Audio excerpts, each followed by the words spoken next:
everybody. I declare open this meeting of this hearing, of the Education and Employment Legislation Committee into the quality of governance at Australian higher education providers. I begin by acknowledging the traditional custodians of the land on which we meet and pay my respects to their elders past and present, and extend that respect to any Aboriginal and Torres Strait Islander people joining us here today. The committee will be conducting today's hearing both remotely and in person, and I'm joined by Senators Kovacic, Delega, Mulholland, Faruqi and Senator Sharma. These are public proceedings being audio streamed live via the Parliament's website, and a Hansard transcript is being made. Given the sensitive nature of this inquiry for many participants, I want to reiterate to all parties who have participated in or observed this inquiry so far that in giving evidence to the committee, witnesses and submitters are protected by parliamentary privilege. It is unlawful for anyone to threaten or disadvantage a witness on account of evidence given to a committee, and such action may be treated by the Senate as a contempt. It is also a contempt to give false or misleading evidence. Witnesses have a right to request to be heard in camera. If a witness objects to answering a question, they should state the ground upon which the objection is made, and the committee will determine whether it will insist on an answer, having regard to the ground which is claimed. If the committee determines to insist on an answer, a witness may request that the answer be given in camera. I remind all senators of their obligations under the Behaviour Code for Australian parliamentarians to treat witnesses with dignity, courtesy, fairness and respect. This is a workplace for all, and I expect that it is treated as such. I remind committee members and witnesses who are appearing via teleconference and who are not speaking today to please mute their microphones. I would now like to welcome representatives from Western Sydney University. I understand that information on parliamentary privilege and the protection of witnesses has been provided to you. For the Hansard record, can I ask you each to state your full names, please, and the capacity in which you're appearing today? So I'm Professor Jennifer Westcott, AC. I'm appearing in my capacity as Chancellor of Western Sydney University. Wonderful. And it's George Williams. I'm appearing as Vice-Chancellor of Western Sydney University. Thank you. Welcome to you both, and we do really appreciate your engagement and participation in our committee hearing. I'd like to invite either of you or both of you to make a brief opening statement if you wish to do so, and then we'll be moving to committee members for questions. Well, thank you very much, Senator, and good morning. Thank you for the opportunity to meet with you today. At Western Sydney University, we take good governance extremely seriously. We are constituted under our own Act, with a particular emphasis on furthering the needs and aspirations of the residents of Western Sydney. As such, our Board of Trustees balances leaders with expertise in the public sector, higher education, large organisations and deep knowledge and engagement with our region. Our board has 18 members, with our Act requiring 3 be elected staff and student representatives. We have chosen to add an additional student member. We believe this composition best serves the needs of our students, our academic mission and the community. Following an independent review of our board and committees, which found a very high level of governance, we moved to establish a stronger committee structure and moved to a 5-committee structure, and that's enabled us to strengthen our technological capabilities, our higher education expertise, and continuing to work with our academic senate to focus on education, research and accreditation. Finally, we've led the way on the issue of Vice-Chancellor and Senior Executive salaries. The Vice-Chancellor and I agreed to benchmark his salary in line with comparable public sector salaries. All Senior Executive salaries are now benchmarked in this way. As a university, we strongly support setting Vice-Chancellor salaries through the Remuneration Tribunal. At Western, we focus on putting our students first, and we seek to serve them and serve our region. We are determined to continue to build trust, confidence and accountability in our governance structures to fulfil this mission. I'll now hand over to the Vice-Chancellor. Thank you, Chancellor. And in wondering how to focus my remarks, I actually want to follow on from where that Chancellor finished, and that's one aspect of the terms of reference, which is good governance to what end, and that, of course, is to staff, students and the quality of higher education. And for me, as Vice-Chancellor, this starts with our students at Western Sydney University. We're really proud that we educate 2/3 of our students are first in family. We have the largest number of low SES students in Australia, and I'm proud to be leading with the Chancellor University of Opportunity and Social Mobility. In fact, earlier this year I declared to all of our staff that 2025 had to be the year of the student at Western Sydney University, but to let you in on a secret, next year is going to be the year of the student as well, and the year after that. That's why we're here, to educate students at Western Sydney University. I've spent a lot of my time listening to students, somewhat uncomfortably, sometimes on TikTok and Instagram, all sorts of places to be where our students are. My most impactful times have been spent with students. I'm teaching this year. I've spent time in our Student Services Hub. I attend community dinners. And what I've heard from our students is reflected in our recently released 2030 strategy that the board has recently endorsed. Our first goal in our strategy is student success, improving student retention, student satisfaction, graduate employment rates, among other things. Our initiatives under the strategy and prior include food pantries. 1 in 2 of our students have food insecurity.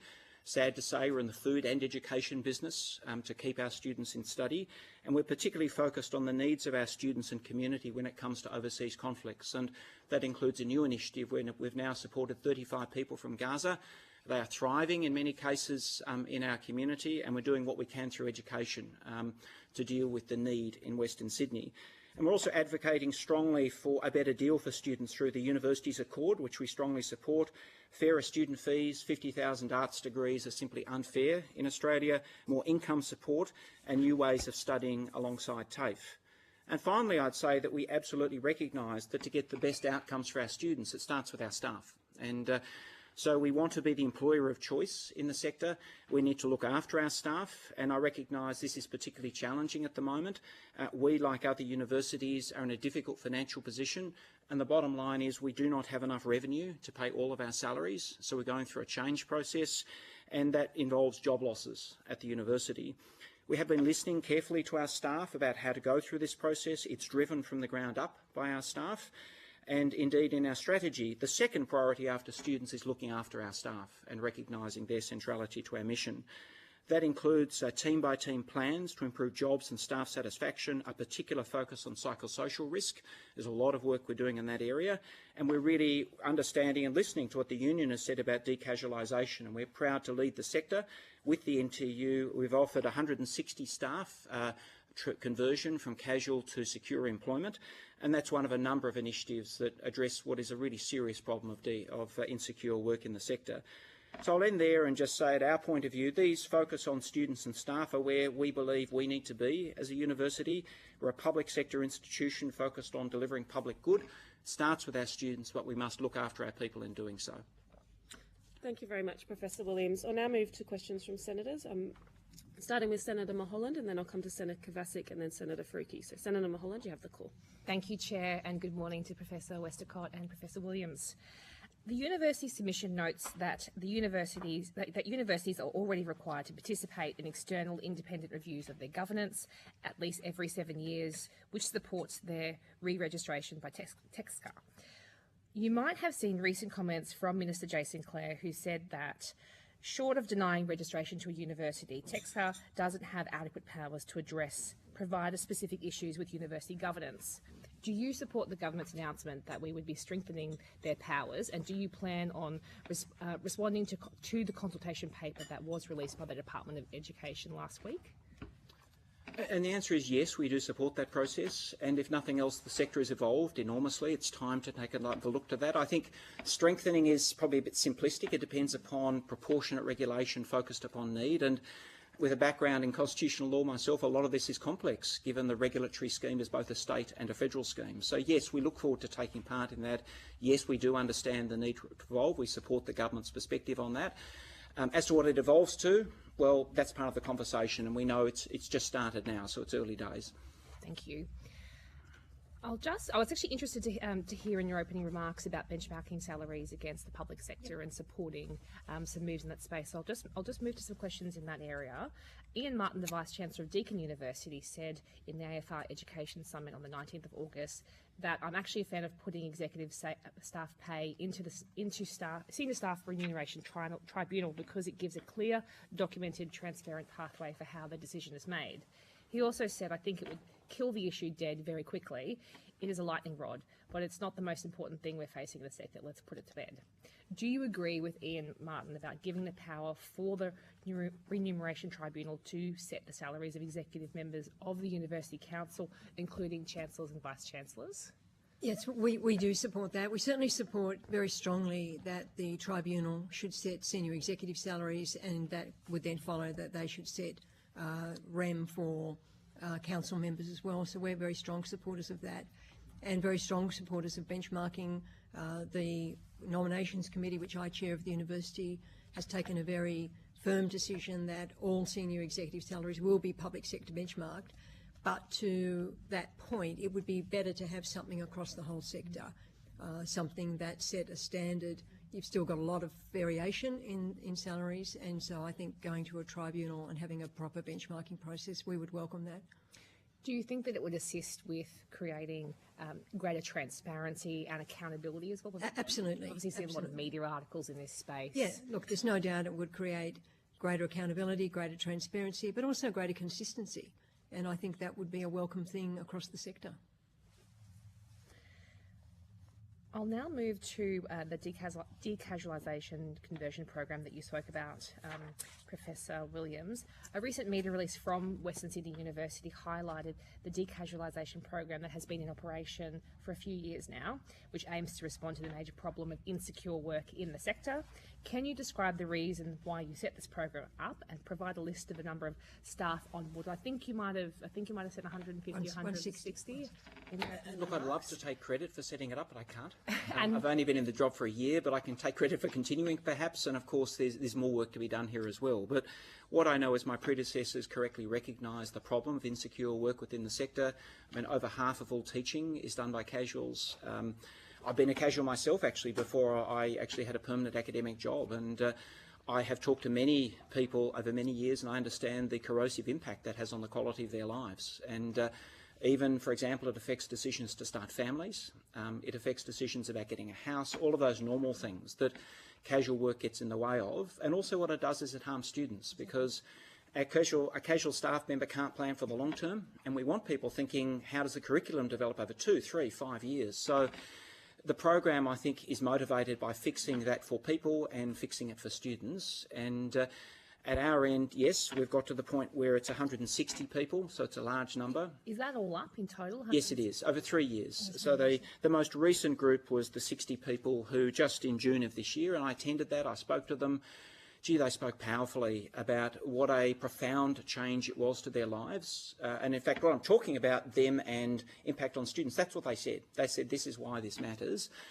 And from our point of view, we just see this obviously an ongoing need, and we also need to design our courses and programs around this so that we support secure work as much as possible. Is it possible for the committee to get a breakdown of that 160 over the 3 years?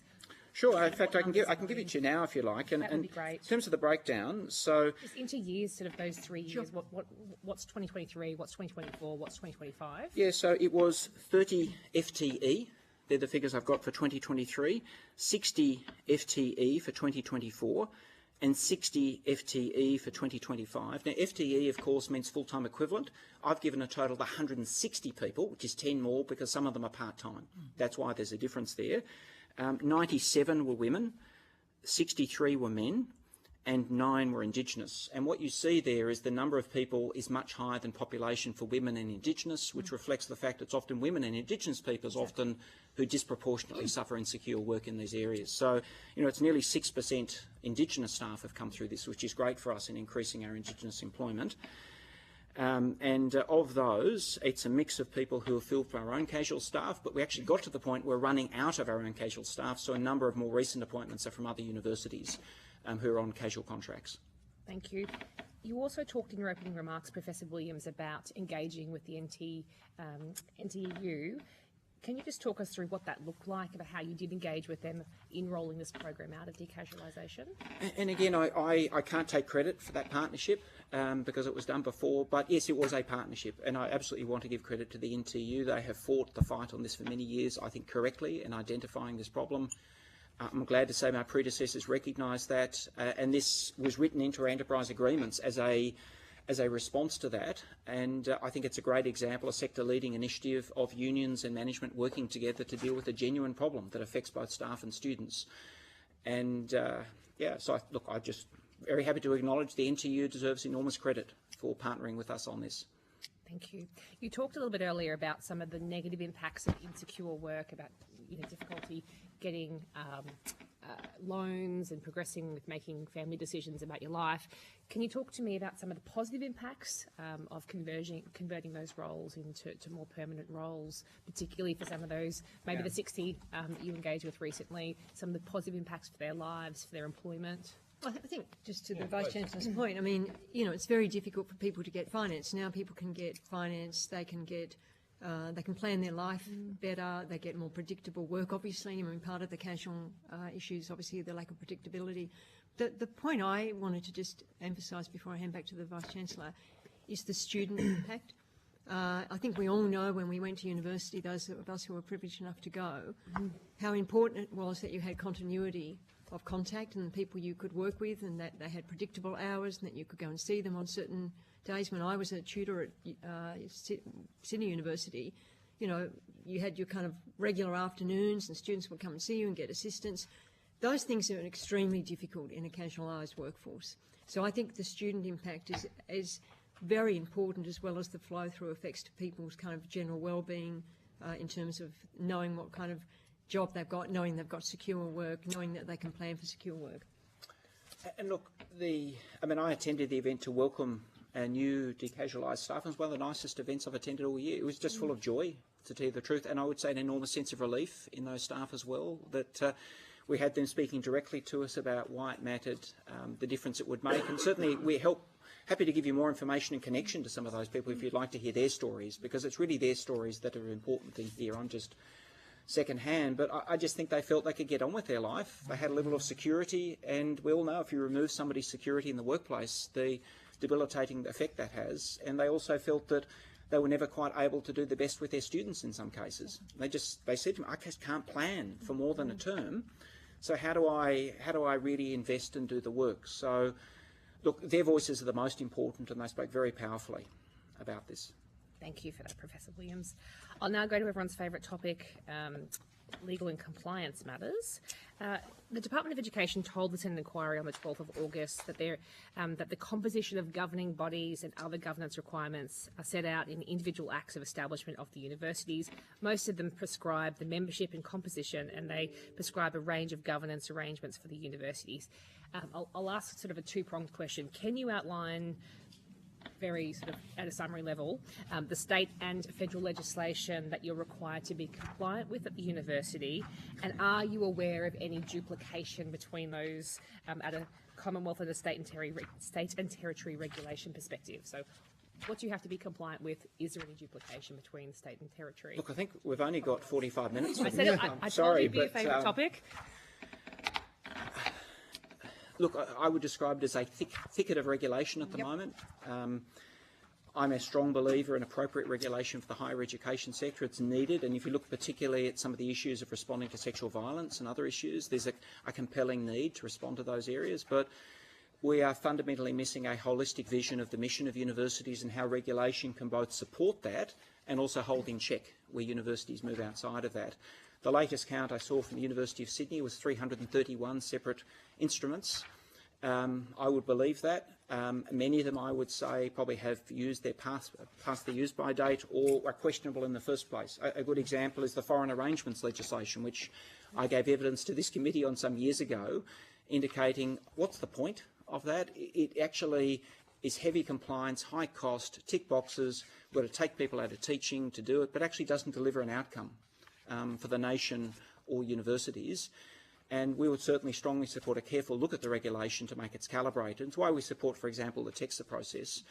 A larger point is, I just say also the federal-state divide is of enormous significance here. It's not lost on me the irony of a Senate committee looking at governance controlled by state legislation.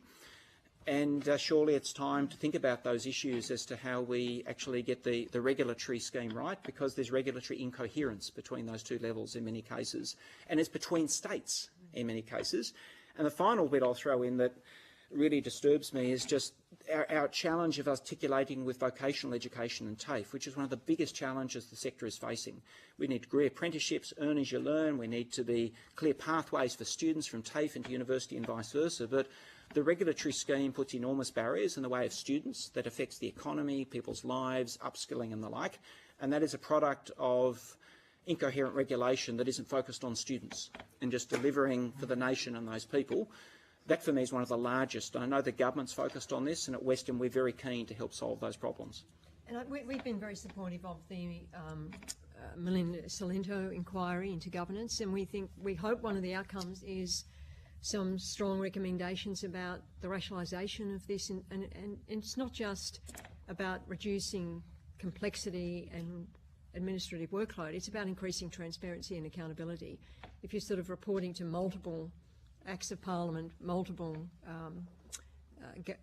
regulatory arrangements, you know, it is hard for people to get a clear line of sight of who's accountable for what. The only other point I would make about the opportunity for regulation is to design the system better as a tertiary system, where you can imagine that someone has got greater interoperability between TAFE and higher education, because that's actually how work is going to kind of form. People ought to be able to do, and we are certainly working on this at our university, they ought to be able to do a vocational subject and have that accredited as part of their university qualification. Now, we can do that, but TAFE can't accredit us. They can't accredit their own qualification. So I think we need to think about it from a transparency point of view, an accountability point of view, but also a modernisation of the tertiary system point of view. For example, we want all of our students to have a paid work engagement as part of their qualification.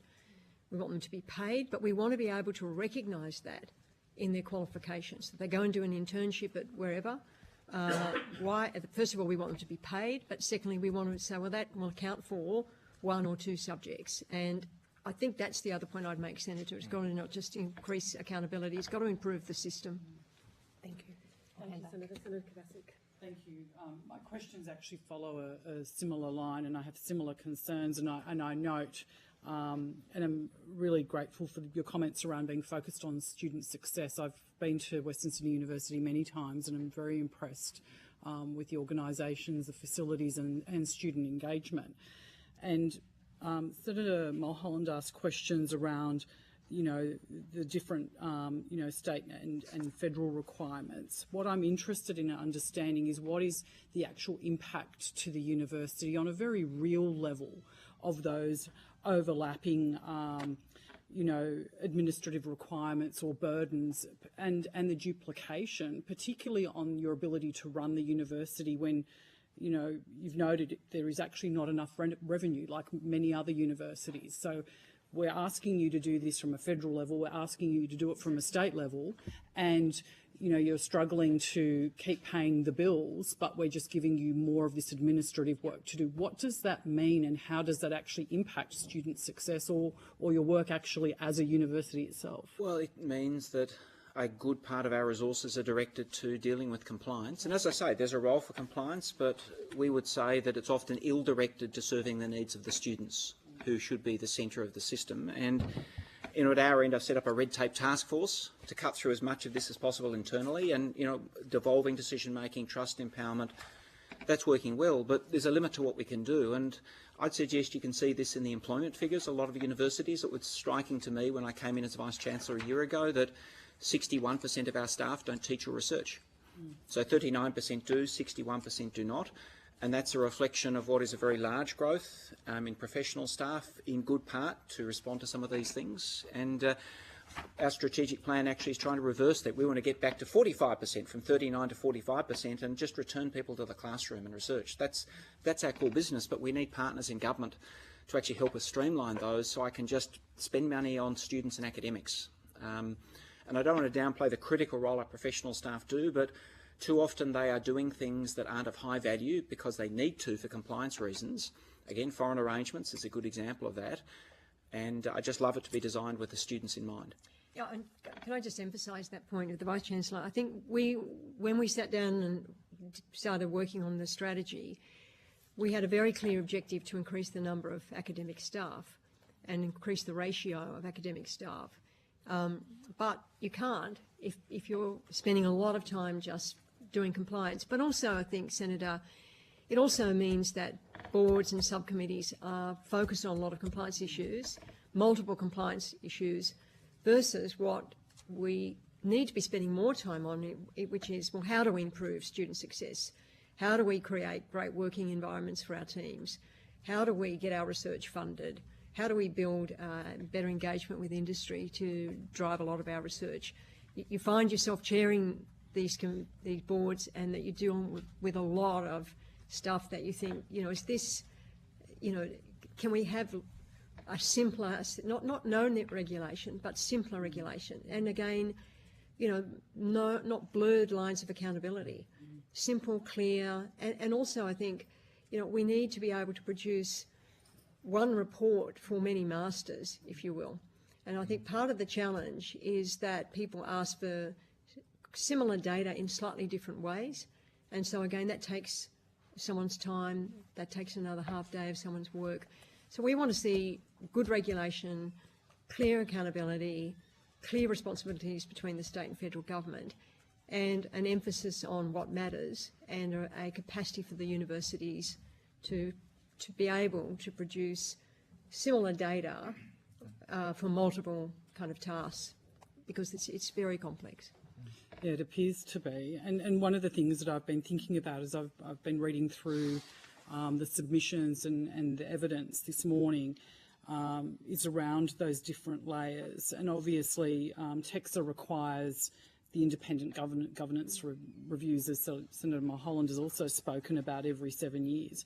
Is it your view that this process actually adds value, or is it better, as you've described, to perhaps be integrated within the state level requirements? Like, how could we make that sort of piece a little bit simpler and still deliver the required governance, but not create, this, thicket as was described? Look, I strongly support an independent review of governance. I think, all organisations should be reviewed. Whether 7 years is the right time frame, I wouldn't certainly make it any longer. I mean, I think, again, you don't want to kind of do something every 7 years that takes you an enormous amount of time. It'd be better to have greater, clearer accountabilities and simpler independent reviews, potentially, say, every 3 or 4 years. And that allows the university to sort of get on a kind of constant footing with that. So I think you need the independent reviews. Definitely we're supportive of that, and we had ours last year. But I think there just needs to be some clarification and tidying up between state and federal, and a real clarity of making sure that people are focused on performance. And that's what I think, has to be the emphasis of getting the regulation to get the system to work better, but also to actually drive better performance. And at the moment, it just feels like what's being driven is a lot of paperwork. And I'm hoping at our end that actually with ATEC, which is a body we support, that's an opportunity, particularly for looking at some of the overlap. And take student wellbeing, for example, you've got an ombudsman, state and federal, dealing with those. It could be a TEXA matter. It could be an ATEC matter as well, given measurement against criteria. And I could add a few more in as well. And at our end, just clarity would help, and as the Chancellor said in particular, just common data standards would really assist us. One report goes to maybe a front door for government would help, but it really takes an enormous amount of time at the moment, and it just too often runs the risk of descending into ticking boxes and compliance, as opposed to really meaningful regulation that shapes behaviour. Absolutely, and as someone that comes from a governance background, I accept its importance, but it shouldn't become the primary focus of a university. Education and research should be that primary focus. That's exactly right. Exactly. And is it fair to say that your view is that the tertiary sector is being suffocated by that? That is part of the reason why there is such an issue with revenue? Yeah, there's no doubt. If you just take those numbers that the Vice-Chancellor put, it's kind of it's a vicious circle. You need the academic staff to drive the student load, and obviously to drive quality education outcomes. If you've got more than half of your staff involved in administration, then you how do you drive the revenue into the university? How do you have the people out in schools recruiting the students? How do you kind of have those feet on the ground that drive students to the university? And obviously, how do you kind of drive quality as well? The system is just full of friction, I think is the best way of describing it. And it's full of friction for the students as well. It is not easy, to move between TAFE and a higher education qualification. And when I talk to students, you know, they want greater flexibility, they want more personalisation, and at the moment the system will just push against that. And also, I think, Senator, also means that in the compliance kind of obligation, you end up doing a lot of internal compliance as well, and that creates friction within your own institution. And again, it's time people aren't spending with students, time they're not spending on research, time that they're not spending on recruiting, which is what we would really like to have more opportunity for our academic staff out in schools in Western Sydney, telling people about the fantastic courses that we run and the great outcomes from an employment perspective we get for students, but they're busy filling in paperwork. And the final point is a lot of the academic workload now is paperwork as well. So you've got, you know, basically a lot of people involved in administration, but if you ask academics what is driving them mad, they'll say paperwork. I spend way too much time on paperwork. I want to spend more time in the classroom, more time with my students. Set up the red tape task force Exactly. and things like travel and things. And we're certainly not saying there is not a need for regulation. Exactly. We believe there is, and there are areas where, in fact, universities have demonstrated a need for regulation. It's just too often it's misdirected and, in fact, is not achieving its goal. Yeah, and I think that's really clear. It's not about saying there shouldn't be that regulation and compliance. It's saying it's at a point where it's actually become entirely burdensome and has impacted the core purpose of your function. Exactly. And also, Senator, I think if you've got multiple layers of regulation, you do not actually, that's not the same as holding people to account. And that's the problem. More and more bits of regulation does not equal better accountability and better transparency. We'd like to see good regulation, streamlined regulation that holds people accountable for the performance of the institution. Thank you. Do I have more time? Thank you. My last question still relates to all of that as well, and it's just more about your view on it. You point out the potential differences in the state legislation would need to be considered if TEXA introduced new national benchmarks. What are the risks to Western Sydney University, as you see it, if the benchmarks were applied without accounting for these state differences? Well, I think the risk is they won't achieve their goal, or again, you will simply increase the density of the thicket that we're dealing with. And I think the figures suggest it's time to take stock, and I think it's a good time with the TEXA process, it's a good time with ATEC to actually ask what are the legitimate public purpose goals of regulation in this area. Is regulation well directed to that? And let's focus on that. But as the Chancellor has said so well, this often ends up being counterproductive, ultimately in terms of resources, but also transparency. So I don't have an easy answer there, but we have a bifurcated system, and perhaps it's time to ask some deeper questions about a system that is almost entirely funded by the Commonwealth when it comes to the public purse, but regulated by the state. There aren't many that survive in that way without throwing up some quite deep problems of regulation. Again, you can throw in hospitals or all sorts of areas, but higher education is a very classic example of where perhaps some deeper thinking is required. Thank you. Thank you, Chair. Senator Faruqi. Thank you, Chair. Good morning, both. Morning. In April, Western Sydney University announced that there could be 400 job cuts as part of the restructure. But I understand that the number has come down after the university found 23 million in non-salary savings, and there were some other savings in other areas as well. So how many job cuts do you now expect?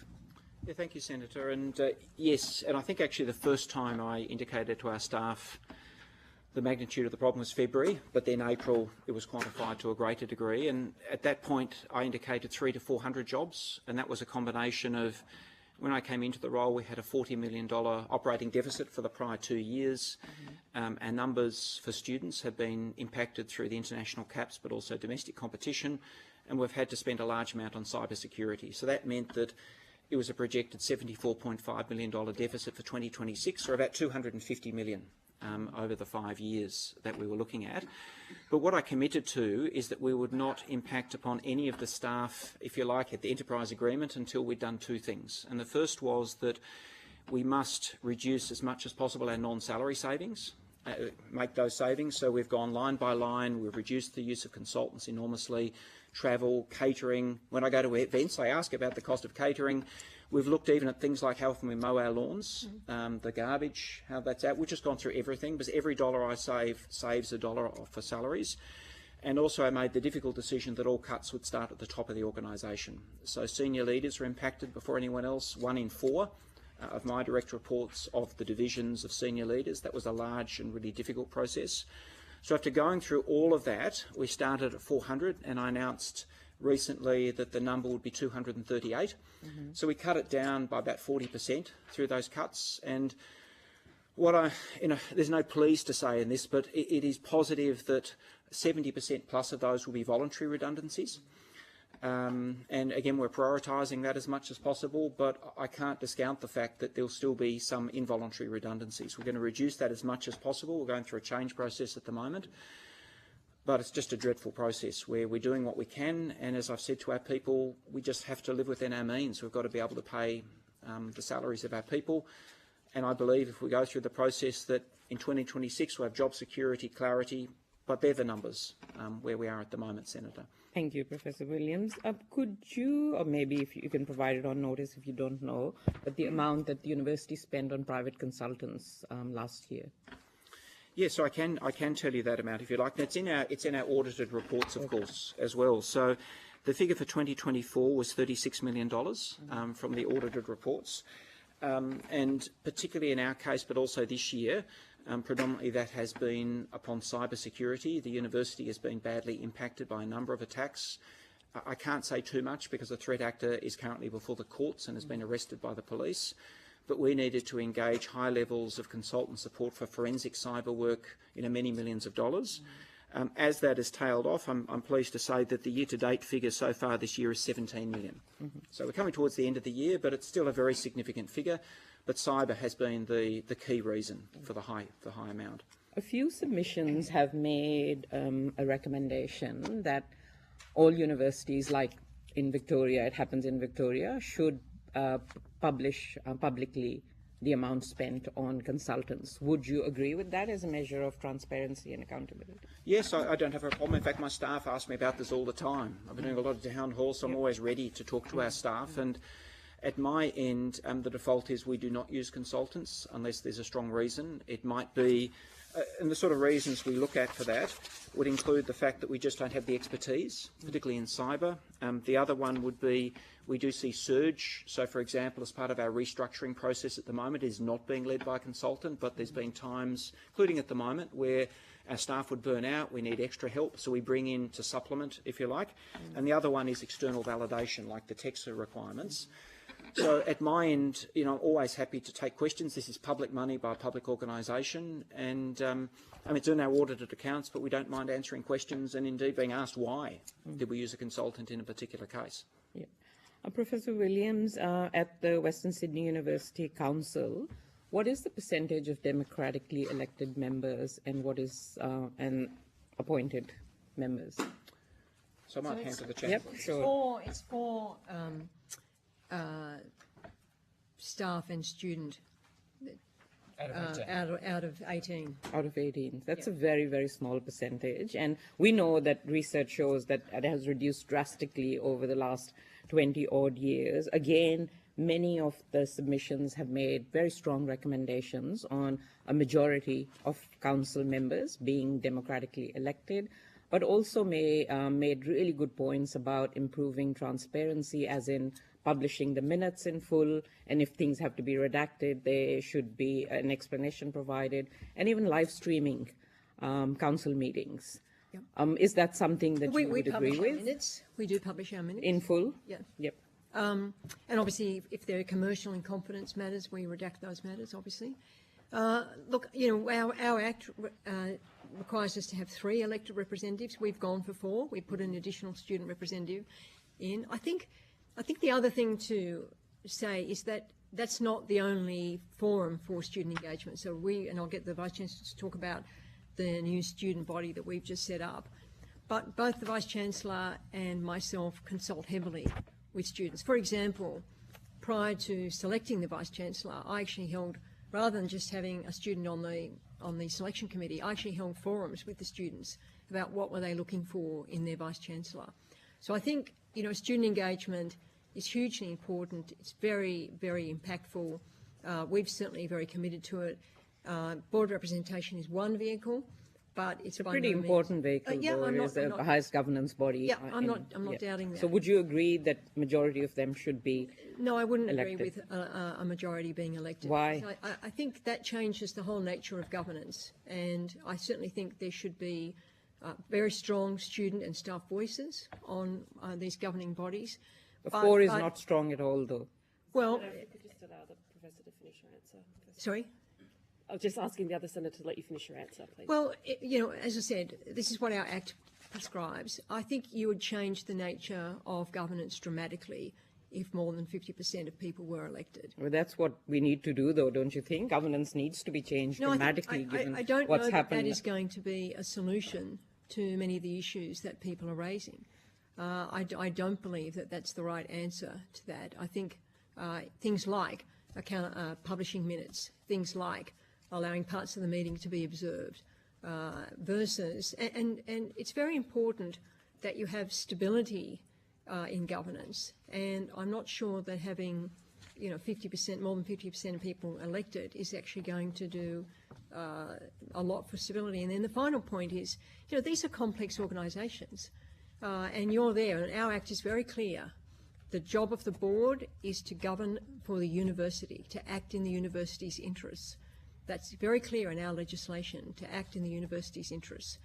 And it's very important that boards have the right expertise to act in the university's interests. These are complex organisations with complex finances, complex assets, dealing with very difficult issues such as cyber and so on. So, I think I would be very concerned about more than 50%. Is there an opportunity for greater student representation, greater staff representation? Sure. And that's hopefully something that Melinda Salento's review will pick up on. Professor Westercott, you are a member of the UCC executive, aren't you? Correct, yes. Yep. At the last hearing, Mr. Shea from UA answered a question on notice for me saying $3,000 per university are given to UCC. That was 24-25. Do you know if that number has changed? Not to my knowledge. So it's still 3,000 per university. I think we don't know. We can take that on notice. If Yeah, you like. if- I just don't know off the top of my head on that. Okay, no problem at all. Does UCC have like a budget that they prepare for yearly expenditure? And are you involved in that? I'm not involved in the budget setting process. Yes, they do have a budget. You should direct that question to the UCC. But you are an executive member. Yeah, of I the am. UCC, Yeah, aren't you? So but I'm you not don't familiar know. with how the budget is set. I can't answer that off the top of my head, so I would just direct that question to them. Is that something that's public? Not to my knowledge, and again, I don't think there would be any issue in making it public. Okay, but it isn't public. No, but I that's a don't. I problem. genuinely don't know the answer to that question, Senator. I don't believe so, but I'll take it on notice, and I would direct Might that actually question. be best put to UCC I think on so. Yeah. notice. Yep. I can. Could I go back to you, Professor Williams? You have been pretty vocal on the financial challenges faced by universities, and you have also highlighted international student caps and the Job Ready Graduates package as one of the issues there. Do you think it should be an urgent priority for the government to scrap the fee hikes of the Job Ready graduates? Yes. Yes. Yes, and as a university we do, and we know, and the government has recognised, and whether it be the Accord report, the Productivity Commission, the Job Ready Graduates has failed, and in my view it's one of the top 5 worst public policy mistakes made in the last 20 years in this country, and what it's done is it has failed to encourage students to change their program. Less than 1 in 50 will change, say, from a humanities degree to agriculture, or from philosophy to maths. It just doesn't happen. But what we see is it does dissuade students from going to university. And $50,000 for low SES students like we're dealing with is a very significant impediment to them being prepared to take on that debt. That's primarily Indigenous students, women, low SES. And at the very moment we need to encourage mobility, it's actually being stopped in its tracks for some students. So for me, that's the number one thing I'm advocating for, fairness for students in that regard. And I know the government is committed. We'd just like to see it happen as soon as possible. And because every day the students are paying higher fees is just, I think, a day of unfairness. Yeah, Professor. We'll have to move on after this question. Yeah, Professor Williams, you said earlier that you had benchmarked your salary and the salary of executives. Could I ask what your salary, as a reminder, what your salary is and what is the range of executive salaries? So we at benchmarked university? the Vice-Chancellor's salary against the Secretary of the Department of Veterans Affairs, which was the lowest public sector salary. Do you want to disclose the format? Yeah, it'll be in our annual report, so $800,000. That it's a bit less than the Veterans Affairs, and Yep. in the absence of a remuneration tribunal, we felt the lowest secretary, but I think that's why we like the guidance. We actually didn't quite know what to benchmark it to. And the but range of executive salaries? that I'd have to take on notice. Again, it's in our annual report, and we can get that information from our most recent annual report, but we do disclose that information. And what we've done is introduced a process where those salaries are always benchmarked. There's an annual process where people get increases only based upon benchmarking analysis as well. And I've had a senior pay freeze in effect since late last year. So there's been no increase since about, it might be October, November of last year. So we're really trying to put limits on that. And on here, I think I'm listening, for example, to the interview and others, so I think you're making some very fair points. So for us, benchmarked, and we think some external guidance would be welcome at our end. Thank you both for your evidence today, and I do reiterate that we appreciate the university sending its Chancellor and Vice-Chancellor to speak to us. It's really important that we hear from your level of seniority as part of these hearings.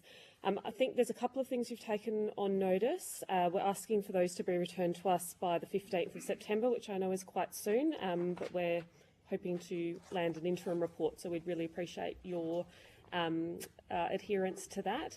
And I'll note that the questions relating to UCC, Senator Faruqi will put to that organisation, we know the capacity in which you're appearing here today, Professor Westacott. So thank you both. You're free to depart. And I would now call Professor Mary O'Kane, Professor Larissa Brandt and Ms Danielle Donohan.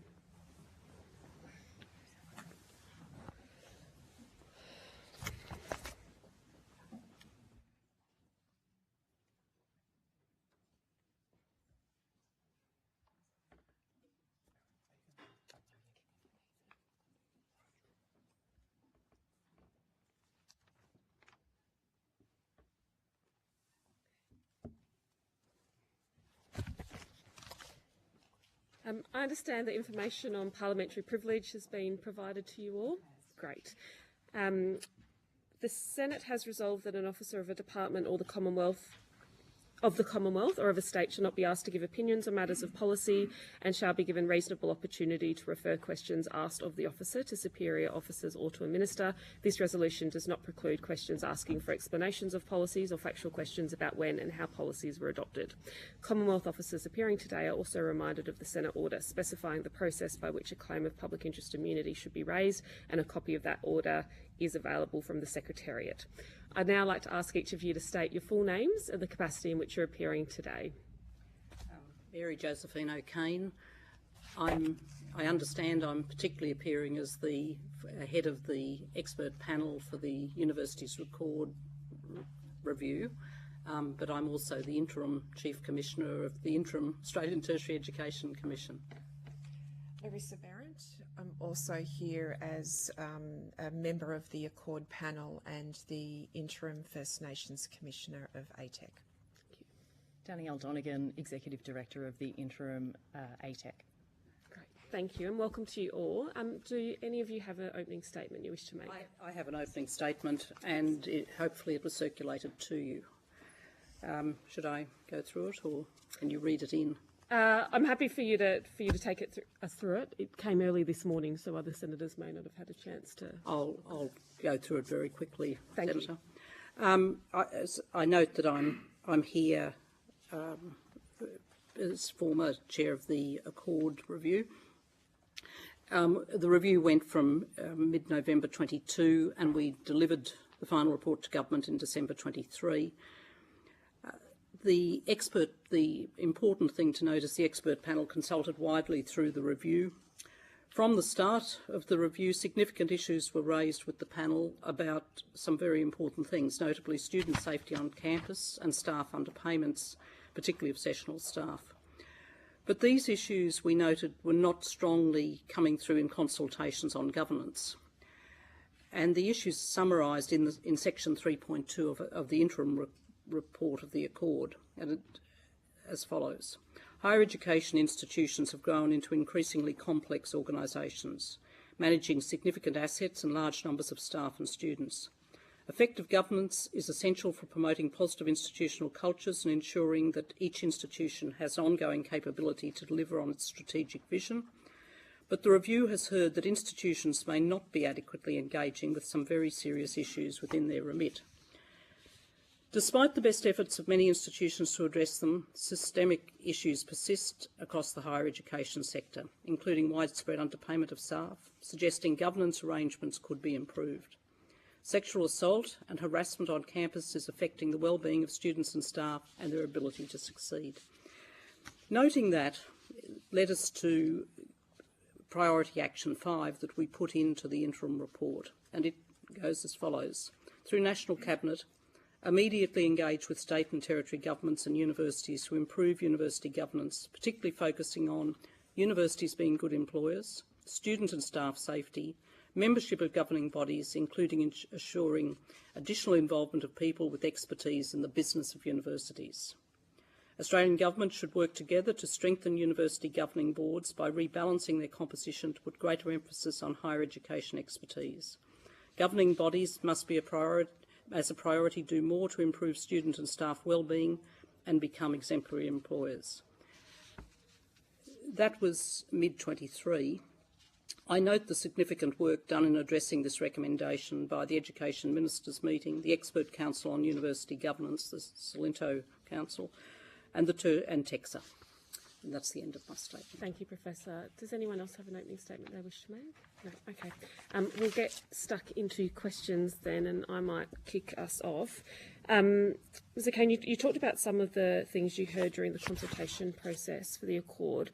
I was just wondering if you had anything further to expand on that. You mentioned student safety and staff underpayments, but were there any other key themes which came through those consultations? There were lots of themes, but those were the big ones. And what struck us as odd was they were raised with us by students, staff, stakeholders.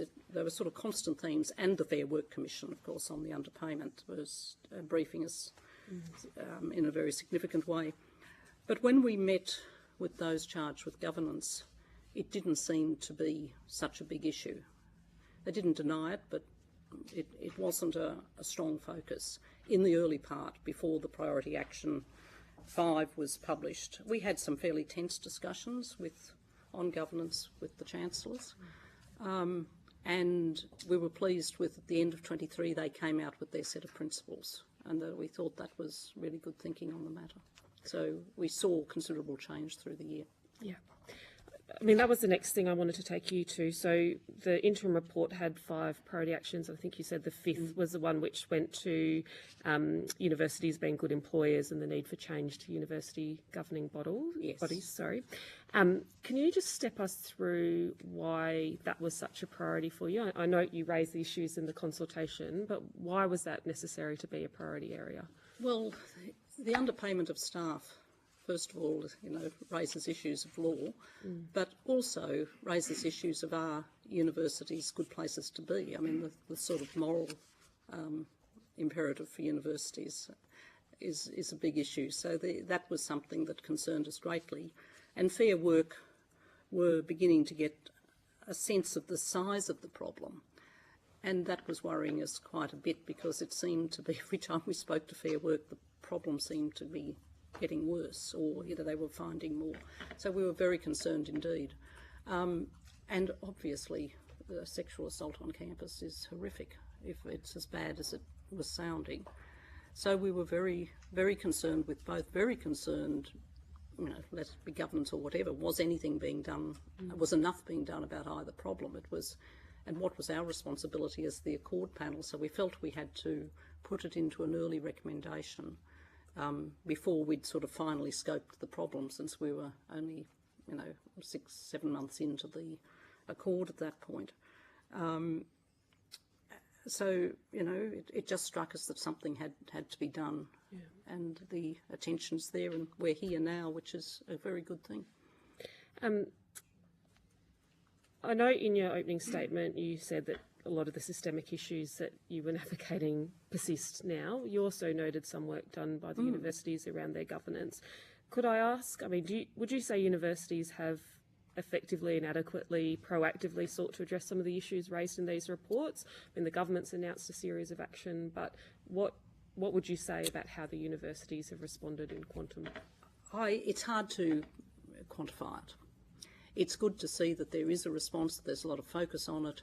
There's focus on it at the governance levels of universities. All governments of Australia have focused on it, state, territory, the Commonwealth. But to sort of say whether it's fully there, I'd say it's in a process, and I don't have any evidence of exactly how much. I've spoken with Melinda Salento on a few occasions. I'm impressed with the work that group is doing, but giving it, being more precise, I don't know. There's little specific evidence, I suppose. Well, I think there's evidence of a lot of activity and evidence of very good discussion, and talking to the Vice-Chancellors as a group, it's evidence of concern. It was clearly evident to the Chancellors, got very concerned as the year went on in 23, and they, supported the Salento committee. And it's very clear the ministers are concerned, and we've had it raised with our minister on several occasions. Can I ask you, Professor O'Kane, some questions in terms of your previous experience as a Vice-Chancellor and having sat on university councils over time? Can you tell us where you've seen instances that university governance has really worked well, and was there a common thread where you saw those good governance practices emerge? I'd say university governance is a work in progress across all universities, and you're right, I've been on the governing councils of several universities and different parts of the sector, so it's been quite interesting, and it was very interesting obviously seeing it through the review as well.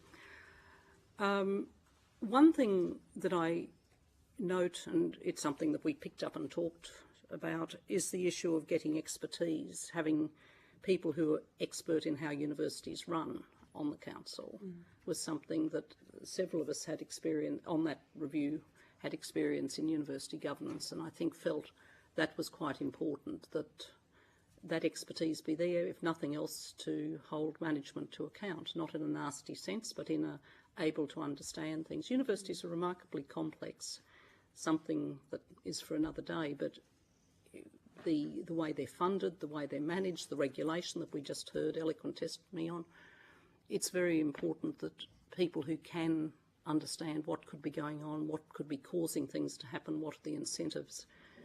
It's very important that those people, that either that expertise be available to council or actually on the council. And is that something you've seen change over time? I've seen various universities do it, to appoint people of that kind. Another thing I'd say that makes university council governance good is when people get appropriate data. And that's not always a criticism of universities that they don't have that data. Data's been a challenge, and we're of course in a technological advancement phase where big data has become more available, but there's a lot of technological change. But I think when there's good, solid, reliable, up-to-date data, very transparent data, that tends to help a lot too with making good decisions. So in addition to better data and having sort of that adequate experience, is there anything else that you think is necessary to uplift the governance? Yeah, there is.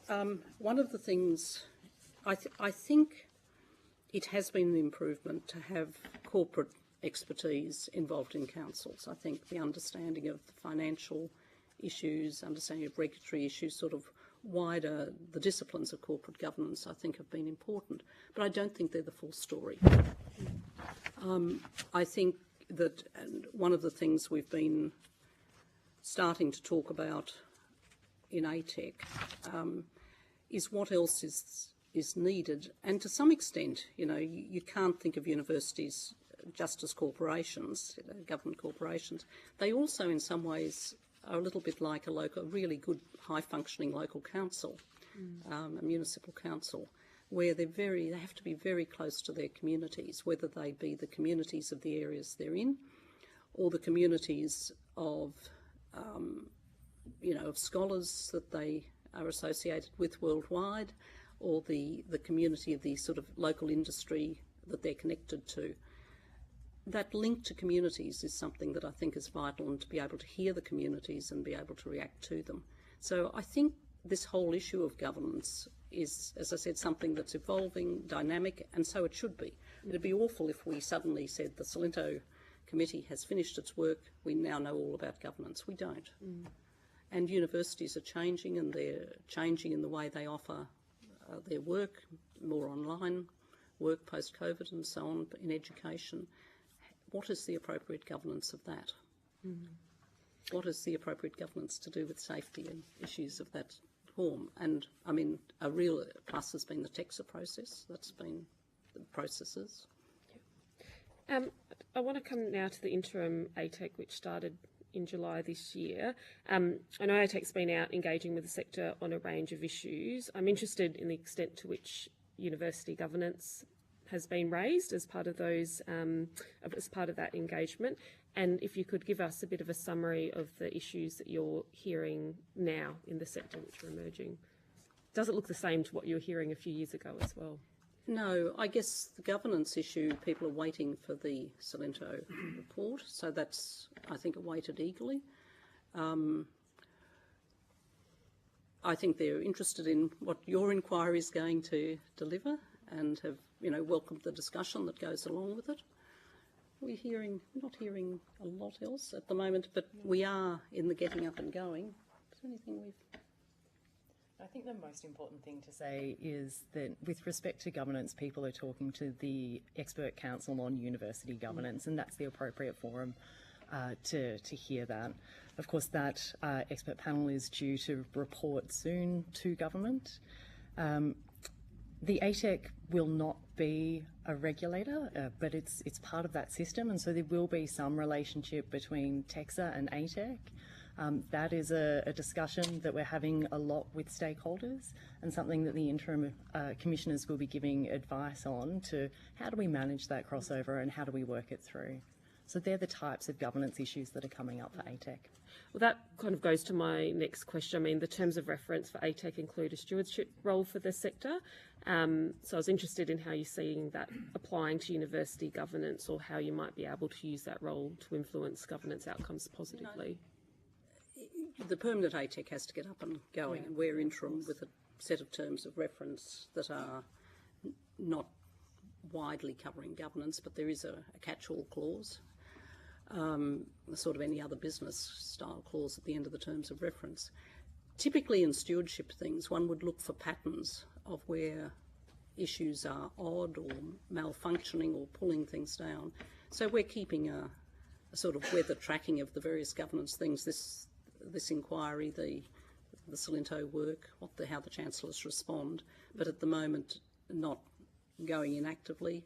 We do talk to TEXA, as Dan said, but we're very much leaving the work they're doing to them, but, you know, happy to talk to them. Do you want to add in? Well, if I might just add, to use a bit of an example of something we saw through the Accord that we would now see as part of the stewardship in terms of our thinking in recommending an ATEC and seeing it come to light. One of the areas where we did get issues raised in the consultation around university governance was amongst First Nations staff and students who had concerns about lack of transparency about where Indigenous allocated money was coming into the university and how it was being distributed. So questions around transparency. And then also we did get some feedback from that part of the consultation about the interest, if universities have a particular interest in, say, improving First Nations experience, including that expertise on council. So there was some things around that. And I think going forward, we did make a recommendation in the Accord. One of our recommendations was specifically around First Nations governance. And the stewardship role, I guess, is something that we would see would be in the role that the ATEC would play with the compact negotiations with universities, was a place where those questions around the First Nations priorities, for example, would be something that could be part of those conversations. So you can see how issues that might have been raised in that governance level, we did have a through line to what we hope would be achieved by the process that's being set up with the ATEC. As Mary says, we haven't had the ATEC established and our terms of reference are limited, but that's sort of the through line, if that's helpful. Absolutely. Thank you, Professor. I'm going to share the call now with the Deputy Chair, Senator Kovacic. You have the call. Thank you each for your time here today. I have some questions for each of you depending on how we go. Professor O'Kane, I'm particularly interested in your comments around better data, and I'm thinking also to the evidence from Western Sydney University, who talked about the fact that, you know, they have a burden of compliance and they have a red tape task force, and then your comments as well about governance arrangements need to be improved or could be improved. So we have this problem where more and more information is being sought, and universities are already facing onerous burdens that are taking time away from teaching and research to compliance. So I'm curious as to whether you would be able to sort of guide us specifically to what kind of data points, where you spoke about better data, what kind of data points would be most helpful in improving governance, rather than us going for more data rather than better data. And, you know, how has this better data been underutilised so far, and how have we gotten this so wrong, I guess? It's a great question. And I certainly just want to emphasise that the Accord put a lot of emphasis on cutting red tape too, so there's quite a lot of findings, commentary and so on in the Accord about that, so just want to make that clear. And I don't want to give a lecture on, I don't want to be held to account that I'm going to, you know, be precise on what they're, but obviously good data on students, on the number, you know, the numbers of students, the student load, the characteristics of the student body, characteristics both in terms of demographic arrangements and in terms of aspiration and style of study, characteristics in terms of the performance of how the education is going, in terms of whether students, you know, are getting the appropriate outcomes in terms of immediate jobs, lifelong setting up for the appropriate generic skills. So there's a lot of data on students, and you can settle with reasonable, issue a set there and use the same in most universities. So you can get the savings by sort of, I think universities would easily agree, and the government helps a lot with that. Research data has been very well organised. It probably is the data that is fairly close to ideal in terms of how much money you've got in, how much money you're spending, what's the impact of what you're doing, and so on. How much you're putting in, how much is coming in through grants, how much is put in by the university itself, and so on. And then there's the administrative data. What does it cost to mow the lawns, as George said, and all those arrangements. But a lot of that can be settled reasonably well. Getting it in a timely way is more of a question. Often the various reporting requirements have something of a lag in them, and so the data that might be coming into the governing body can be a little bit late. Many universities, though, do address that and try and get very timely data, and they're doing very good work in that area. It's just something, again, that's dynamic and needs to be given a lot of attention, and certainly I'm sure the permanent ATEC will give it really high focus. Thank you. And then that sort of leads to sort of my next question to you. The Accord interim report did stress that governance architecture must reduce the unnecessary duplication and burden. Which duplications do you feel between TEXA, ASCA, the state oversight should be tackled as a priority? So where should we begin, and what would probably deliver the largest immediate compliance savings, so we actually have that better data rather than time spent on more data that's not useful? The thing we've noted in discussions to date with TEXA, ASCA, the ARC and so on, is really just making sure questions go to the right, postboxed to the right place. So one of the things is that there is now such a set of regulators and such a set of oversight bodies that it's really important that it be clear to participants in the higher education system, for want of a better term, know where to direct things and where those institutions redirect things and make it public what they're doing. Then it can be decided what data is used. And really what you want to agree across all those bodies is that the data is something they can all share and use without saying what particular one's there. For example, it would be wonderful, we've said many times, to have a skills passport where we knew for any given student what they'd studied and what was there, right down at that sort of fundamental level through to various forms of aggregation. But I think the biggest tackling is quite a simple one, which is sending things to the right address and making sure they move through the process swiftly. Yeah, that makes sense. And to that end, I guess, with the different acting commissioners operating in all these different governance processes, can you tell us how often, you know, the department is bringing those groups together and if it's cohesive and we get an understanding that there isn't duplication in those roles as well, perhaps? We've been in place, 9-10 weeks, something like that, and we've spoken to all those bodies ourselves. We probably talk to TEXA more than anybody else. We've spoken to everyone, and there's a general agreement that, you know, we should have a formal meeting, and Dan will organise that for us in due course. It's somewhere over the next, you know, few weeks. But at the moment, it's fledgling discussions, but very, very productive discussions, and a real desire to work together closely. That's great, thank you. Ms Donegan, my next question is to you. The interim ATEC terms of reference confirms statutory ATEC begins 1st of January 2026, with the interim operating obviously since the 1st of July, as we've spoken about. Is the interim ATEC on track to deliver a full implementation or fully implementational ready package for 2026? And if not, which of the dependencies like legislation systems, staffing, pose the greatest risk of not being ready, I guess? Sure. So in the terms of reference, we said that pending legislation, the ATEC would be able to commence on the 1st of January 2026. As you know, the ATEC legislation is not yet in the Parliament. We are still seeing that the ATEC legislation will be in the Parliament later this year, but that will be a matter for government and timing as to how quickly that legislation can pass. We will be working on everything we can to make sure that an ATEC is ready to commence its role as soon as those powers are in place.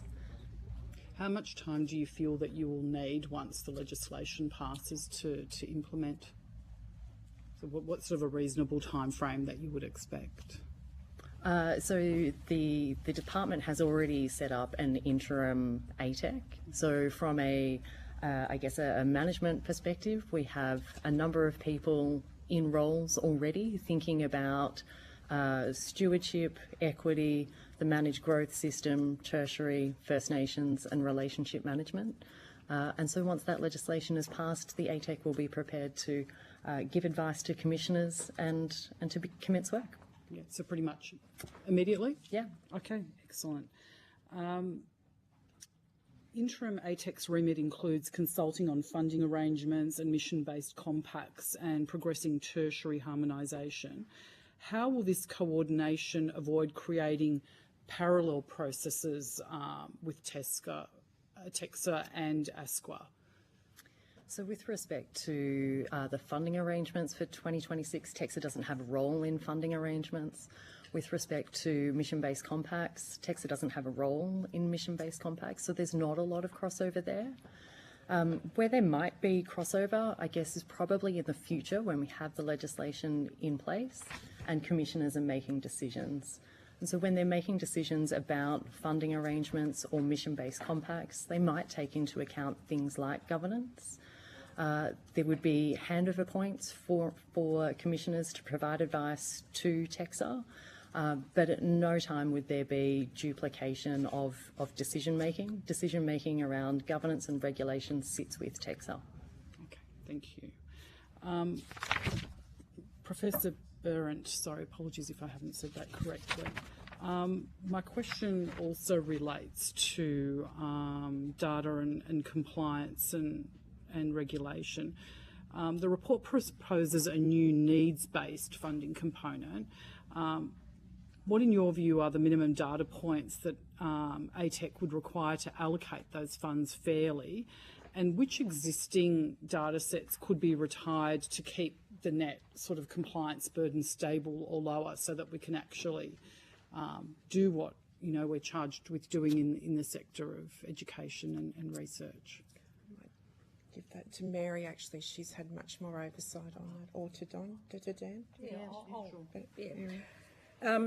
Dan can talk about the detail of the data, but basically it depends which group we're looking at for various needs-based funding supplements. So low SES is done through postcode, Indigenous through various identification mechanisms, and so there are quite good mechanisms, and I'll get Dan to elaborate on that in a minute. In terms of does it require anything extra? Not a lot in this case. And probably the benefits outweigh the risks. Do you want to talk further too? And do you want to talk about that study you've started on the postcode? I think that's important. So the first thing to say is that needs-based funding will be demand-driven, meaning for every eligible student there will be an amount of funding available. That means there is no decision-making for ATEC commissioners to determine the amount of funding in the future. So that data already exists within the data collection system that works already with universities. We know that there are definitional issues on priority cohorts, for example, low SES. It is currently based on a statistical area, but we also know that not everyone living in a statistical area is low SES, and that low SES people can live outside of those statistical areas. We know that there has been work done in the schools environment to come up with a better measure. Of course, that relies on parental income, but when we're looking at university students, sometimes parental income is relevant and sometimes it's not. And also, we need to work through a way to make sure that we can capture that data differently. So that's the study that Mary was talking about. We've commenced work to better understand definitions of low SES and how we apply them in the university environment, and of course capture that data. What I would add, if I could, the data sets and trying to get them right around needs-based funding, of course, is critical, but we're also mindful that, particularly around low SES and First Nations people and that group of equity students where we see the growth in the sector, that while the data is really important, it's also about understanding what the scaffolding is that's needed around that, which is, I think, another really important part of that we're also mindful of. So data, yes, but also looking at that, and just to underline, this is an area, of course, where the impacts that have been described of the JRG are also something that we're trying to work out how we complement that with what's coming through on the data sets. For sure, and that sort of leads me to think, and I note that you're saying it's not just about data, but would you have any insight then on what funding or data mechanisms would most effectively help demonstrate improved First Nations outcomes without sort of creating extra reporting loads or layers that make it even more difficult to deliver? I would think that we can look at trends within the sector already. There's good data that's kept by universities about the number of particularly First Nations and SES students that are coming through, mindful of the issues that you might have around postcodes, etc. And so being able to track what's happening with those trends in terms of who's getting better outcomes in terms of retention and who's getting better outcomes in terms of completions would be parts of the data set where you'd then want to go in and see what are the mechanisms that are making that work, what are the things that have been set up around that scaffolding to ensure that you're getting those higher completion rates and what's working in those spaces. And I would add, there's often a focus on the undergraduate, but we can see quite sometimes good retention and completion rates in the postdoc areas in those groups as well.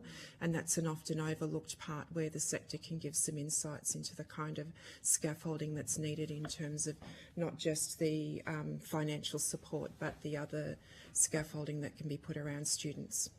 Thank you. Thank you so much. Thank you, Chair. Senator Freaky. Thanks, Chair. Good morning, everyone. Thanks for coming here to answer our questions.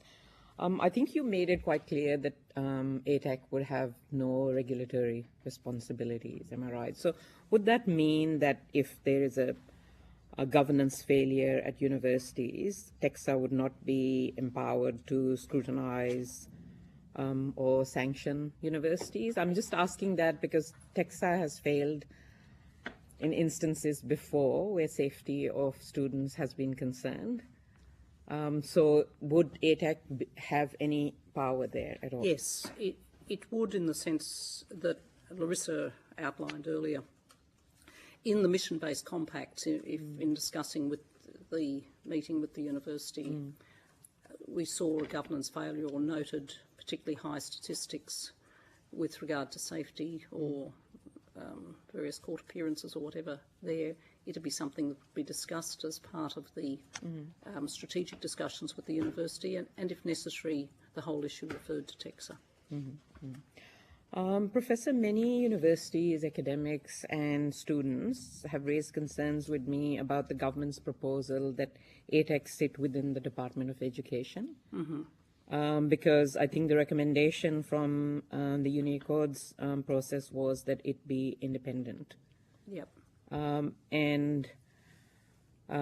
Is that something that concerns you? For me, it doesn't look like a body that sits under the Department of Education would be truly independent. It's a matter for government. It wouldn't be appropriate for me to comment in this. We made the recommendation. Government thought about it carefully and has made its decision. Some of the other, I guess, recommendations by the Accord process were also to having full-time commissioners. Yes. And that doesn't seem to be what the government is proposing, because there are proposals of part-time commissioners. Given that you are working at the moment as full-time, No. am I right? No, you're part-time? No, I'm half-time. Okay. Larissa's a day a week. Yeah. And Barney is is sort of on loan from Jobs and Skills Australia for part-time. Yeah, and that's interim, though. That's interim. That's but interim. The government is looking at full-time appointments, particularly the chair Okay. in the permanent commission. So there is a consideration Yeah, of full-time. absolutely. Okay. You were talking earlier about the makeup of the governance committees and councils at universities. And we have, obviously, there's research been done by NTEU. There was a submission to this inquiry by Dr. Cortes, who has looked into 14 universities in 2023. Yes, I saw it. Yeah, and basically that research suggests that 44% of the members are consulting in corporate background, only 22% are academic staff, only 13 are students, and only 8 have experience in higher education. And you highlighted that as being one of the issues. And I think the Accord also noted that non-academic executive roles in higher education have tripled since 1991. Is that something that you are looking at when the expert panel looks at the issues of governance, the makeup of these governance bodies at universities, and that the balance needs to be tipped more towards elected members or those having expertise in higher education? It's not something Interim ATEC is looking at the moment. If the government were to refer it to Interim ATEC, we would do it then, but at the moment we're focused on the things to deliver under the terms of reference. You're in the expert panel looking at governance as well? No, I'm not. You're not on that? No, Okay. I've spoken to them at their request a couple of times, and they've been very productive discussions. Okay, just going back to the job-ready graduates package. We have heard over and over since the 2 years ago that you recommended that there should be urgent remediation to the job-ready graduates package. We just heard from Vice-Chancellor George Williams this morning saying that needs to be urgent. Is that something that ATEC will be looking into? Not unless the government It's related to funding. Yeah, that's very related to funding. What we've been charged with is looking at costing and pricing, and you can't tackle the jobs ready graduate issue without understanding what is the true cost of education in different disciplines, the true cost of research in total across the system. So we've got this term of reference on costing and pricing. We've started the setting up of a working party and an oversight working party of Vice-Chancellors to give some early advice on it.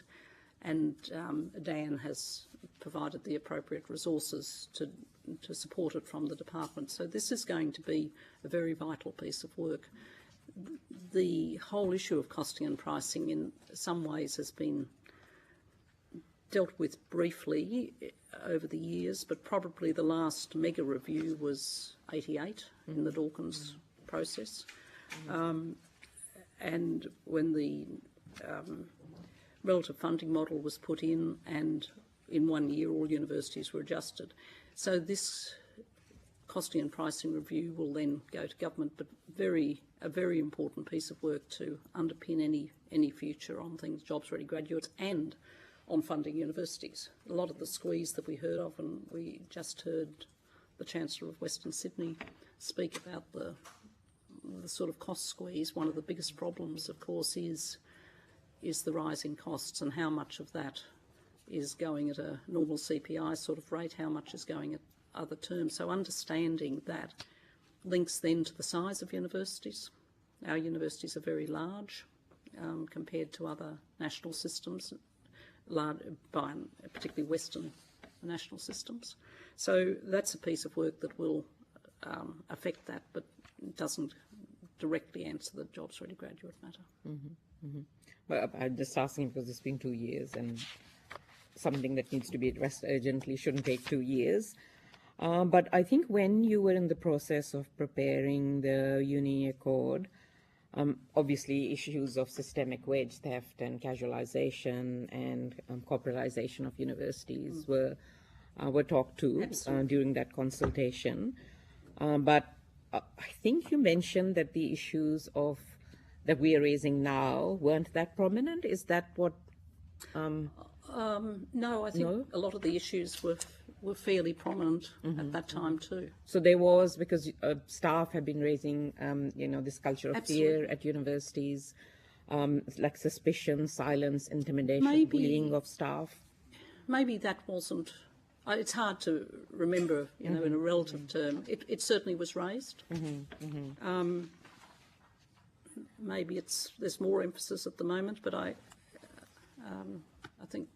We certainly got the safety on campus. We did, particularly with students. Yes, that was strong, which was one of the reasons we recommended the racism review that's currently being undertaken. That was, it seemed a bit more prominent at the time, though. As Mary said, the other issues were raised with us throughout. Because the payment issue was very strong. Certainly casualisation questions were there. And how concerned are you with these issues where I was an academic for a long time, and it really, really worries me and concerns me no end that staff are being silenced, are being intimidated, are fearful of speaking out, like our universities uphold freedom of expression. And how much do you think it is linked to the governance of universities? Hopefully it's not linked at all, in the sense that good governance, needs to value appropriate freedom of speech. It needs to value appropriate processes. It needs to value the chance to talk, the chance to consult. And again, we heard that in what Ms Westacott said just before. So I think hopefully our governance is committed to the very highest standards. I know that we're hearing concern about intimidation, and that is really very, very worrying. But hopefully our universities are doing the very best they can on governance, and where that needs to be looked at, it must be looked at. But Professor Kane, they haven't been doing well because this is what staff are telling us. So I guess where do you see that reform needs to happen to make sure that staff do not feel silenced? There isn't a culture of fear where they can't speak out. And we have seen that over and over. It's not just one university. So I guess they are not doing that well at governance. There is a bit of a crisis of governance. Where do you see the main reform where staff feel that they're respected and they can say what they, and there is a freedom of expression and academic freedom that is strengthened in universities? I think it's very much in the councils of the universities. They need to be taking appropriate action, but I think it's also the funders through the education ministers, and they set up the Salento report and the Salento committee. I think the fact the chancellors together are supporting that is important, but the thing needs to be monitored, and I think referring things to TEXA has been important. I think ATEC in due course, looking at being as a system steward, should be very, very much encouraging, shining a light, if you like, on the problem. So I think all of these things need to happen, and we mustn't resile from doing things until the matter gets cleared up. It is a very serious matter. Can I just Thank add you. to that Yes. too, just to say that when we were looking at the issues like the underpayments, which is a result of the increased casualisation of the workforce, that we were mindful that yes, it's a governance issue, but it's also an issue of the funding challenges around. So I think our approach was to think about this systemically and see government as just one aspect, but we were certainly mindful of those changes across a whole range of other things that we looked at.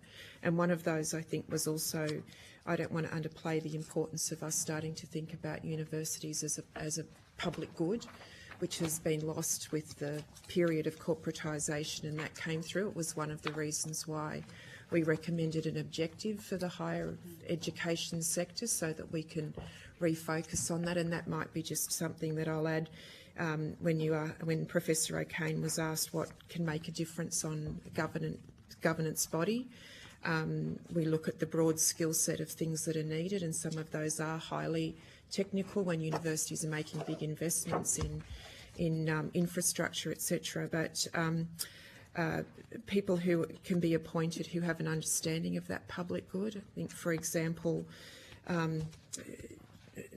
probably shouldn't signal out people, but I think the appointment of somebody like Kim McKay to the UTS Council, where it's somebody who understands the importance of cultural institutions but also understands how to manage a big budget, who also oversees a large research project. That is the kind of skill set that can really boost the skill set of corporate governance. I don't know that we see a lot of examples of that kind of skill set brought onto councils in my experience.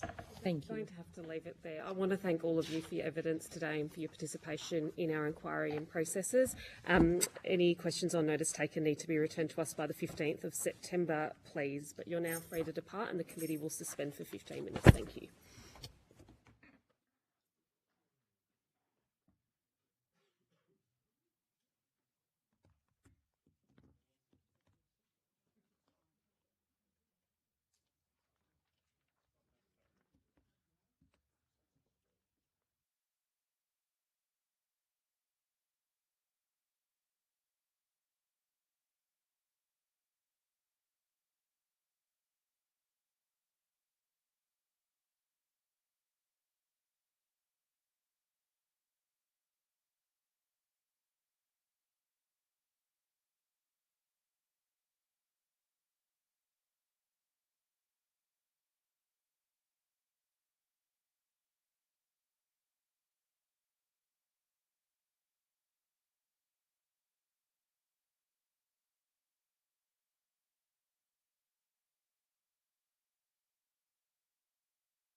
will now resume, and just before I formally call our witnesses, I note that we have representatives from the media in the room who have requested permission to film and take photographs of our proceedings.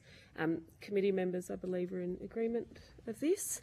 If a witness objects to being filmed or photographed, you can let us know and we'll consider your request, but if you're happy to proceed, great. And to the members of the media, I remind you that you're not to take images of senators or witnesses' documents or of the audience in the room, and media activity may not occur during suspensions or after the adjournment of proceedings. There's a copy of Senate Resolution 3, which goes to the broadcasting of committee proceedings, available from the Secretariat if you wish to review it. I will now welcome representatives from the University of Technology, Sydney. I understand that information on parliamentary privilege and the protection of witnesses has been provided to you. For the Hansard record, can I ask each of you to please state your full names and the capacity in which you're appearing today?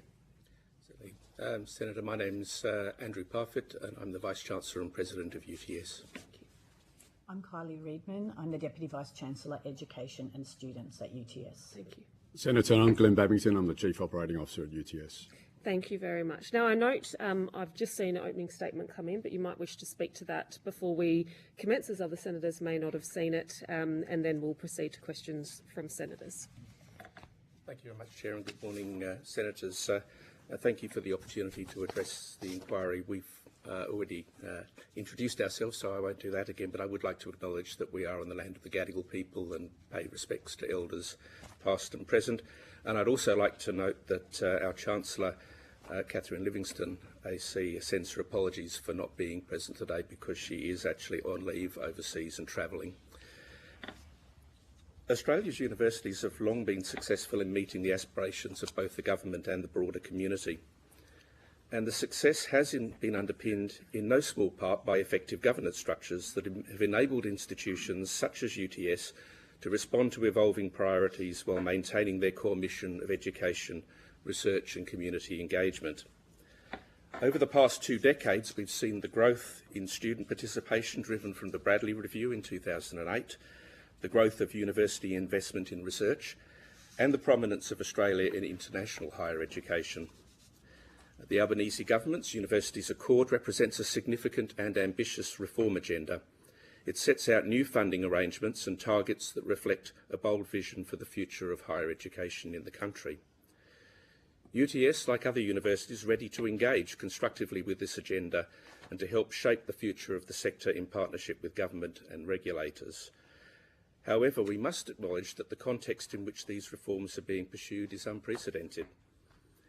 In my 30 years in the sector, including 15 in senior leadership, I've never witnessed such a confluence of challenges currently facing our institutions. These include constraints on revenue leading to financial stress and job losses, system issues such as the underpayment of wages, campus safety concerns including gender-based violence, anti-Semitism and other forms of racism, foreign interference, particularly in relation to our research activities, debates around academic freedom and freedom of speech, rapid impact of emerging technologies. It's a long list, Senators. And this inquiry is therefore both timely and necessary. It provides an opportunity to re-establish public trust in our universities and to assure that governance arrangements are fit for purpose in a rapidly changing environment. University councils must be sufficiently skilled and equipped to steer their institutions through this period of transition. We welcome the committee's focus on oversight and governance. Even since making our original submission, our views have evolved in response to the shifting landscape. We acknowledge Texas' submission, which supports a review of its powers to ensure that it has the regulatory tools needed to respond to the contemporary and changed operating environment and to community expectations. We now look forward to the committee's guidance on the appropriate oversight arrangements required in the new environment. It's important to recognise that universities already operate within a complex web of oversight mechanisms. These include both state and federal agencies, each with distinct but sometimes overlapping responsibilities. And we've also seen the introduction of new national initiatives, such as the appointment of a National Student Ombudsman and the interim Australian Tertiary Education Commission. As the committee considers future arrangements, we urge that any new mechanisms complement rather than duplicate existing ones. Streamlined and coherent oversight will better support institutions in meeting their obligations while avoiding unnecessary administrative burden. TEXA will continue to play a vital role in this ecosystem. Its regulatory function is essential to maintaining quality and integrity across the sector, and we support efforts to strengthen TEXA's capacity and to ensure that it is appropriately equipped and resourced to meet the demands of the Accord era. So in closing, Senators, I want to reiterate that UTS and universities are committed to working collaboratively with government, regulators and the community to protect and promote the excellence of our higher education system. The future will no doubt be different to the past, and universities need to respond to the defining features that will characterise higher education in Australia for the next decades. We are ready to engage in a meaningful dialogue about how best to govern and support our institutions in a way that reflects the values and expectations of contemporary Australia. So thank you for the opportunity to make this statement, and I'm happy to answer questions that you may have. Thank you. I'm going to Senator Delega, then Senator Kovacic, and then Senator Faruqi. Senator Delega. Thanks very much, Chair. And just before we begin, I'd like just to seek leave to table two documents to go with my questioning. The first is an email dated the 3rd of September from Professor Parfitt to staff, which is titled An Urgent Update on Academic Change Proposal Released in Upcoming Meetings. And a second, which is a prohibition notice 30759 from Safe Work New South Wales to the University of Technology Sydney. So, Senator, you can distribute those documents and then the committee will make a decision on tabling at a later date. Thank you. That one there is. Thank you. Perhaps And the witnesses can... Sorry, they're all in order as well. Sorry, they're in packs of 3, so yeah.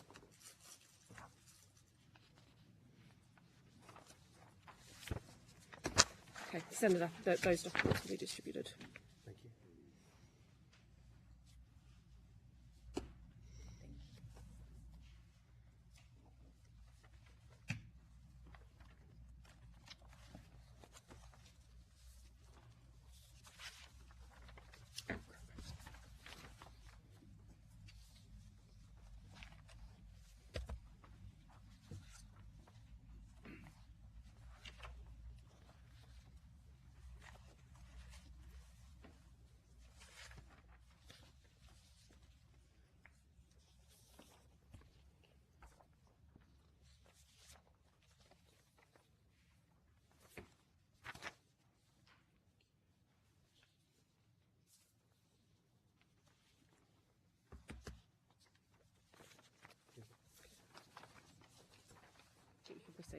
Thank you very much. Thanks for your attendance today and coming along to participate. Professor Parfitt, my first question. In April this year, the UTS announced that you would be sacking 150 academics and 250 operational employees with the objective of reducing your annual expenditure by $100 million. Within a few weeks of assuring the New South Wales Parliament that you were managing the psychosocial wellbeing of UTS staff as best as you could, or sorry, quote, as best we can, Safe Work New South Wales has issued a prohibition notice on the introduction of the academic change proposal following an investigation. Could you confirm that you've paused all meetings with staff about those cuts? Senator, I should provide an update based on Friday, is that Safe Work has removed the prohibition notice based on the work that we've done over the course of the period with health and safety representatives and in relation to changes mainly to the distribution of information in relation to preliminary meetings. I should point out that any job losses at the university will be subject to a consultation around the nature of the change, the options that are available. Those are contained in change proposals that are intended to be released. The subject of the discussion with Safe Work and health and safety representatives was around the nature of how that information should be provided to staff, particularly those staff who potentially are impacted by the change proposals in a variety of different ways, which may include not only include redundancy but may include line management changes and other forms of changes, Senator. Okay, so and the prohibition notice was lifted when, sorry? Friday afternoon. Friday afternoon, okay, great. And so have you commenced meetings with the staff once again, or have they been rescheduled to? Thank you, Senator. The meetings will be considered in line with the agreement worked through with Safe Work around the timing and the notice that's required for those meetings. That's a subject of discussion this morning as to what the appropriate timing would be to give adequate notice, to be clear about the steps, the process and what those meetings are and are not, and also then to move to, after those discussions, to the release of the first of two change proposals. Yeah. I just might go back to the prohibition notice and some of the inspector notes that workers are and will be suspect to a serious and imminent risk of psychological harm from actions taken and planned relating to the UTS Operational Sustainability Initiative. That's pretty telling. What assurances have you given the regulator since Friday for them to lift the prohibition notice? I'll ask our Chief Operating Officer to outline those in a moment, but I should say that we recognise this is a stressful time, both for people who are impacted potentially by the change proposal, but also impacted by the lack of the change proposal being available to staff. So we're balancing two stressful circumstances: the stress of people who want to know what the proposal is so that they can engage in a conversation around it, and the stress of those who are potentially uncertain about the process. So we engaged with the Safe Work Inspector on Friday to adjust the timing and the nature of the communication that goes outside with the release. We had thought that we had adequate provisions in place, but the Safe Work Inspector thought otherwise, and so those provisions I can ask the Chief Operating Officer to outline for you. Thanks, Andrew. Senator, we were able to comply with the order by showing that we had responded to our health and safety representatives in terms of the feedback they provided us. We then met with worker representatives and refined the approach that we had in notifying people of when they would be requested to meet, so that we could give them fair warning before a change proposal is presented in which they may be impacted. As the Vice-Chancellor said, that's from a range of issues, whether it be a change of a reporting line, whether it be a change in the nature of the job, or it be a case of redundancy where they'd be given an opportunity to be placed or to reapply for new roles. The commitment we made to the regulator was that we would continue to consult and take the advice and make those decisions with the staff member front of mind. Could I just add to the Senator, just to be really clear, the meetings that were being scheduled were not meetings to tell staff whether they were or were not being made redundant, that there was a potential impact that they would see when they read the change proposal when it's released. Thank you. I might just go to your communication with staff. In your email to staff, that you'd cited that you were following engagement with Safe Work New South Wales. You've been requested to take more time to consider additional feedback. However, the regulator directed you to actually to actively manage it. So it's not that you were engaging with them, you were given a direction under a prohibition notice. Do you think that your wording reflected the nature and the seriousness of a prohibition notice under the Work Health and Safety Act and the regulations? Thank you, Senator.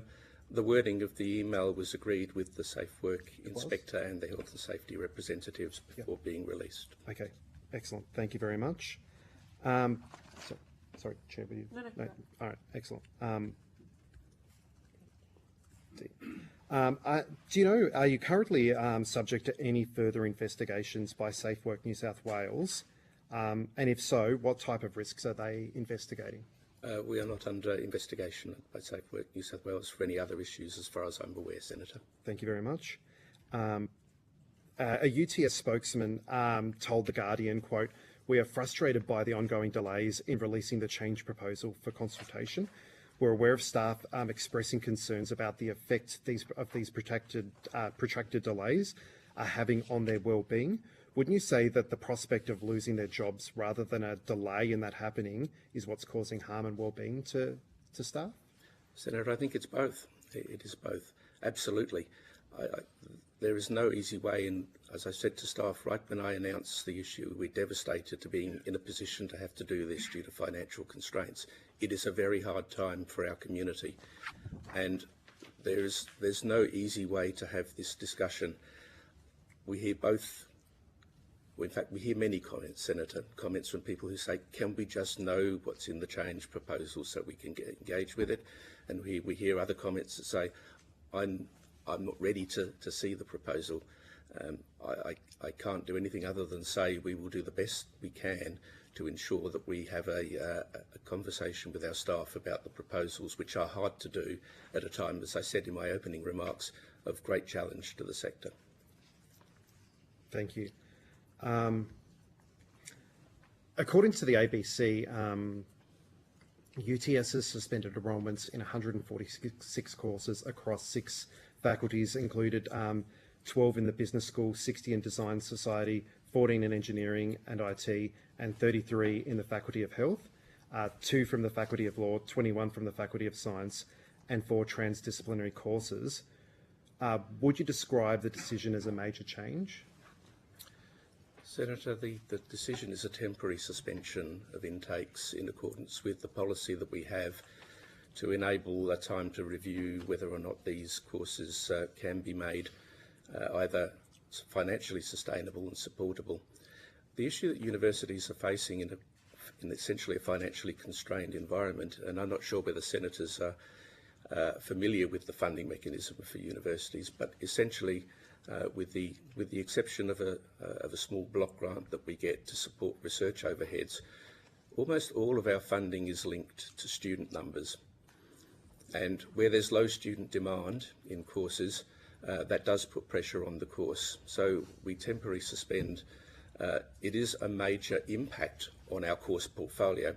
But I might just ask Professor Reedman just to articulate the nature of those courses, because although there are indeed 120 courses in individual courses that have been temporarily suspended, they fall into groups where a large number of those suspensions are related to a relatively small number of courses.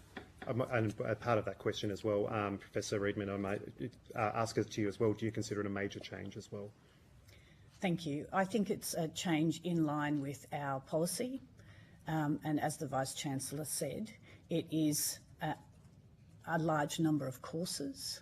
But just to walk you through that, 54 of the 120 courses that were temporarily suspended for intake in 2026, 54 of those course codes related to just 2 courses, the Bachelor of International Studies and the Bachelor of International Studies Honours, which are combined degrees across our organisation, across the university. 33 of those courses had fewer than 10 enrolments, and a further 31 had no students enrolled. So you can see from that we were making decisions based on an important criteria, which is the enrolment. So what we were looking towards is, what is the future student when they're considering what their future is and if their future is with UTS. In the higher education standards, we are actually required to give them timely and accurate information and to represent ourselves as accurately as possible. Where we were in the change proposal meant that we had to make a decision balancing the needs of those future students, many of whom going into their final exams and so on, with the communication to staff and to students. I also want to make it really clear that no current students are being impacted and there are no changes to staffing because it is a temporary suspension of the intake while we go through this process. And how many total students would you say, or prospective students, should I say, might be impacted by these course suspensions? How many people would have looked to enrol, say, in 2026 to those courses that are in that broad round that I asked about? Thanks. It's very hard to tell for sure because it is prospective students. But what I do know is if I looked at these courses, commencing students in 2025 was less than 1,000 FSOL out of about 38,000 FSOL at the university. That's total. Thanks very much. And I might just a couple more questions, Chair, if that's okay. Were the faculty boards consulted on the suspension of these courses, as is consistent with the policies including the course approval policy, standing orders for the faculty boards, and the course approval and publication procedures? Thank you. The course approval policy, which is the one that you're asking about, specifically carves out suspension of intake within it and makes that a decision for the provost. And that's because suspension of intake can be driven by a number of factors that don't include academic considerations. So there's no consideration about the quality of these courses, and there's no impact on current students or staff. And that's why it's particularly carved out and treated differently. So we did follow our policy and our process to identify these courses for temporary suspension. Each dean noted the courses that they wanted to suspend, and they were approved by the provost, as is our normal process. Thank you very much. And I do understand that since mid-August, TEXA has begun a compliance process with UTS to do with the course closures and potential breaches of the higher education threshold standards. Can you just talk to us about that? Thanks. We proactively advised TEXA and the Department of Education of the temporary suspensions, or our intention to temporarily suspend intake, in line with our provisions in the higher education standards, as I've explained. Yeah. TEXA subsequently asked us for additional information, which we've provided, and we understand they may request other information. And this is a part of their normal compliance action. Thanks. Thanks, Senator. Senator Kovacic, you have the call. Thank you. Thank you for your time this morning. In your submission, you welcomed the establishment of the Expert Council on university governance, and you said you looked forward to contributing to its work. Could you tell us of what engagement, if any, UTS has had with the council since March? And have you been given any updates about the expected timeline for its work? And in addition to that, what is your understanding of whether the Minister's target of late in 2025 for new governance principles remains on track? Thank you, Senator. I'm not quite sure that I could answer all of that because I can't speak for the Minister. We have engaged with the Expert Council in a number of different fora, general fora, not specifically individually with UTS, although I did have a discussion with the Chair of the Council, particularly around representation on councils, but related to other matters. And just tomorrow, the New South Wales Vice-Chancellors will be having another conversation with the Expert Council. Okay. So I apologise, that's a mistake. We had a discussion with the Expert Council. Tomorrow is on a different matter with the CERT. That's fine. So do you feel, sort of based on where you are and the expected timelines and your engagement so far, whether you feel that would be on track from your perspective? I just can't answer the question. Okay. I think there's been a lot of robust debate around it. I think there's a ministerial council meeting that's intended to have a look at it in October, and we look forward to seeing and engaging with the next stage of the review. Okay, thank you. Your submission also notes that TEXA already has broad powers and that duplication should be avoided given the New South Wales Auditor General already audits UTS, and we've heard from other witnesses as well about layers of duplication of compliance and the cost impacts that has to their organisations and to their teaching and research. Could you tell me how a ministerial statement of expectations could work in practice for your university, and whether it is preferable to layering new statutory regulations on universities?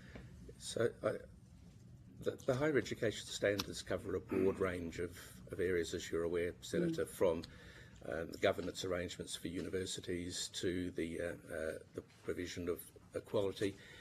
Universities are registered through a process every 7 years, which includes a very detailed evaluation of the governance arrangements of universities. TEXA was established, I think, at a very different time. It was established at the beginning of the demand-driven system to act as a regulator in a sector that's now very different to the sector that we see today. And I think there's perhaps a difference between the regulatory remit of TEXA, that is the broad range of areas that it covers, and the regulatory interventions that TEXA may deploy. Of course, TEXA retains perhaps the largest and most significant intervention of any regulator, essentially, in that it can decline to register a university to operate. So my sense is that a conversation, and that was of course designed at a time perhaps when the number of smaller private providers were being established, and that regulatory intervention was very pertinent to them, perhaps less pertinent to large public universities.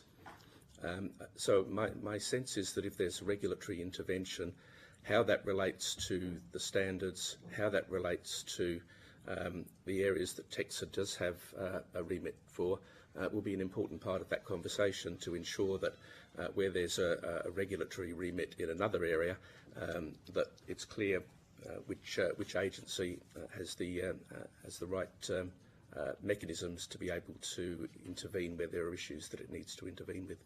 Sure. In your opening statement, you talked about the confluence of challenges, and you also talked about the past being very different to the future. I'm particularly interested in the impacts to universities of delivering education and undertaking research because of the high level of compliance and regulatory burden. Western Sydney University talked about a red tape task force. And I'm wondering about how you see the impacts to the future of delivering quality education whilst sort of being perhaps weighed down by all of these layers of regulatory burden. How do you see that impacting your university and the sustainability of your university? Thank you, Senator. There is certainly a cost associated with regulatory compliance. Some would argue that cost is a necessary cost of doing business.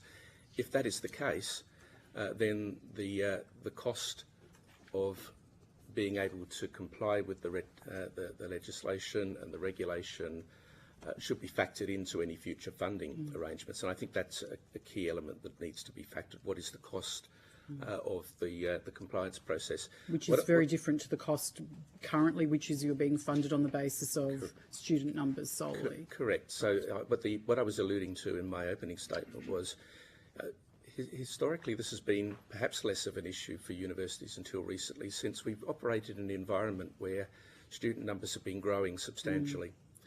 And my observation is that universities, including UTS, have grown in relation to student numbers and therefore the revenue that's associated with those students' numbers, and have been able to, at least to some extent, absorb some of that cost. The future environment that I'm referring to is one where there is an anticipation through the accord process and through the role of ATEC to essentially regulate or manage the sector as a system, less to do with individual institutions. And it's very hard to see significant growth, particularly in the next few years, certainly with restrictions that we've seen on international student numbers, certainly with the situation we're in at the moment with essentially capped funding and a transition to fully funded student places. We've been discussing with the ATEC and the department a thing called a glide path. Glide paths, Senator, seldom go up. And so I think the transition over the next period of time, in particular, this particular confluence right now is going to be very challenging. So I guess the caution for the governance arrangements is to ensure that they reflect the funding environment that we're in and the nature of that future state of the universities, where universities will have much less discretionary control on the number of students that they actually enrol and therefore the funding that's available to them, under a model that still seems to be predicated on per student funding. Different approaches could have been chosen, including approaches to fund universities with some form of block funding to reflect their particular environment, such as regional universities, for example. But that is not the case at the moment. And so my caution is that we need to ensure that the governance arrangements we have in place, the regulatory environment in which we work, is reflected in the funding arrangements. Yeah, so there's no sort of consideration given to specific operational impacts of who, what and where. No, and the other conversation, if I might, Chair, that relates to this is a sense that universities being not-for-profit shouldn't make a surplus. We have no other source of funding, for example, for capital funding. Universities have to provide their own funding through accumulated surpluses to be able to provide ongoing needs for teaching and research in IT, infrastructure, a whole range of facilities that are needed to support the student experience and the work of our academic staff. And when you speak of cost, am I right to assume that you're not just talking about financial costs, you're talking about resourcing costs, like the time of your professional staff? Yeah, I include that. I include that in Yes. cost, and in fact, one of the most valuable resources we have as a university. In fact, the whole purpose of our being able to deliver our teaching and research is the investment in staff, which is why the circumstances I was talking about a moment ago with your colleague are distressing for everybody, including the management of universities. Sure. My last question talks about this piece of cost again, and I note that there was some $45.53 million spent on consultants in 2023. Could you give us an insight into how much of that related to essential compliance for regulatory advice and how much to broader organisational change and strategy, and whether this was to, take this compliance or regulatory load away from teaching staff and allow them to teach and help provide research or encourage research? So why does it look like this, and what's its purpose? No, thank you, Senator. I don't know that I'll have to take on notice that specific question about which is related to some form of regulatory compliance. In our annual report, we break down the components of our spend on consultants. Often it's because we need to have capability that we don't naturally have in-house because we choose to invest in teaching and research. So IT systems, property, planning. So those are all articulated in the annual report. But the proportion of them that is due to regulatory and compliance issues is an interesting question. I'll need to ask our financial people to try and characterise that for you. You're correct. The spend on consultants is about $44 million out of about $1.3 billion worth of spend. Yeah, thank you. That's all from me, Chair. Senator Faruqi. Thank you, Chair. Good morning, everyone. Last year, I think it was late last year, you announced Operation Sustainability Initiative, which will reportedly result in the loss of 400 jobs, 150 academics, 250 professional staff in an effort to deliver $100 million in annual savings. Professor Parford, I understand that you received a salary of around $935,000 last year. Does Operation Sustainability Initiative consider a cut to that salary or the salaries of any of the other very highly paid executives, or is it just staff who have to pay the price of the changes that you are proposing? Thank you, Senator. The senior executive and the senior staff group have, in fact, will not now be paid any bonus or performance components, which is a saving across the university of about $2.5 million.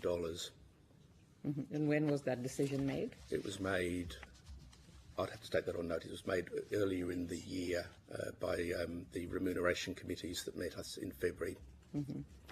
Just going back to the safe work prohibition notice, as I understand it, it is the first time ever that the watchdog has issued such a prohibition notice to a white-collar employer. I mean, that's really significant, and it should be embarrassing for UTS. Are you embarrassed, and is it an indictment on your leadership that staff had to go to a workplace safety regulator just to have their suffering acknowledged?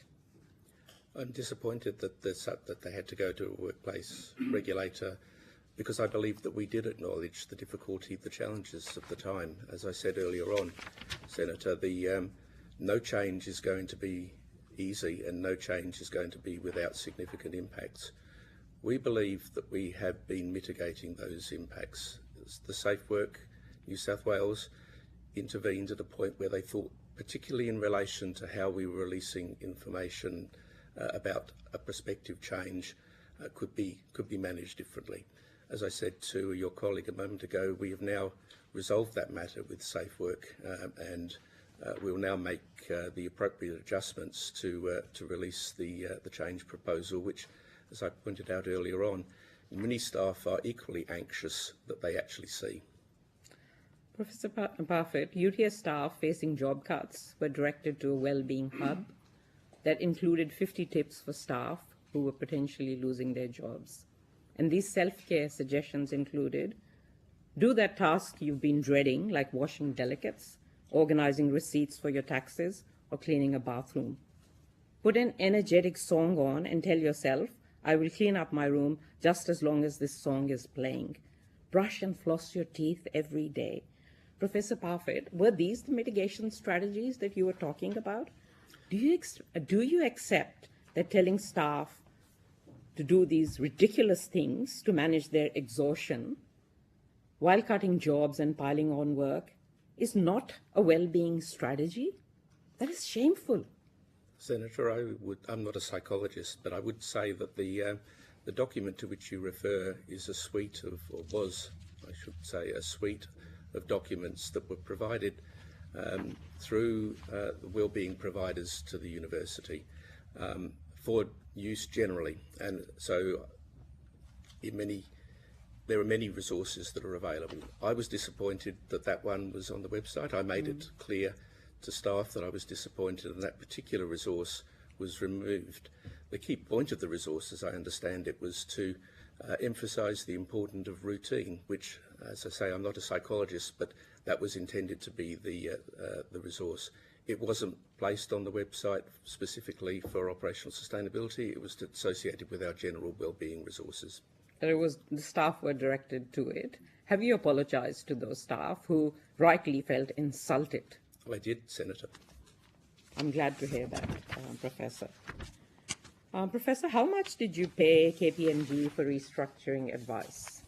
KPMG were paid a total of around $7 million for support from the early stage ideation, investigation, through to assistance that were provided to the university senior team and others associated with the design of possible future states of the university.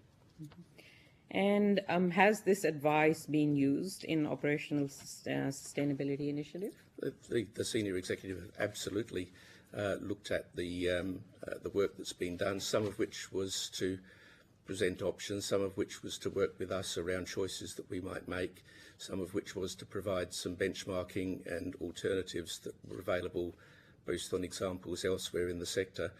I should stress that every point that a decision was made in relation to what we might do, and of course the change proposals have not yet been released, but the choices that we make are our choices as leaders in the university, not made by KPMG, but informed by the work that they did for us across a very short period of time, with a very complex set of potential impacts on the university. Mm-hmm. And Professor, how much has UTS spent on consultants in the last year? As I indicated to your colleague a moment ago, it's about $44 million. It's reported in the annual report out of a total expenditure of $1.3 billion.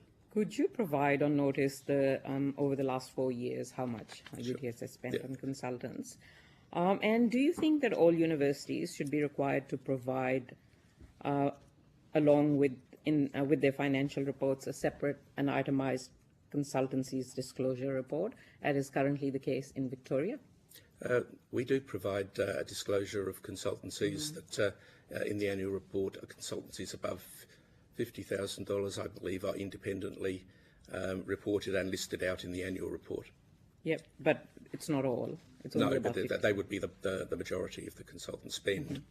However, I take your point that all consultants could well be listed out as an appendix. Yes. You just mentioned earlier that since August, I think it's August 18th, TEXA has been undertaking a compliance process with UTS. Are they looking at any breaches of the threshold standards?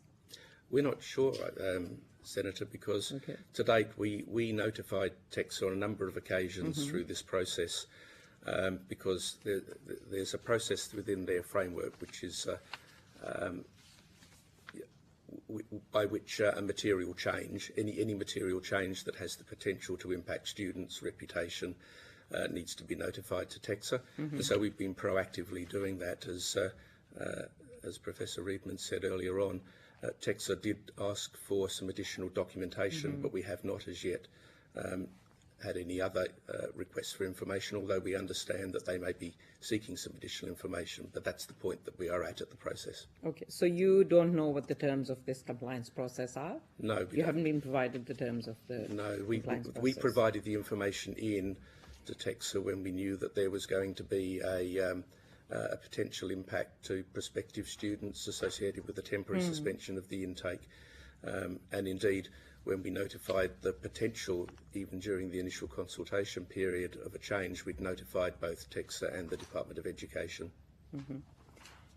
Professor Barfoot, I understand that staff at your university, or at their university, feel afraid to speak openly about what's happening and are resorting to closed-door meetings and encrypted WhatsApp groups. Do you acknowledge that fear and mistrust have really set in the UTS workplace culture under your watch? And what are you doing to address this? Yeah, thank you, Senator. I understand that staff are distressed at this point in time. What we have said all along is that genuine and open consultation around challenging issues needs to occur. It's part of our change process. And we have been attempting to release the document, which is a proposal for change, which provides the basis for the changes that we might consider. There has been lots of speculation around what those changes are.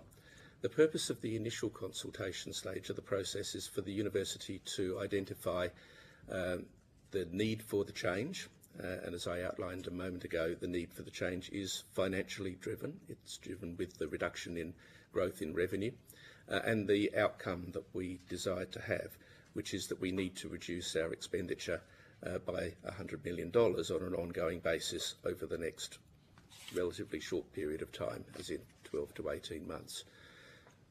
We've been unable to talk about the details of the proposal, Senator, because we've not been able to release the paper.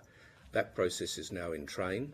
We have worked, as I said earlier on, sadly needing the Safe Work Inspector, but work with people to be able to provide an environment to release a change proposal, which for some will be distressing, because it does point to the need to reduce the size of our workforce. But the need to talk honestly and openly and transparently and to consider options is a purpose of that consultation process that we're hoping to enter in the next week. So you are going to release the proposal in the next few days? No, not in the next few days, Senator. Okay. I don't know the exact timing. We are reflecting on the feedback still and still receiving input from our health and safety representatives. So what's the consultation going to be on? So the consultation will be on the consultation will be, first of all, to go to the meetings that were postponed as a result of the process to advise that there is a potential impact in some form, and then to release the change proposal around which a future period of consultation will take place. So what is the timeline of releasing the change proposal? We haven't yet finalised, but we hope in the next couple of weeks, Senator. The next couple of weeks. Last question. Okay. We were talking earlier about the scrapping of degrees, but isn't it true that UTS is also suspending degrees in education and public health, including the Bachelor of Public Health, which is one of the few public programs nationally with a dedicated major in Indigenous health and well-being? I'm just wondering how this aligns with the public mission of the university, which is supposed to serve the social needs of our society, rather than like corporate priorities or, meeting funding or surpluses. So, yes, that is true, Senator, that the proposal through the temporary suspension of intakes does impact teacher education and public health. Mm-hmm.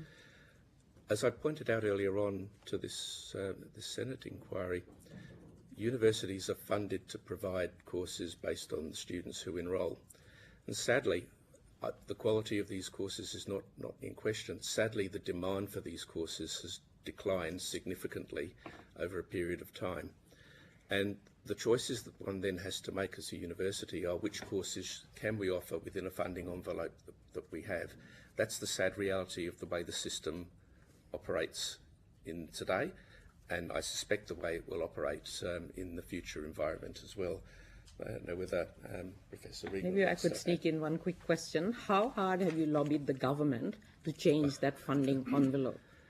I think that through a period over a long period of months, and the temporary the immigration issue that was brought around with international students was, in fact, through the latter part of last year, was the heart-wrenching point where we realised that the scale of change actually needed to be as large as it is.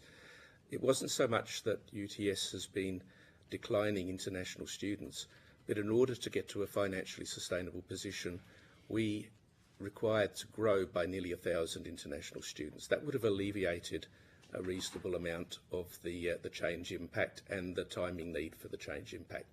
So we have been lobbying very hard.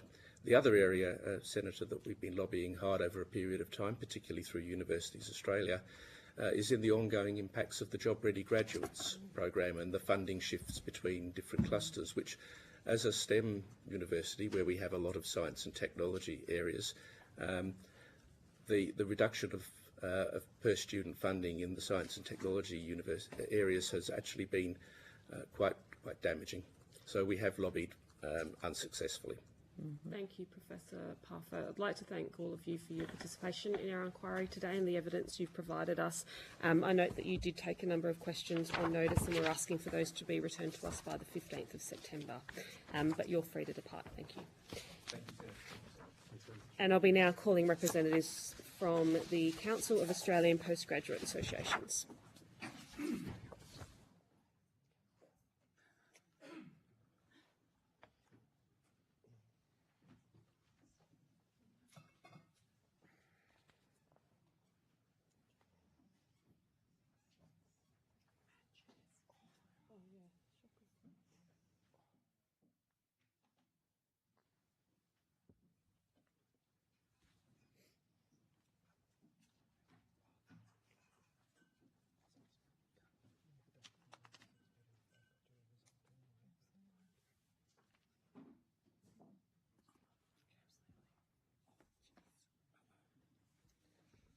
Welcome to you all. I understand that information on parliamentary privilege and the protection of witnesses giving evidence to Senate committees has been provided to you all. For the Hansard record, could I ask you each to state your full name, please, and the capacity in which you're appearing today? Thank you so much for having us today. My name is Jesse Gardner-Russell. I'm the National President of the Council of Australian Postgraduate Associations. My name is Richard Lee, and I'm the National Vice President of Kappa. My name is Wei Hong Liang. I'm the International Student Officer of Kappa. My name's Mia Campbell. I'm the President of the UTS Students Association. Great. And do any of you... Oh, apologies. We have some joining by teleconference as well. Oh, no? They are not. Okay. So it's just the four of you, to be clear? Yep. Okay. Do any of you have an opening statement you wish to make for the committee? We'll do. Please proceed. Thank you, Senators, for the opportunity to appear before you today to speak on behalf of almost 500,000 postgraduate students in Australia. As I said earlier, my name is Jesse Gardner-Russell. I'm the National President of the Council of Australian Postgraduate Associations, and I'm also a PhD candidate in ophthalmology at the University of Melbourne. As postgraduates, we have an intrinsic interest in the continued success of Australian universities. Both coursework and high degree bioresearch students are involved in the teaching, mentoring, learning, and of course, delivering cutting-edge research to drive innovation in our great country. The increased marketization of the higher education sector has seen universities being urged to adopt commercial models to generate more income through various means. This includes the commercialization of intellectual property and the commodification of education. And this has shifted the sector towards a focus on delivering education for the workforce and not for the pursuit of knowledge. Student success is measured by the number of completions, not the quality of education. Research is measured by the volume of outputs, not the long-term impact. And international education is measured by income and not outcome. But we know that universities can be better. Universities are capable of self-regulation. They are capable of providing quality education. They are capable of driving the next generation of research and development, and they are capable of creating a welcoming environment for international students. In our submission, we argue for improved regulation, not less and not more. we know that universities already have to wade through hundreds of pieces of legislation and regulations in order to operate. And this creates further bloats to the cost of management. It also creates an opaque and complex structure where no one really knows who runs the university, sometimes even those who supposedly run them. But what we as postgraduates know is that within our universities lies the expertise, experience and enthusiasm to make our universities the best in the world. Thank you all, and I welcome your questions. I'll hand over to Richard. Good morning, Senators. Thank you for the opportunity to speak before this community today. It's both a delight and honour to contribute to this important discussion on the future of higher education in Australia. So my name's Richard Lee. I'm currently serving as the National Vice President of the Council of Australian Postgraduate Associations. I'm a PhD candidate at the University of Queensland, a member of the University Senate, and the chair of the board at the Association of Postgraduate Students at UQ. So as a student studying in the discipline of higher education governance, I'm here with my colleagues today to discuss how our universities can be better to serve their public purpose. Postgraduate students are a vital part of the Australian university ecosystem. We're not just learners, we're also teachers, researchers, academics and professionals who bring years of experience into the higher education sector. Many of us balance study with our families, careers and significant responsibility outside the university, and many of us bring our experience we learnt from our families, careers and significant responsibilities with us to the university. This makes postgraduate perspective unique and essential. As we talk about postgraduate representation, we're talking about ensuring that the voices of students who are already embedded in professional and civic life are heard in the university governance and decision making. The importance of postgraduate representation lies in the trust in student agency. Students are not passive recipients of education, but active contributors to the intellectual, social, and economic life of university. When postgraduate students are meaningfully involved in governance, they bring forward ideas grounded in lived experience, such as how to improve research training, how to balance the dual identity of being both student and professional, and what types of university infrastructure and activities could enhance the learning on and off our campuses. Senators, universities in Australia are public cultural assets. They exist not only to generate knowledge, but to embody the democratic principle of participation, accountability, and transparency. And this is why governance matters. At their best, universities are places where multiple voices, staff, students, and broader community can come together to shape policy and direction. Yet, too often, postgraduate students are underrepresented in governing bodies, despite being central to the research productivity and the teaching capacity at our universities. Like Jesse said, universities are capable of self-regulation, and part of that self-regulation should include greater inclusion of postgraduate students in the governance framework. Because if there's one thing we can guarantee postgraduate students are good at, it is having the means and courage to hold the university and the education conditions accountable. I urge the committee to recognise the importance of authentically embedding postgraduate voices within the university governance. Greater inclusion will not only strengthen decision-making, but also reaffirm the public and democratic nature of our higher education system. A university that listens to its students is one that is more responsive, more innovative, and more aligned with the community it serves. Thank you once again for having me today, and I'm looking forward to your questions. Thank you. Does anyone else have an opening statement they wish to make? Yes, Ms. Campbell. Thank you for the opportunity to appear before you today. My name is Mia Campbell. I'm a fifth-year law and physics student and the president of the UTS Students Association, the peak representative body for 48,000 students at the University of Technology, Sydney. The course suspensions and looming job losses at UTS have attracted national attention. However, the chaotic, opaque and deeply damaging rollout of the UTS's so-called Operational Sustainability Initiative is not an isolated problem, and it reflects deeper governance failures at UTS and in universities around the country that this inquiry is tasked with addressing. At every level, students see how little voice we have in decisions that directly affect our education and how far university leadership has drifted from transparency, accountability and public purpose. The same governance failures raised by UTS's cuts are seen in the management of the student services and amenities fee. The legislated requirements relating to staff are routinely sidestepped, particularly the obligations for genuine student consultation, transparent decision-making and accountable oversight. The result is less accountability for how student money is spent and the loss of an environment fit for learning, innovation and collaboration. Another example is in the handling of gender-based violence at UTS, where 4 consultant-led reviews have happened in 3 years that have produced little improvement to the experience of students who continuously share that they regret ever having reported. In both cases, the university actively avoids asking students for their views precisely because those views would expose poor governance and challenge management's control. The endless use of external consultants within these governance processes rarely brings expertise in education or an understanding of the broader purpose of universities. Their reports avoid the very questions students and staff are asking. What is the educational value of these courses? What is the impact on research output if we cut staff? What do students themselves want from their university? In relying on external consultants, management distances itself from accountability for their continued governance failures while sidelining the expertise of academics and the experience of students. The result is a university that feels less like a public institution and more like a corporation chasing short-term returns. This has eroded trust, undermined the quality of education, and left students and staff with no confidence that the governance procedures are accountable or effective.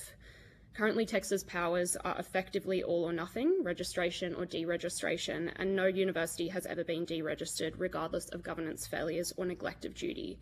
What's needed is more robust oversight of financial management, consultation, and over governing bodies themselves. Otherwise, the public purpose of higher education will be forgotten. Thank you for the opportunity to appear on behalf of the UTS Students Association today. Thank you. Mr. Lang, do you have a statement? Yeah, hello everyone. My name is Wei Hong Liang, the International Student Officer of CAPA. Since early this year, I have been working with other student leaders across this country to rebuild the national representative body for international students. Last Friday, we registered the International Student Representative Council of Australia, and I would like to share this good news to all, and probably we can work on that platform even further. One clear example shows why international student voice matter. In the ESOSA Bill 2024, the official document actually lists CISA as the only student representative here, but we all know CISA is deeply in a crisis of governance since late 2021 and was eventually deregistered last year, yet it will still be taken as an official voice on such important debate for that space. Without property representation and without evaluation of our experience, any discussion on higher education probably is incompleted. I therefore propose 2 key improvements of higher education governance. Firstly, representation must be empowering at the federal level. Only when students have real impact federally, we can gain the bargaining power with our university. Otherwise, they will not really hear from us. When a vice chancellor tells us plan A, students can respond no at federal level. We'll be told national needs plan B. That's a good case for us. This also reduces misunderstanding and misinformation, where you may discuss sustainability and student experience here in this room. In our community, probably the rumor we're hearing is the government really hates international students here. So students have been the federal ambition to uplift student experience, but in this process, we have also seen the systematic absence of student voice. We advocate for permanent international student representation and also for student representation in general at the Australia Territory Education Commission and TAXA, also the National Student Ombudsman. Beyond the federal level, universities themselves must act. They should establish international student advisory group. Some universities already have that, but for most of them not really have any advisory institution for international students. Secondly, student representation needs empowering with public support. Representation will not work without stable public support. Participation is a process of learning how to engage. Well, we also want to contribute our voice.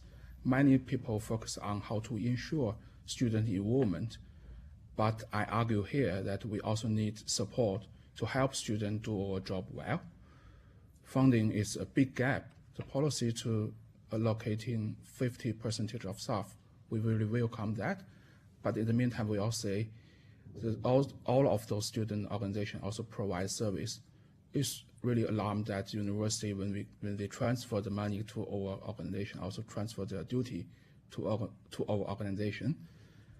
And also student representation of a lack of support from the professional staff and the lack of training. A common situation is when I sit at university committee, what I face is hundreds of pages of agendas prepared by professional consultation, present by the senior and professional staff and leaders. What we hear is just look like the soldiers sent into a battle, armed only with our courage. How can student representation respond efficiently in this environment? Really hard. We need briefing staff, we need access to data and policy research capacity, we need property training, we need living allowance that can cover over time, work on that space. Also, in particularly, international students engaged in formal representation role should be allowed to take part-time study in order to carry out these responsibilities. This support are needed both at the national level and campus level. I suggest the federal level establish a program especially to support student representation. Thank you. Thank you. Mr. Gardner-Russell, I'll come to you for questions first. You would have seen recent comments from Minister Clare, who said that TEXA doesn't have adequate governance powers to address provider-specific issues when it comes to governance. Do you support the recent announcement around strengthening those powers, and are you intending to be part of the consultation paper that was released last week? Fantastic. Thank you for the question. So the role of universities and our expectations of them have dramatically changed since TEXA was made. Universities are almost the fourth layer of government in Australia. They become larger, they provide more services such as accommodation, health services, psychological services, canteens, sporting facilities, also contributing to sovereign capabilities. And many other campuses now have locations in other continents. Yet with these competing demands and changes to funding, there's been a shift to the more market-oriented approach and commercialisation of higher education. This shift has created a tension between the traditional values of our higher education and those commercial imperatives. We 100% believe that TEXA's powers need reviewing, and we of course do intend on writing our 12th submission this year to provide feedback on the review of the TEXA's powers. Great, thank you.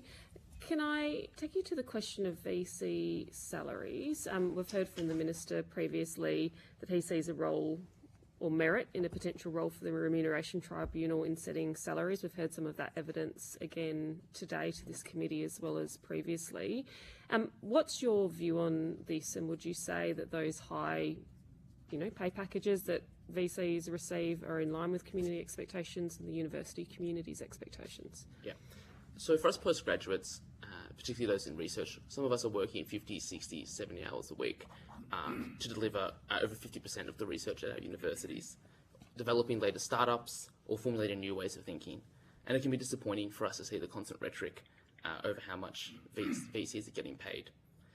Last week, we saw an article in the Advertiser talking about how the new Vice Chancellor of Adelaide University is getting paid less than either of the two Vice Chancellors that were her predecessors.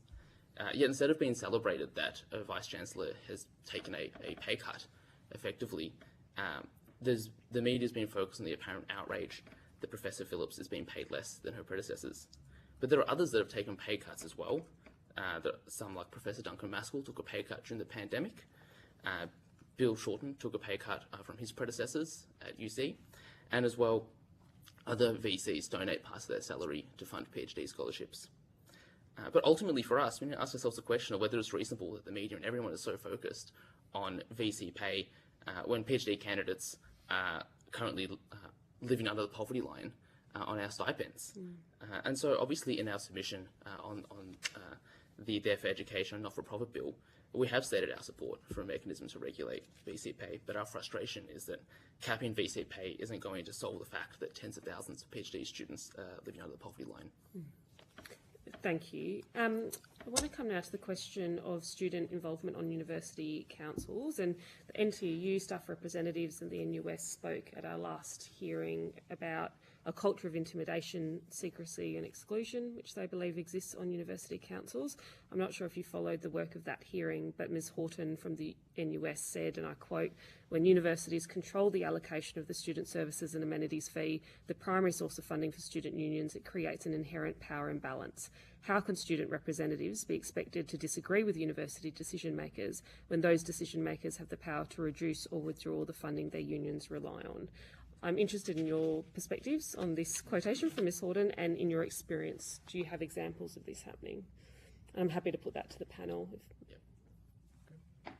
So our members who are student members on governing bodies have repeatedly talked to us about being treated as second-class members on the council. On their respective university councils, we've reduced access to papers or not being able to nominate for council committees. So some universities don't even have postgraduate student members on their governing body, and the majority of universities don't differentiate between coursework and research postgraduate members on their council or university senate. So in some universities, the student members are the only ones that are not remunerated for their time. So this is indicative of the levels of respect afforded to student members in the university senates. What we want to see is a more authentic embedment of student members in university governance framework. This means actively listening to what students have to say in council and senate meetings, and provide students the appropriate resources so that they are able to maximise their expertise in these council and senate meetings. Thank you. Does anyone else have a contribution? Ms Campbell. I'll answer your question first about student representatives on UTS Council. So at UTS, on UTS Council, there's an undergraduate representative and a postgrad representative. I'm not either. They don't have an ex officio member for the student union lead.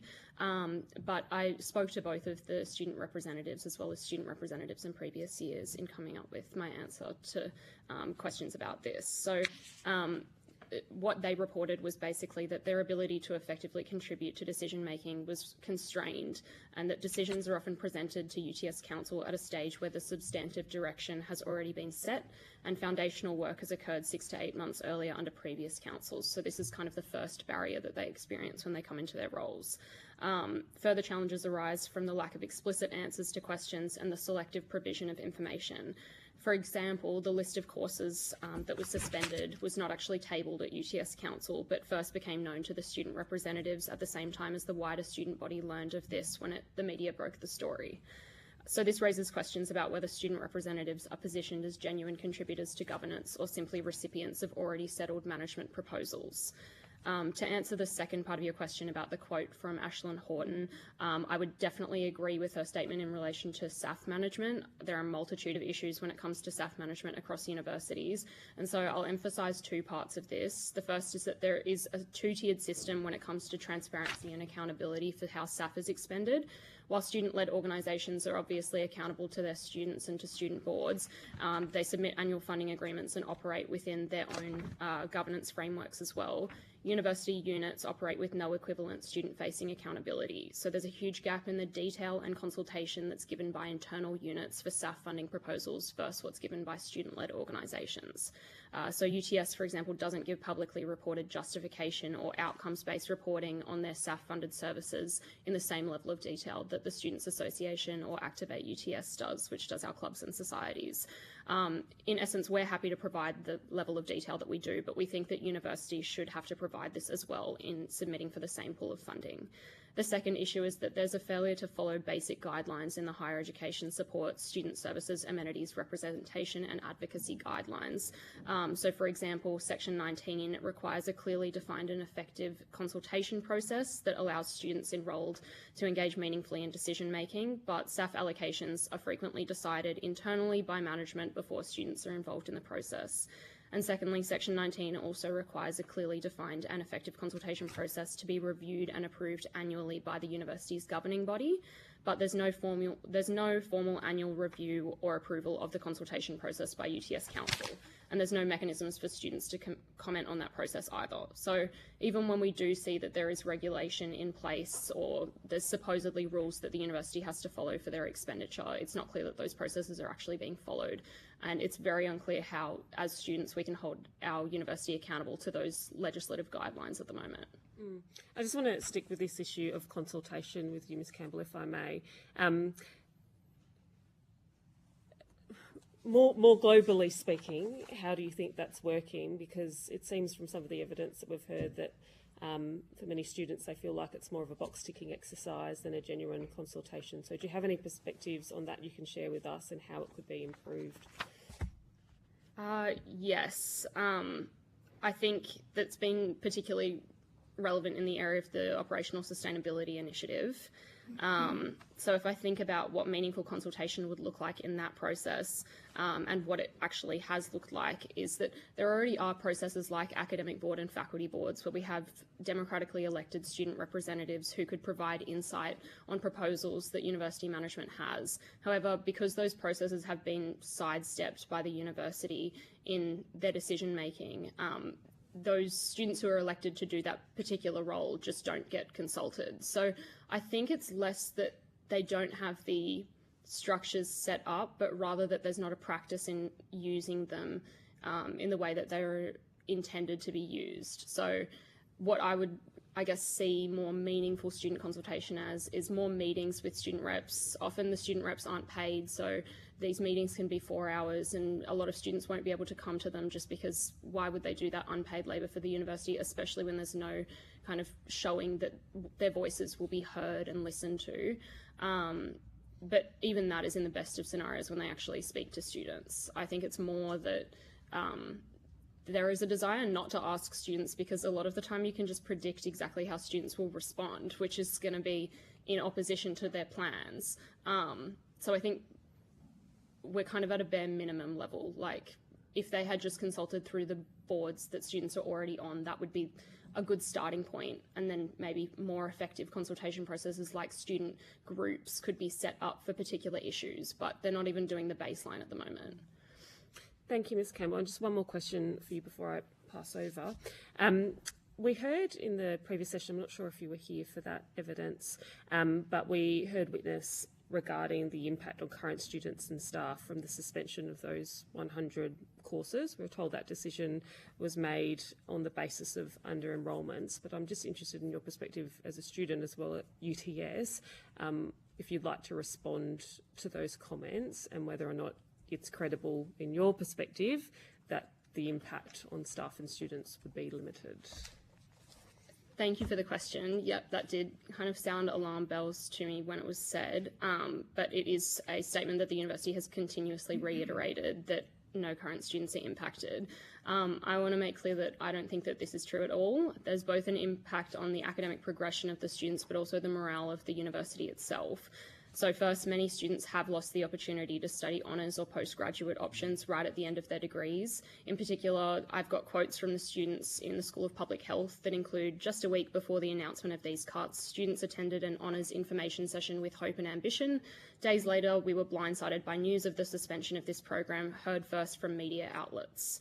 Students of public health and from all faculties affected feel abandoned by this university, by its leadership and by the Vice-Chancellor. For many of us in public health, we chose to study this degree on the basis we would have a solid pathway to complete a bachelor, honours and PhD, but now we may not be able to. Beyond that though, some PhD supervisors have already been made aware that they might have to supervise students for free if they are subject to job losses next year.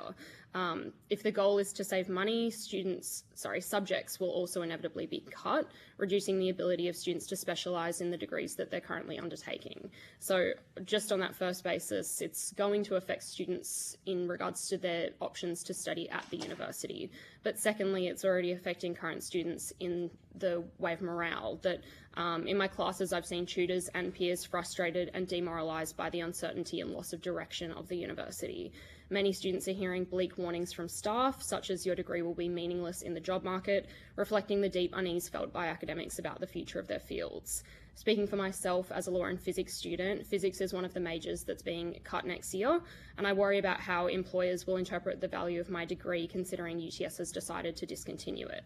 So yes, I outright reject the idea that these cuts do not impact current students. Thank you for the evidence, and I can well imagine that for many students, if they'd known this was a possibility when they were enrolling in the university, they may have made very, very different choices. Definitely, yeah. Thank you so much, Ms Campbell. Senator Kovacic, you have the call. Thank you. Thank you all for taking the time to be here today. One of the questions I want to ask is in relation to the higher education standards. The submission speaks to section 6.1. And that section already requires universities to commission an independent governance review every 7 years. If TEXA were to appoint the reviewers themselves, could you articulate for me what specific failure in the current requirements you're saying this would actually fix and how it would fix that? I'm happy for you to answer it if you want to, Jackson. No worries. Thank you for the question. So one of the key issues that has emerged, I believe, throughout the inquiry has been a lot of talk about the kinds of consultants that the universities have been hiring for different kinds of reviews. For example, when we're talking about UTS, we've read reports where the consultants that were hired to provide advice on the job cuts promoted the potentially unlawful use of metrics to determine jobs that were meant to be made redundant, etc. And a big spreadsheet was produced looking at the outputs of particular academics, etc., to create a calculation on which jobs were meant to be lost. Now, I think this speaks to exactly the key issue of when universities that may not be self-regulating in an adequate manner are hiring, the reviewers that they want to hire, that they might have a stronger relationship with, or maybe providing advice which is beneficial to the university, which then perpetuates ongoing issues. Now, enabling TEXA to appoint its own reviewers or to do the review itself enables us to step back from that situation and have some additional assurances that the reviews of the effectiveness of our governing bodies are genuinely independent and are being done to the standards that TEXA wants. So your position is that there should be no independent reviewers, that they should all be reviewers that are effectively delegates of TEXA and do that work. They then effectively wouldn't be independent if they're actually part of the regulator, right? Or TEXA could appoint their own independent, like they could choose to appoint their own independent reviewer. But wouldn't those reviewers also be consultants? Or it would be up to TEXA's discretion. But where does the pool of reviewers come from?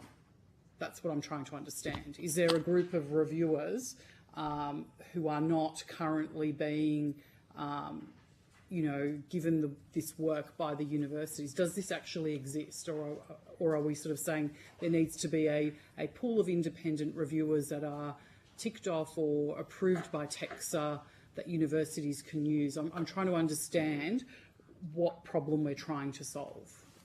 Yeah, of course, yes. From student perspective, we fully respect if we have independent review from TEXA, but most important thing from our side is we need to see the hard benchmark rather than just review in principle. Yeah. We want to see a clear standard on student staff or student academic ratio, on-campus accommodation rate, affordable campus dining rate. Without this hard targeting, it's really hard to do the review for such complex university system. So you're seeking a, say, mandatory baseline of the criteria for the review versus who's actually doing the review? Because what I'm trying to understand is, who are the reviewers? My understanding is that they're all consultants. So are we saying that some of them are bad, some of them are good, and only TEXA should be able to appoint them and the universities should have no discretion in...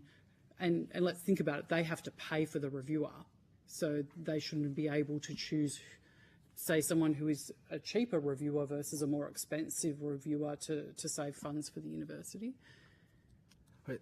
I think that, you know, what Wei Hong has also highlighted is that, you know, instead of it's both. So we want to have like the structure for that inspires confidence that for the public and for the students that universities are doing the right thing. But in case that we need a reviewer, we would like somebody who could either is appointed by TEXA or a external body that is not appointed directly by the university, because we think that inspires more confidence. You know, having a external person that does not have direct ties to the university or university's governance framework in any way to conduct a review.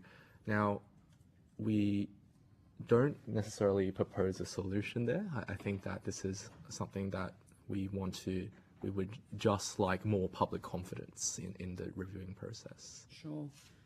That then leads me to sort of wonder how then would any of these changes to the review process avoid duplicating the roles of state legislation and the State Auditor General, who already scrutinise university governance and finances. So you're saying that even those mechanisms are not enough to ensure that the universities are actually doing a thorough independent review?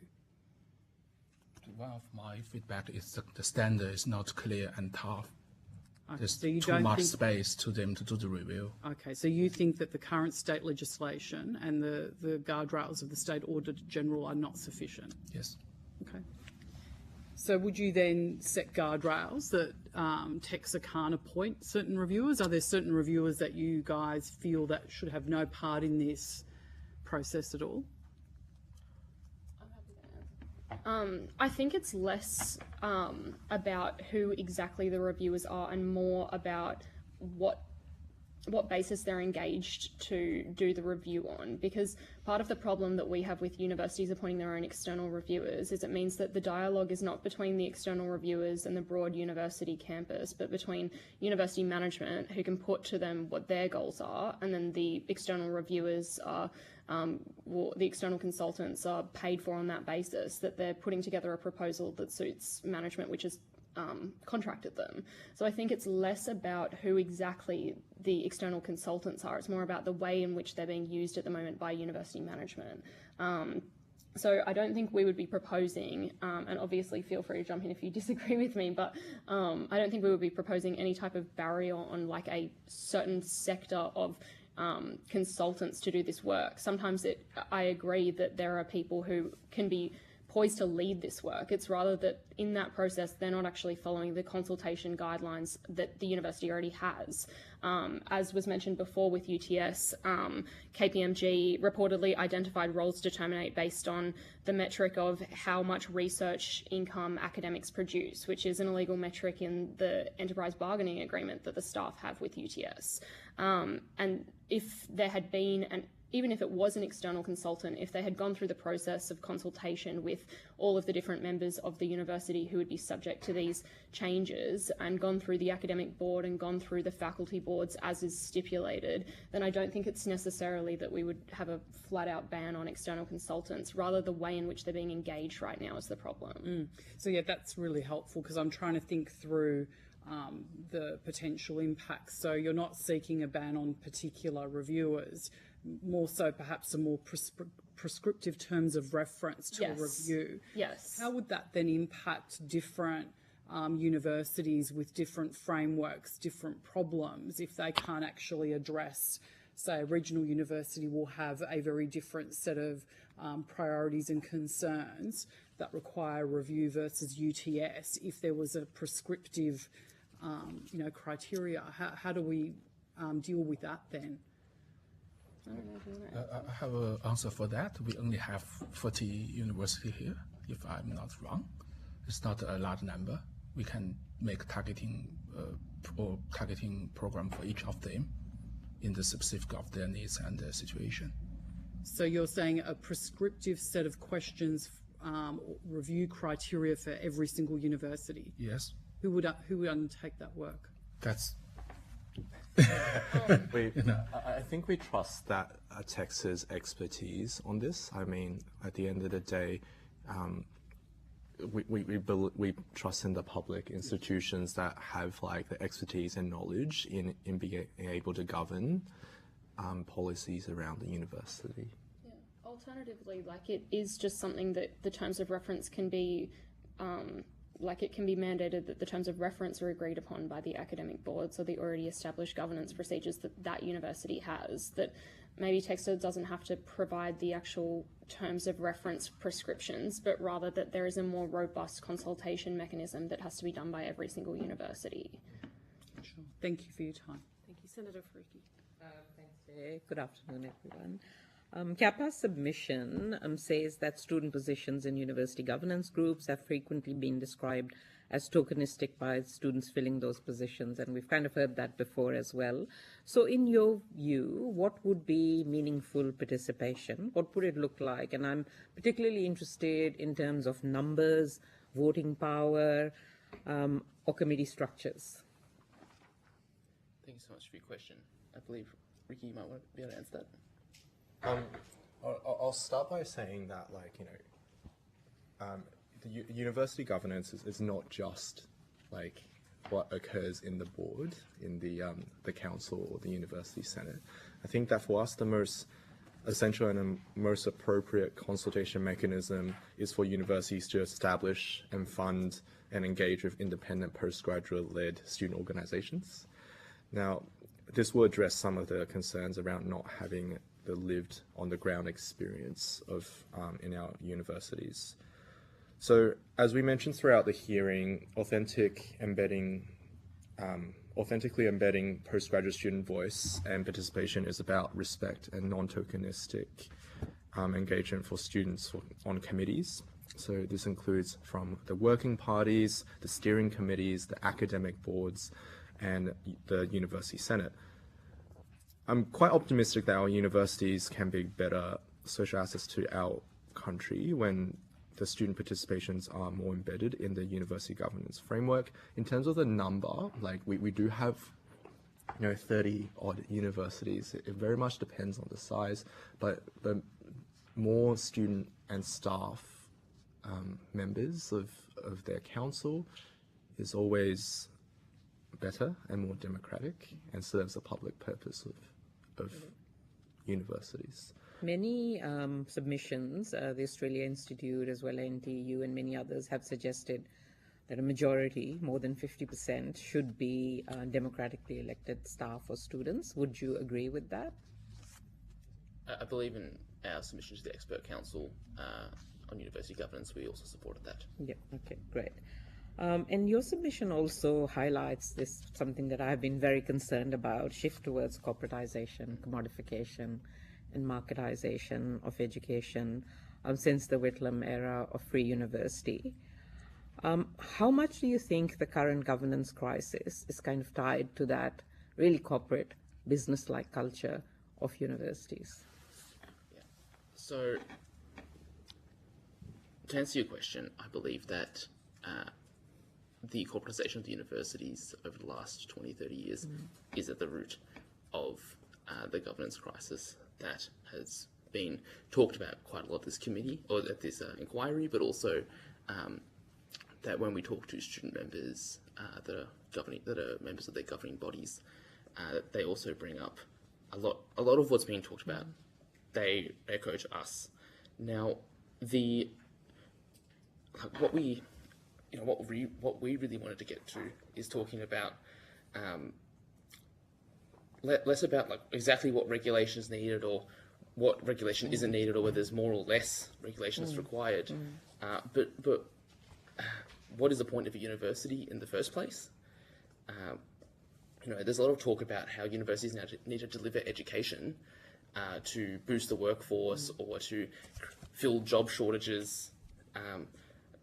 But really, in our mind, a university is an environment where you're meant to be close to the top minds, leaders in the field, and you have the facilities and the environment where you can achieve your best and you can learn from the best and learn about ideas and concepts that you would never have heard of before. I mean, I myself, I'm from regional Victoria, and I worked to save up to come to university, and I started off in computer science, ended up in biochemistry, and now I research how to recover people's vision. And that's all through being in an environment that's focused on learning and exploring new ideas, rather than having that prescriptive idea of we're just delivering a piece of paper for you to be able to get a job. And our view is that the central university management doesn't need more CPAs, MBAs, and GICDs. We need to be empowering the PhDs, MDs, and JDs to be able to have their say and to do what's best for the academy. With that idea of obviously there needs to be financial sustainability, but it's not just about the profit margin. It's about providing the environment. Yeah, I couldn't agree with you more, because I think in your submission you also talk about the shift of universities from public good to revenue focus. There is this, yes, please go for it. A quick comment on that. We hope the university run by the public, if we claim that it's a state-owned or public university, the majority of the income for the university should come from the public resources. Yep. We should learn the Europe case and back to a good model for free education. Yep. I know I'm running out of time, so probably the last question from me, Chair. With the legislation that is going to come to Parliament, hopefully this year, setting up the Australian Tertiary Education Commission, there is a real opportunity, I feel, for that foundational legislation to clearly articulate what universities are here for. Like you said, they are here to serve a public purpose. They are here for learning, education, social and civic contributions to the community. Do you think inserting something like that in a legislation could kind of, at least in one way, focus on what the mission of a public university should be? I know, Ms. Campbell, you're nodding your head. Could we hear from you? Yeah, I completely agree with that. I think it would be a good opportunity. For example, there are terms like genuine student consultation in some of the legislation at the moment, but obviously that just leads us to like a dispute with the university over what's genuine and what's not genuine. And obviously it's never feels genuine to us, and it's always totally genuine to them somehow. So I think that it's probably a good opportunity to, instead of using broad terms that can be debated, but rather to enunciate things like quorum requirements for students in the room for some of these meetings, voting requirements. One of the key issues that we continuously see is that even though things are brought to boards and committees sometimes, it's not clear, even though there's dissent in the room, there's never voting. It's always assumed that it's adopted on a consensus basis, and when you check the minutes at the next meeting, your concerns have not even been recorded. So basically, like, requirements like this that are very common within all of our own student organisations. I mean, a lot of the time the decisions are unanimous, and yet every single time we go through the rhythm of like, is there any dissent? Is there any abstentions? And we do the entire process every time. So I think it's just about bringing those basic kind of like voting requirements, quorum requirements, numbers of students who should be there in different decisions, representation from the different demographics of students so that we don't exclude postgraduates, so that we see HDR and coursework postgraduates represented. These types of requirements are things that the university could like tick off and that don't leave us with an ambiguous term like genuine student consultation to argue over. So definitely. Thank you. I add one more question, one more sentence here. At least the Australian Tertiary Education Commission should have permanent student rep particularly cover the undergraduate, postgraduate, and HDR student. We take action from the legislation itself, not just give other people suggestions. Thank you very much to all of you for your participation in our committee hearing today and for being part of this inquiry. We do appreciate it. Answers to questions on notice are due to us by the 15th of September, but you're free to depart. The committee will now suspend and will be returning at 1:15 Eastern. Thank you.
I declare open again our hearing of the Education Employment Legislation Committee's inquiry into higher education providers.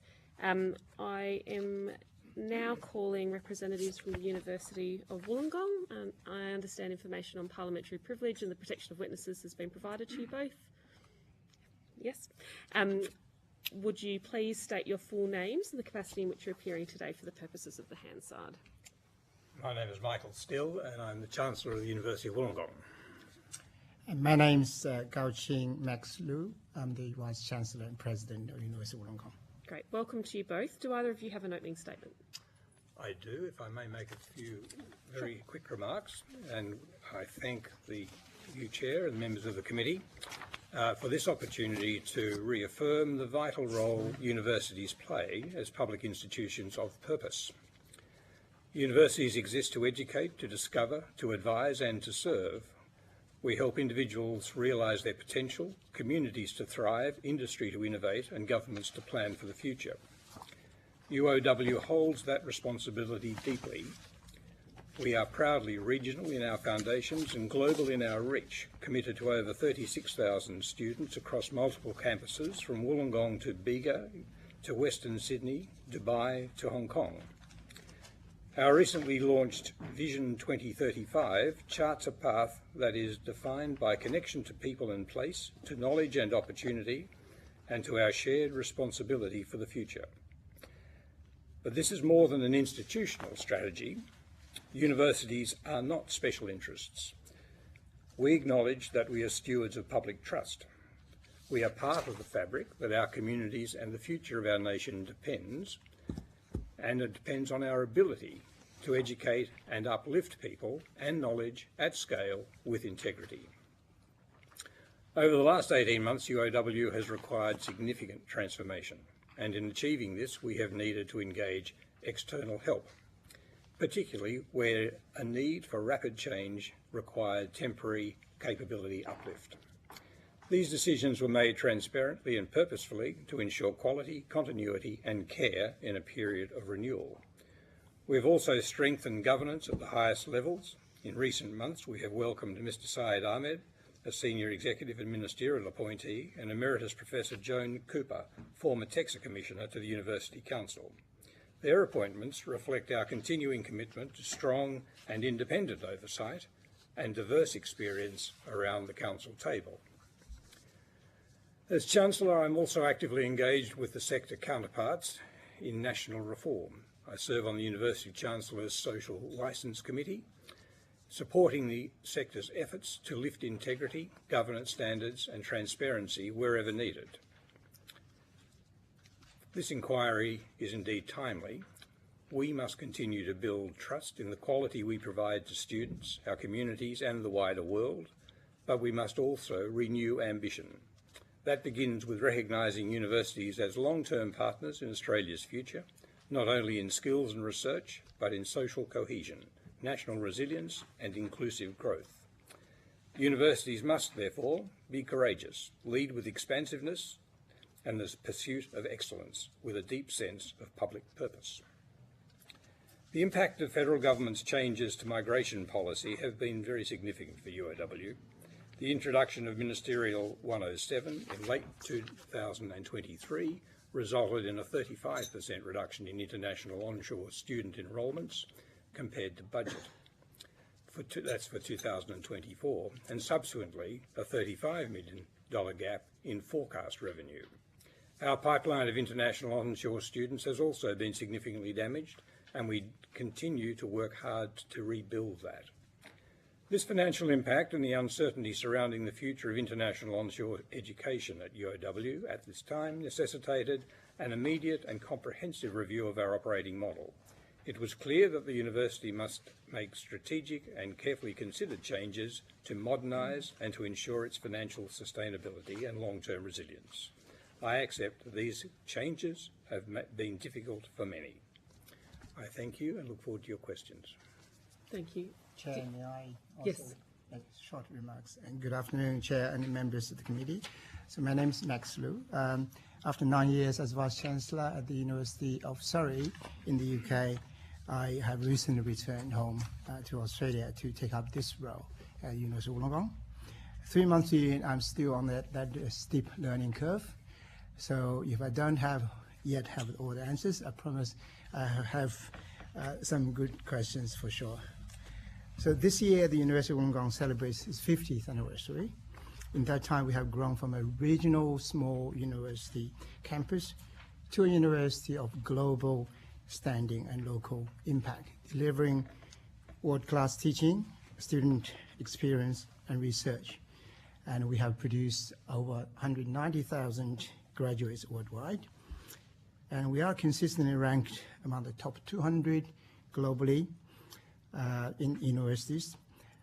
I'm immensely proud of UOW's contribution to Australian higher education and to our community and society broadly, and deeply honoured to lead the university at such a pivotal time.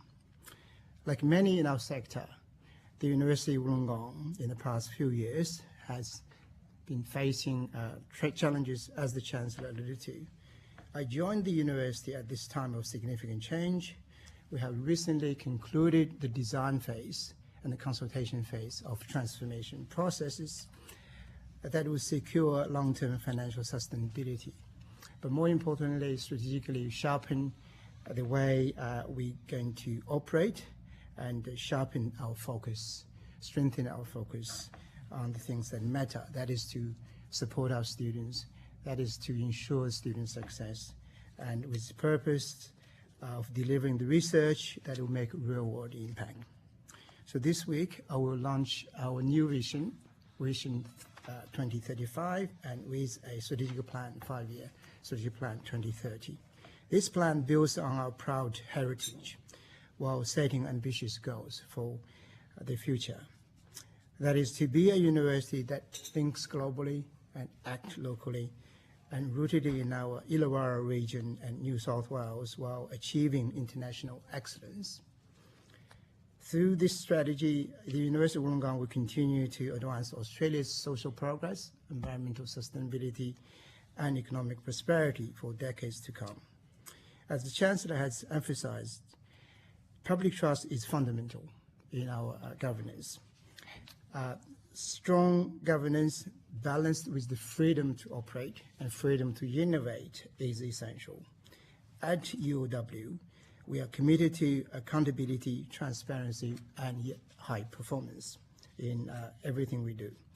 And these values underpin our role in the national policy discussions and our partnership with government and industry and businesses and communities, and above all, our service to our key stakeholders, that is our students. So UOW's story is one of resilience, renewal, and ambition. So I look forward to playing an even greater role in shaping Australian higher education and the nation. Thank you. Thank you very much. I'm going to pass the call to Senator Mulholland, then I'll come to you, Senator Sharma, and then Senator Faruqi. Senator Mulholland. Thank you, Chair. And welcome, Mr. Still and Professor Liu. In having a look at your submission, you talk about strong governance being essential and acknowledging TEXCA's vital oversight role. Can I ask, do you support the government's recent announcement about strengthening TEXCA's powers, and do you plan on responding to the consultation paper released by the Department of Education last week? It's difficult to say because we don't know what powers are in the frame for being strengthened. What is it that government would like to achieve by strengthening TEXCA's power? So we don't have anything to respond to really yet. What we would support greatly is a set of powers in TEXCA which allows for an ambitious and agile university sector, which allows universities to make the most, if you like, of the potential of students and our ability to educate them, for that to be governed very closely as to quality, and for things like student safety and staff safety to be closely monitored. Sure, thank you. I'll just on that theme of agility, I want to talk about remuneration of executives and just to get some comments about that. So what we had earlier today, we had Professor Williams from the University of Western Sydney talking about his remuneration of about $800,000, which was benchmarked against the lowest paid department secretary from Veterans Affairs, because there is no benchmarking available or remuneration tribunal. The only figure I could find online for the former University of Wollongong Vice-Chancellor Patricia Davidson, her salary is about $1.06 million, and not specified what your incoming salary is, but obviously there's some great differences just between those two universities. Would you not agree that there is a role for giving power to Remuneration Tribunal to set the salaries of executive members of councils, vice-chancellors and chancellors, given there is such an erosion of public trust at the moment within the sector? Yes, I think that's right. As part of the Chancellors group, we very much support the remuneration being set by the Rem Tribunal. Many of the Chancellors around the table have had a lot of experience with the Rem Tribunal. They are highly regarded. Their backgrounds are well understood. They are cognizant of markets and the complexities of the roles that they are looking at. University Vice-Chancellors are a very complex role, and a lot that we've seen in the press is unfortunately quite ignorant. Yes, it is true, we understand that the Vice-Chancellor of Western Sydney, having, I think the article in the Herald said that he took a $200,000 reduction in his remuneration. I don't know why, and I don't know the sense of that. However, having come from the corporate sector, I can say that the equivalent chief executive role would be much more highly paid for the level of complexity and difficulty involved. We wouldn't argue it'd be more complex than the Prime Minister's role, though, would we? The Prime Minister, I would suggest, is not there for money. That would be a secondary element. Vice-Chancellors are there for money? Vice-Chancellors are there as a paid role, as an executive role, with a deep commitment to their occupation, I would say. Okay. I will leave that there because it's a bit complex. I want to move now to regulation. In your submission, you talk about cautioning the over-regulation across the sector. Can you outline the state and federal legislation that you are required to be compliant with? And can you state, I'll just state there, if you can talk through the state and federal legislation you're required to be compliant with. Would you like me to answer that from the Council's point of view or Professor Liu from an operational point of view? I'll leave it to the both of you to decide how you want to answer it. Senator, my understanding, I'm still learning, it is important to comply with all the legislation that apply to higher education as a public institution. That applies to state and also federal legislation. The most important ones that will govern the university sector, of course, is anything to do with standards. TAXA is one statutory body that will govern the quality and standards of our programs and our governance, the management. And of course, the recent, good example is the recent the legislation passed in the Parliament about gender-based violence is another one that we also take very seriously. And there are many, I think, I don't have all the lists in front of me. My understanding is we have several hundred, 300, over 300 pieces of legislation at both state and federal level that we have complied. And we do take all of those seriously. And we do have the processes, policies, and also the support mechanism to ensure the university is compliant, not only compliant, but also reporting on all the things pertaining to those areas. Thank you. Given state governments set the legislative framework in which governance arrangements operate, would you agree that state governments have a role to play in improving accountability and transparency in university councils? Well, we have 2 members of council appointed by the State Minister. That's the first and foremost element of engagement there. We have regular conversation with the Minister. We have regular conversation with several members and ministers interested in education. There is no doubt in my mind that they are fully focused on universities being accountable.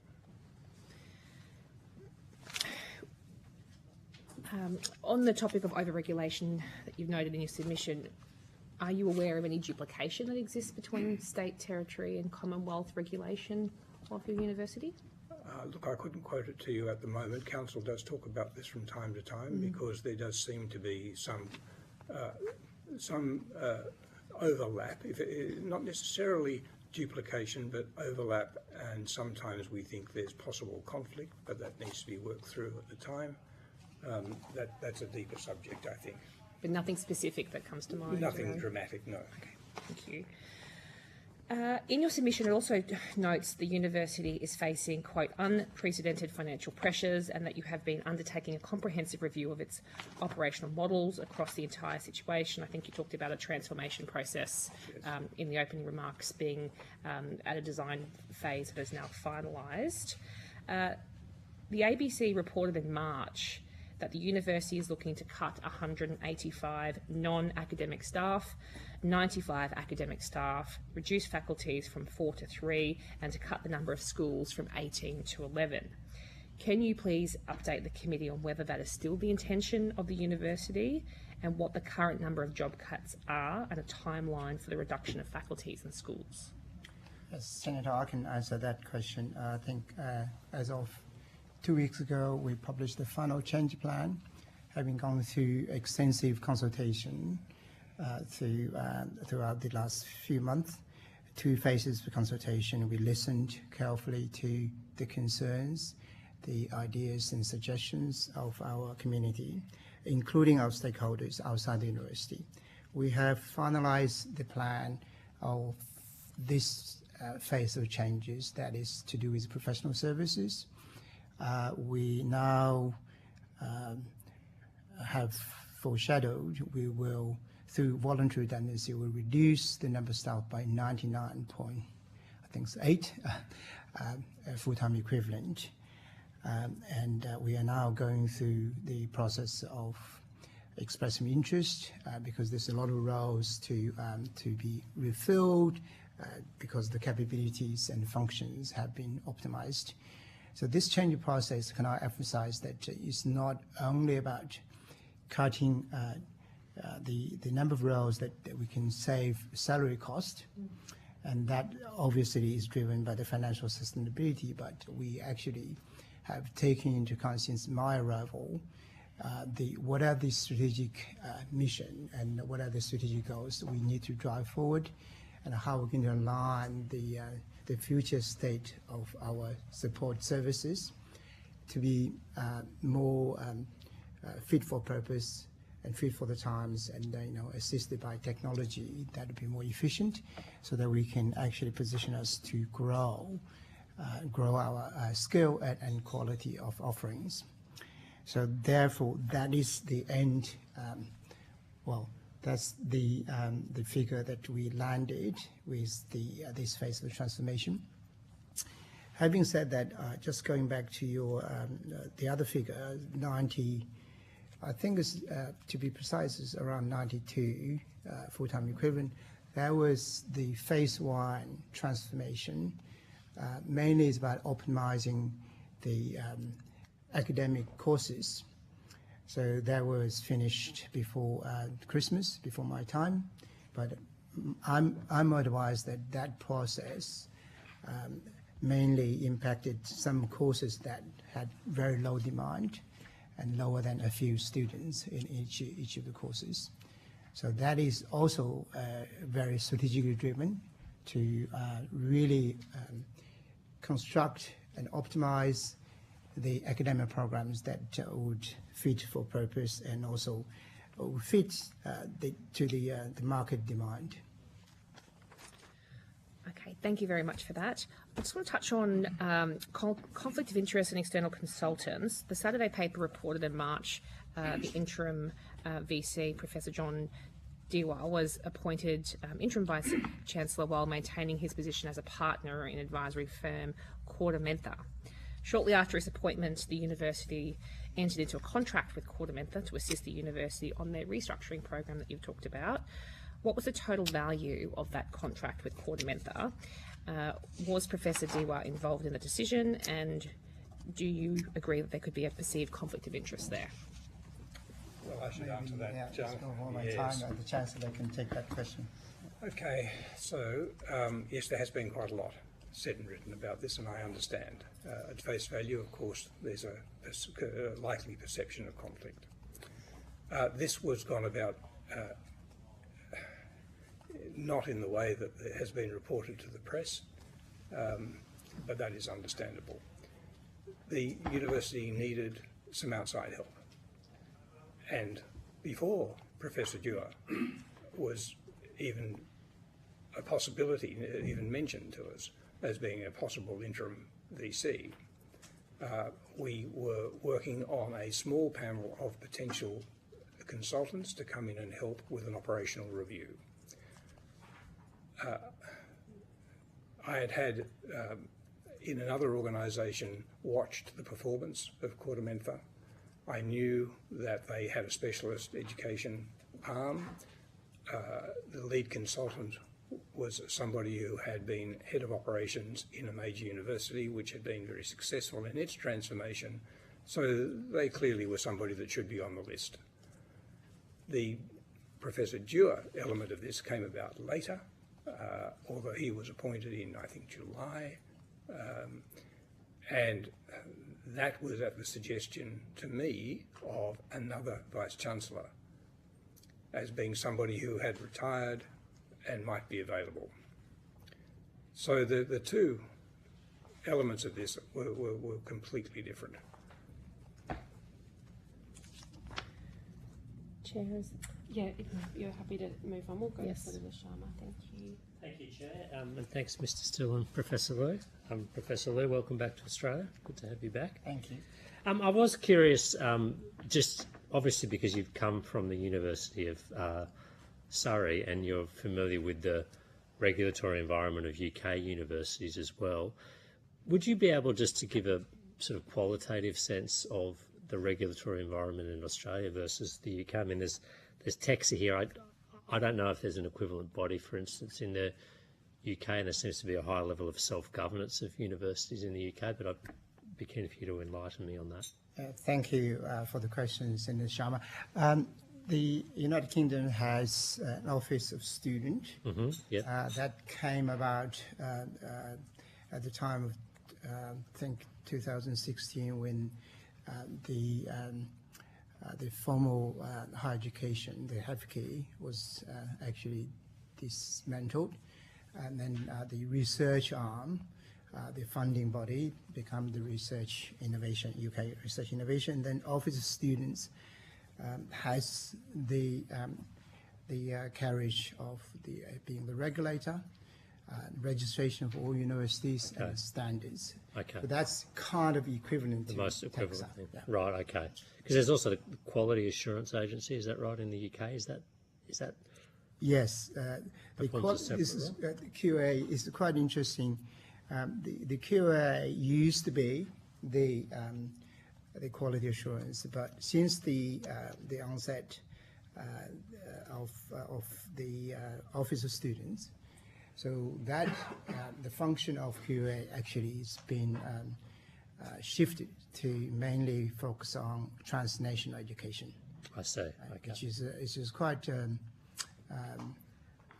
because there was an ambiguity at the time what they do, what the Office of Students. As the Office of Students came into being, and then they actually established all the regulatory framework and policies, the QA actually started to change their focus to overseas education.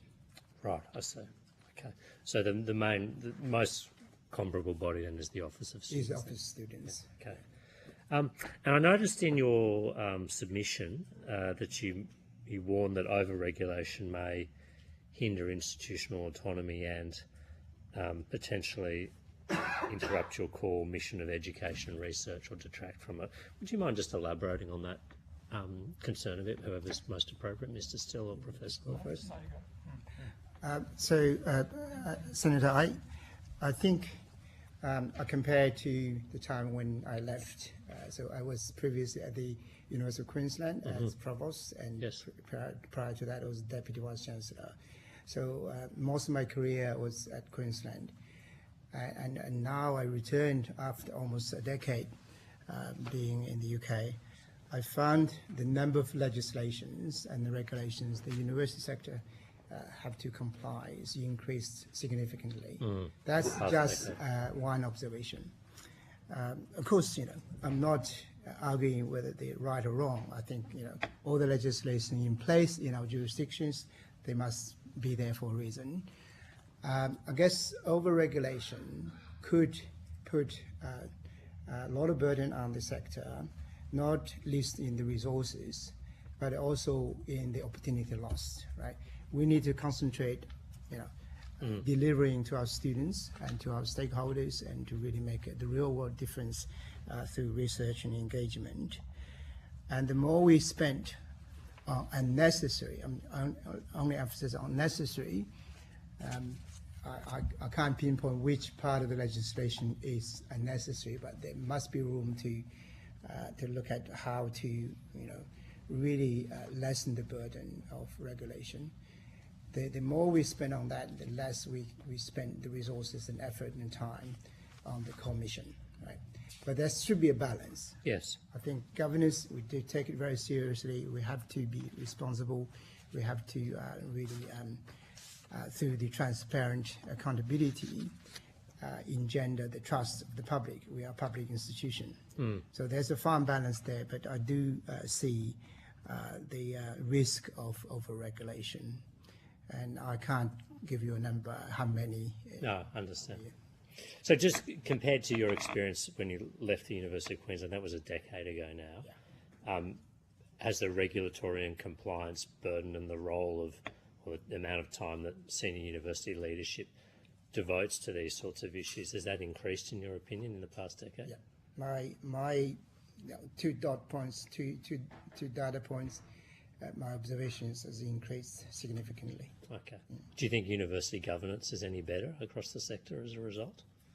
I think there are room to improve. In the time that even though I've been away, I have kept a close interest in reading and also hearing what's happening here. I think overall the quality of the governance has improved. In a way that we have more proper board of governance, less representative in nature.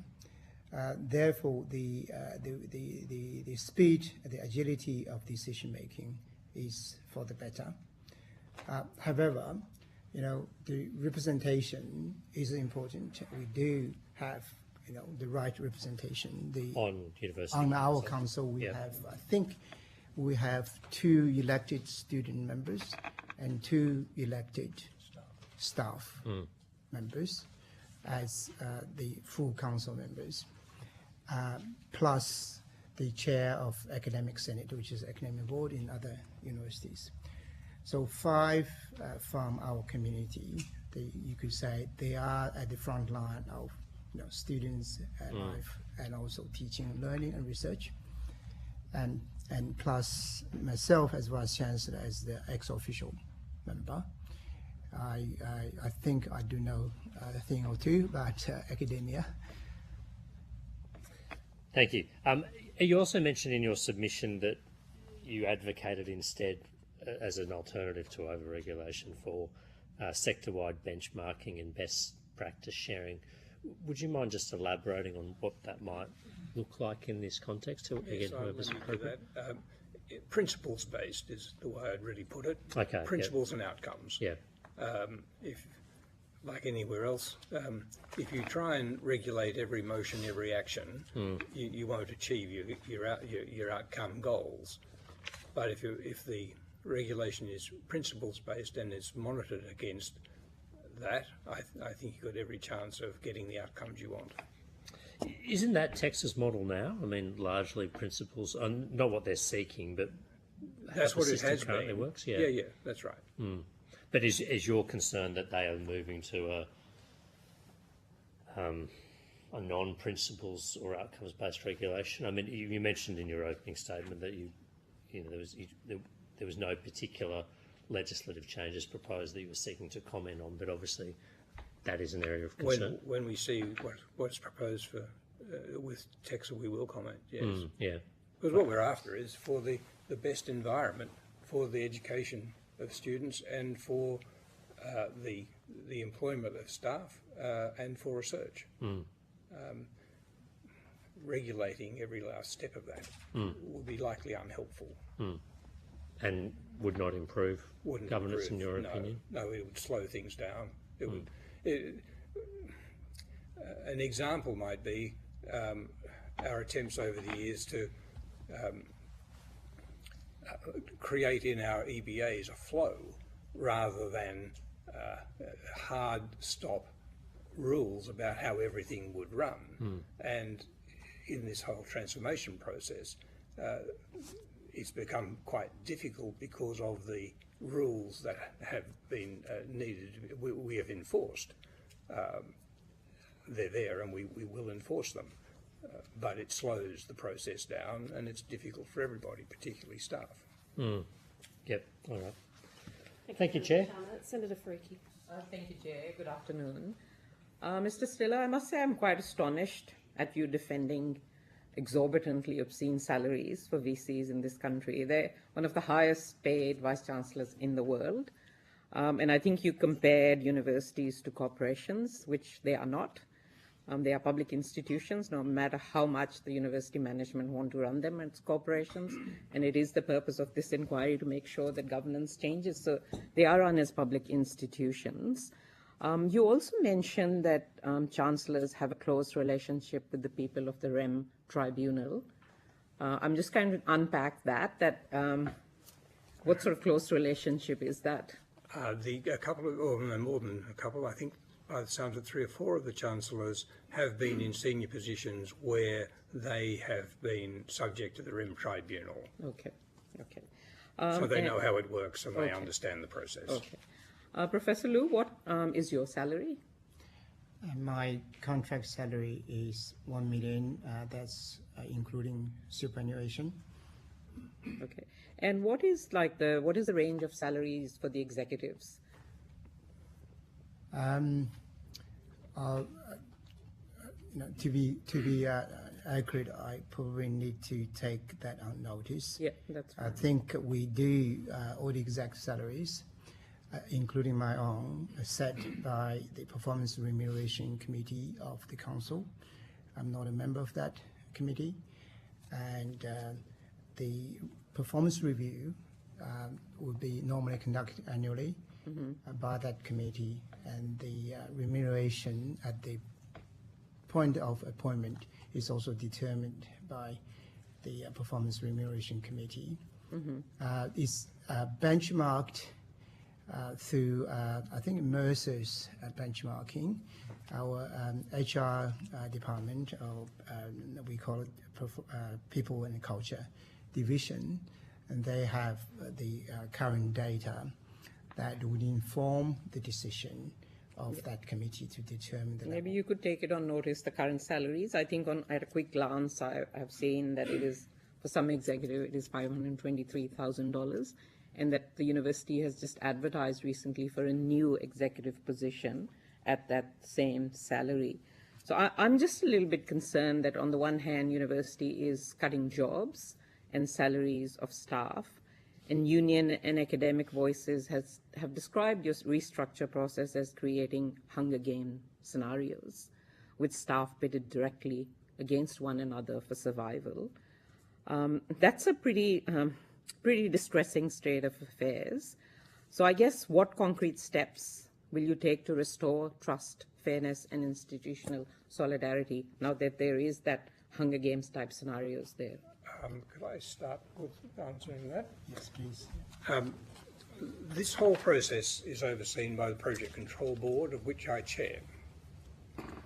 I deny absolutely that there is any environment of Hunger Games. We are driving the most open, transparent, engaged and careful process one could ever imagine in an institution. And I have been involved in several large transformation processes. This is by far the most careful on behalf of staff I've ever seen. The notion that we can attach an executive salary to other job losses probably denies the reality of the competitive market. We need the best people we can to be the executives of the organisation. And that is a competitive environment, and if we don't offer there or abouts a competitive salary, they'll go somewhere else, and we won't have the quality of people to drive the institution. That there are job losses is indeed a great sadness for many of those, great happiness for others, but the two are not on the same issue at all. So staff have said that they are exhausted.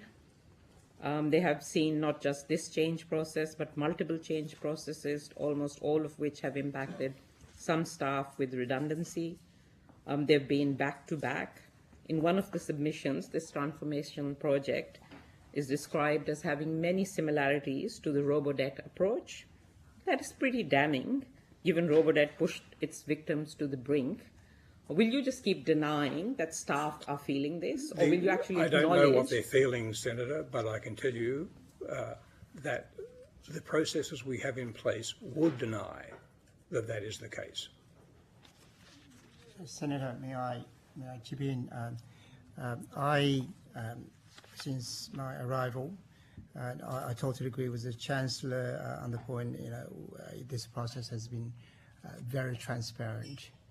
2 phases of consultation, 54 town hall meetings and workshops, consultation large and small groups, including myself, meeting staff numerous times, and also I work very closely with our union colleagues from both CPSU and NTU. Of course, I appreciate this is a difficult time. I think there are a number of concerns which we listen very carefully. We do have, we take a lot of effort to support the well-being and the transformation process, the well-being of our people, both for those whose jobs impacted, and also those whose job is not impacted, but nonetheless the change process would also impact on their well-being. So we have assessed all the risks on workload impact and also well-being impact throughout this process, advised by our transformation team, and our people and culture teams has been working really hard at the forefront, working with our colleagues throughout the organization. And, I actually ensure that we need to minimize the number of job losses and then conduct all these process changes through voluntary redundancy, hence the reduced number from 185 foreshadowed, flagged in the first proposal to about 100. Mm-hmm. So I guess changes is hard, and I can fully appreciate the feelings of some of our colleagues. Yeah. So out of the 100, doing our best to support them. Professor Liu, out of the 100 redundancies, how many are voluntary? I can take that on notice because the transformation implementation phase just started since last week. I would say, majority of that will be redundancy, if not 100%. I can't guarantee it's 100%. Maybe there's some roles changes, some will be displaced. You could take that on notice. I and will take also- that on notice when we finish the implementation.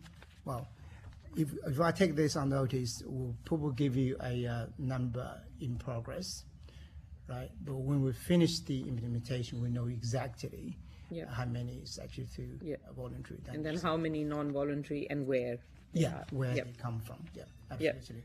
Yeah. Could you please confirm if Corda Menta Consulting is still being engaged by the university?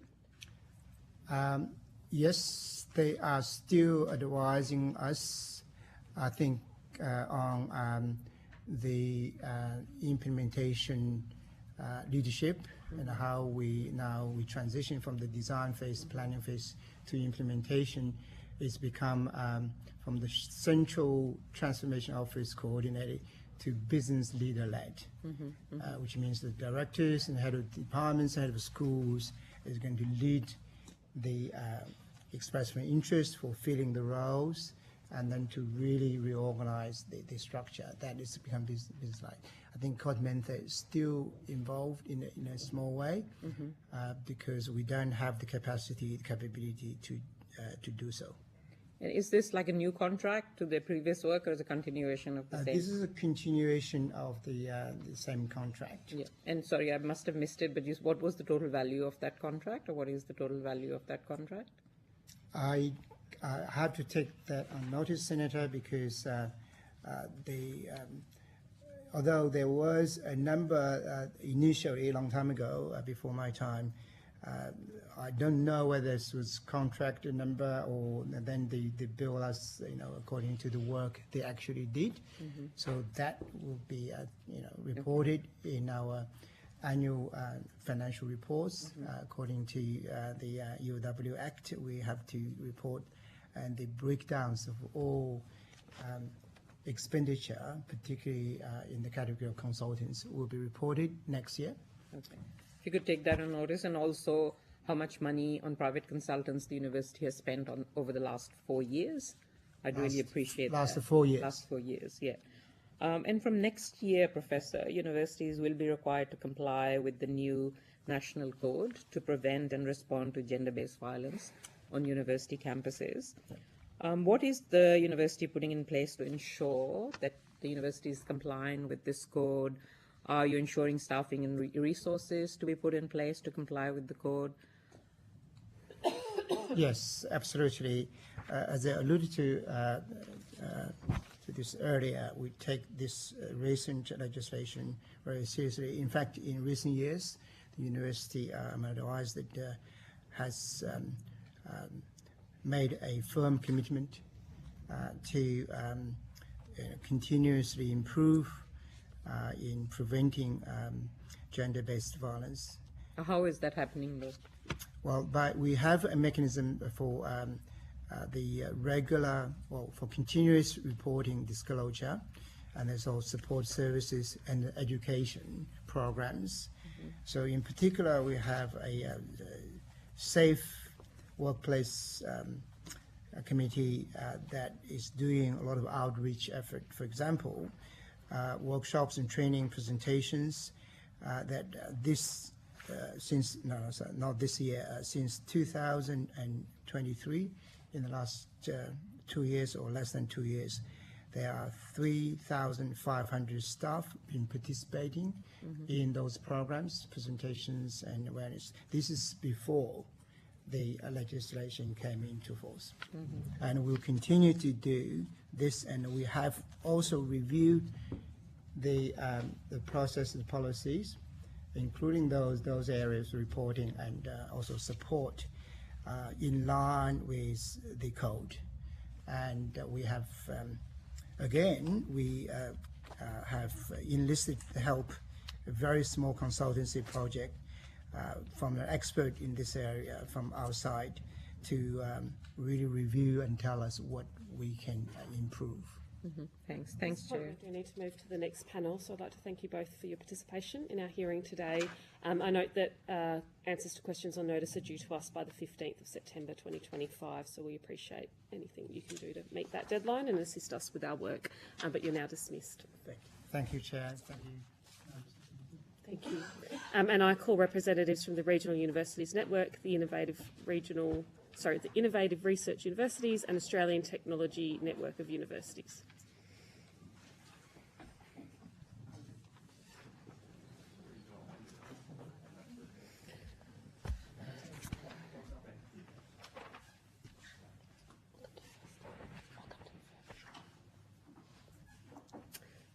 Now, I understand that information on parliamentary privilege and the protection of witnesses has been provided to you all. Great. For the Hansard record, could you each please state your full names and the capacity in which you're appearing before us today? Paul Harris, Executive Director of the Innovative Research Universities Network. Alec Webb, Chief Executive Officer of the Regional Universities Network. Kent Anderson, Interim Executive Director for Australian Technology Network of Universities.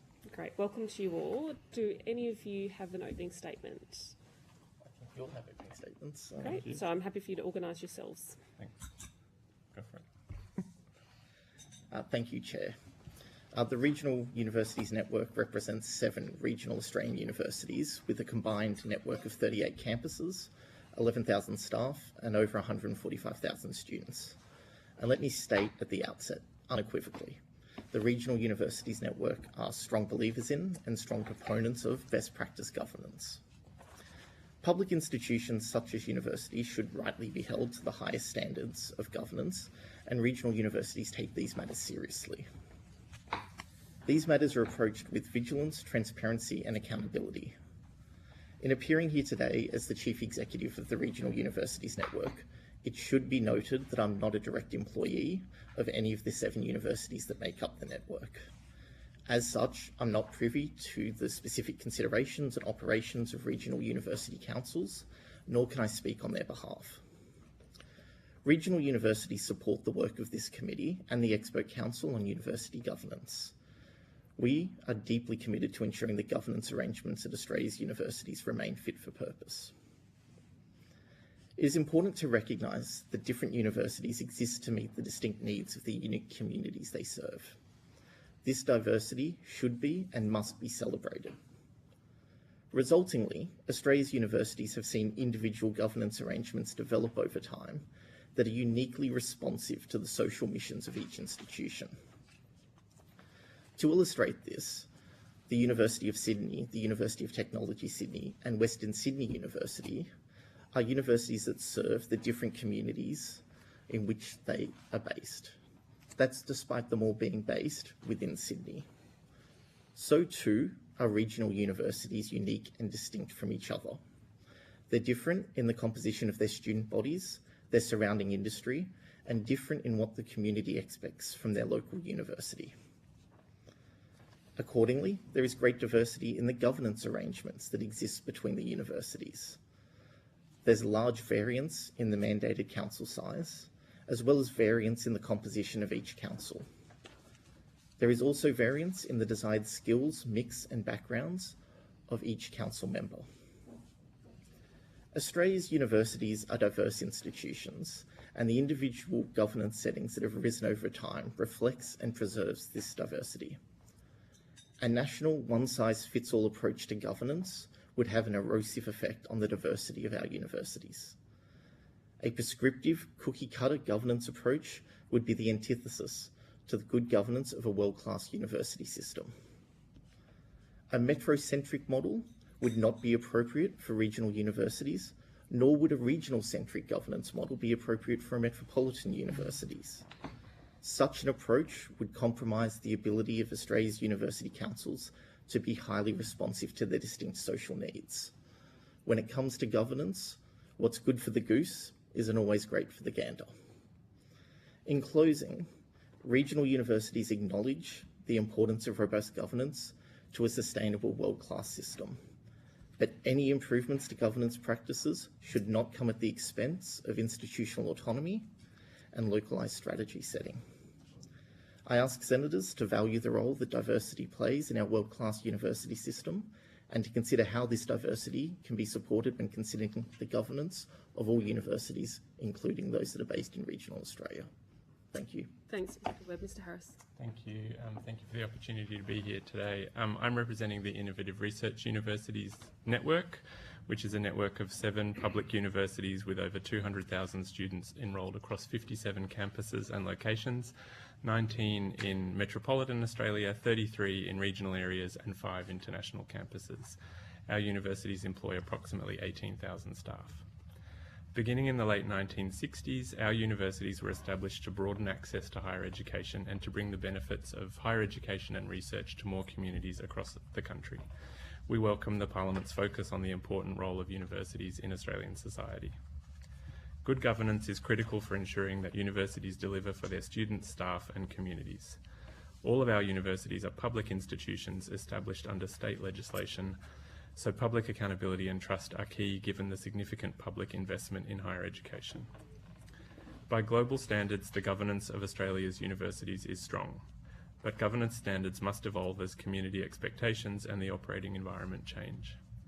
The Expert Council on University Governance, currently reporting to education ministers, is an important opportunity to make sure that we have the settings right. And where specific governance issues are identified, IRU universities will engage constructively with government to address them. We're in the middle of major reforms to our higher education system, as we've heard today, with government making significant changes to the regulatory framework and the funding model, as well as to decisions about the allocation of places for both domestic and international students. Our submissions to the Universities Accord process and to this inquiry set out our vision for a more effective governance framework for universities to support greater focus on equity and allow more room for differentiation and innovation. Universities are operating within an increasingly complex regulatory environment, and these increased reporting requirements are disproportionately impacting smaller institutions. Our current focus in the IRU network is working with the new Australian Tertiary Education Commission on the new approach to mission-based compact agreements, with the aim of reducing red tape and letting each university focus on its distinct mission and its community. But the transition funding arrangements for 2026 are actually more formulaic and driving more competition. And this is combined with the Job Ready Graduates policy that shifted more of the cost of education onto students while reducing funding to universities for their core mission. We agree with the Treasurer that over-regulation is acting as a drag on productivity and innovation. With these major higher education reforms underway, we need immediate action to streamline regulation, to make sure it's proportionate and targeted, and to ensure that our governance framework is set up to deliver for students and deliver on the ambitious national goals of the Universities Accord. Thank you very much. Thank you. And Professor Anderson.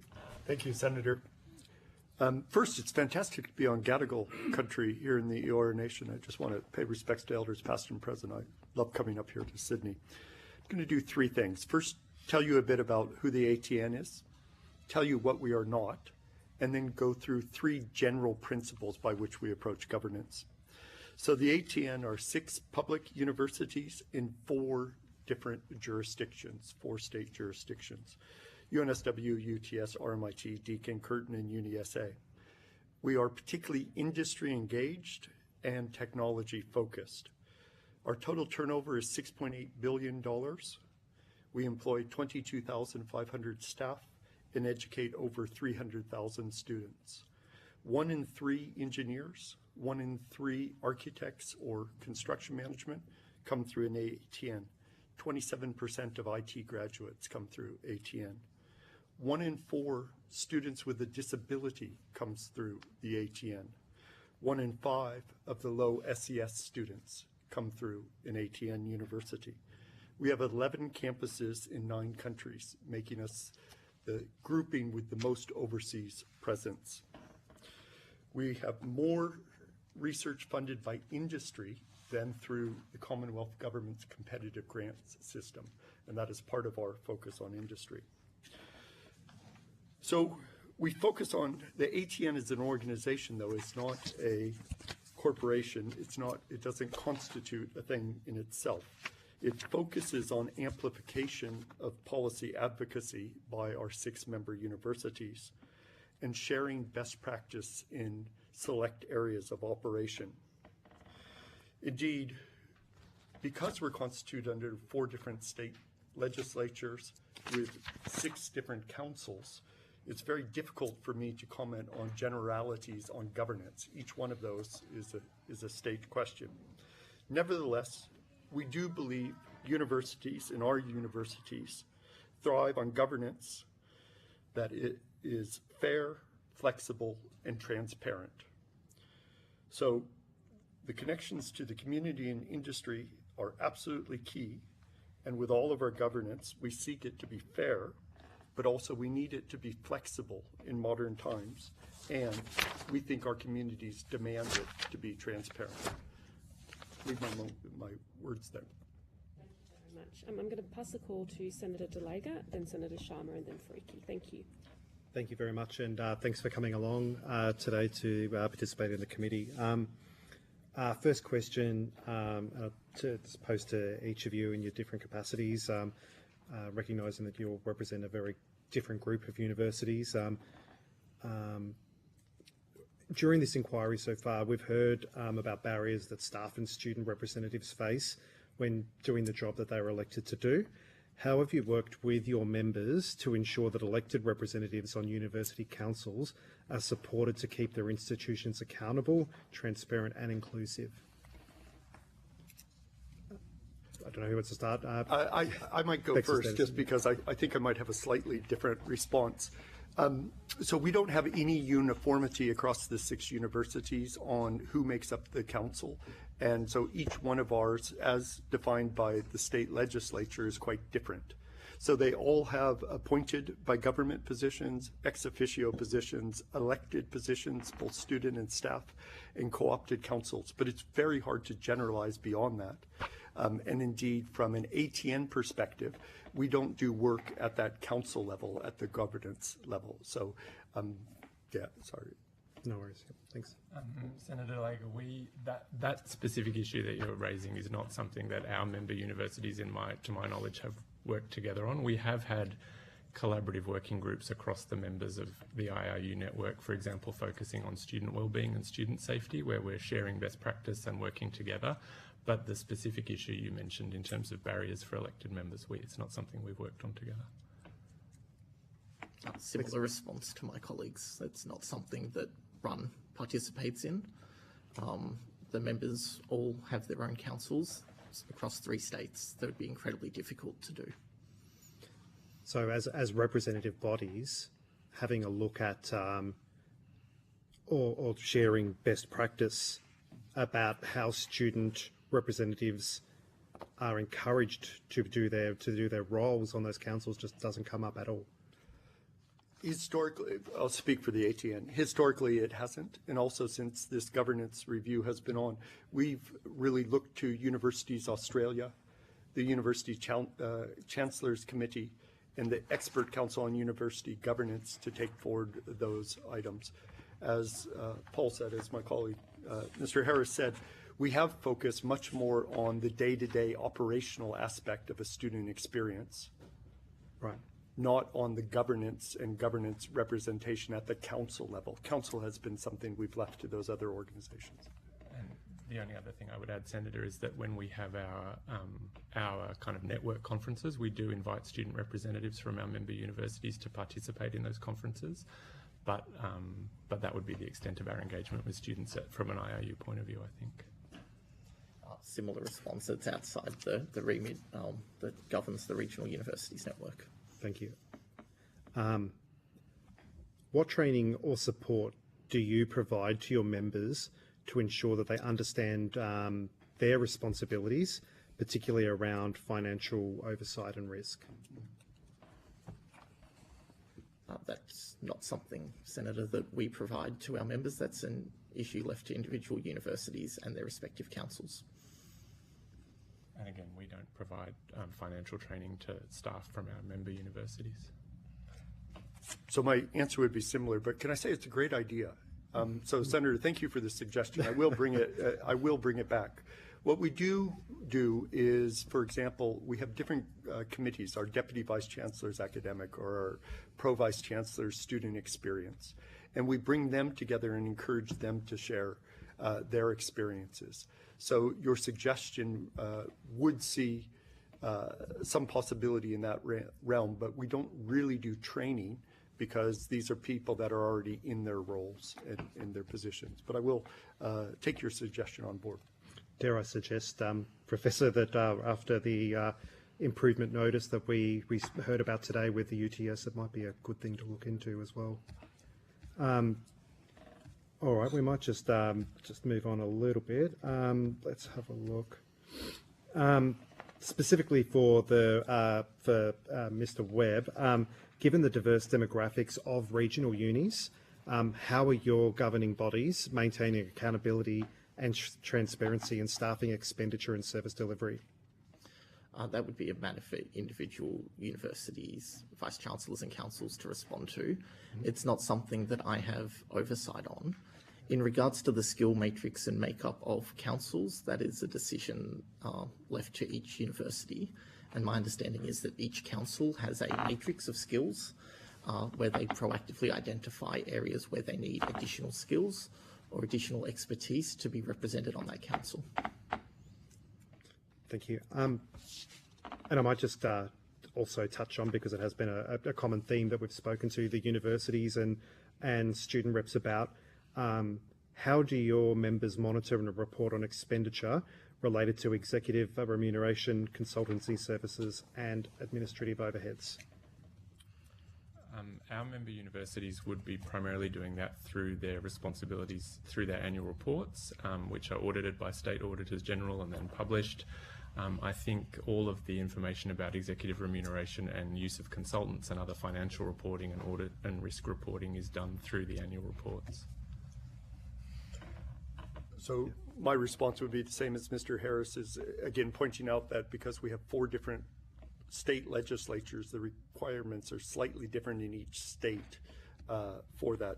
But remuneration, if I got it, all of yours, consultancy fees and overheads would all be in those annual reports, slightly different depending upon the state and the Auditor General of that state. All right. How are we going? Yep, still good. Yep.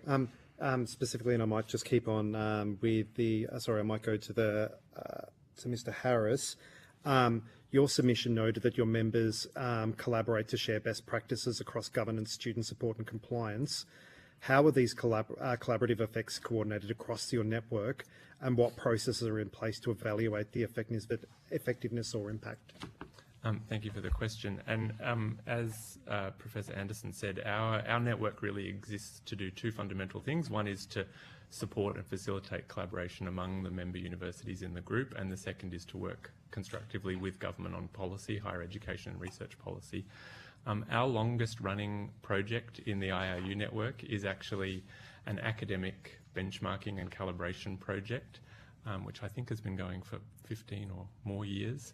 And this is something that our universities have worked together on. It's required by TEXA for re-registration, is a sort of external validation and benchmarking of academic standards. So our universities have been doing that together for many, many years.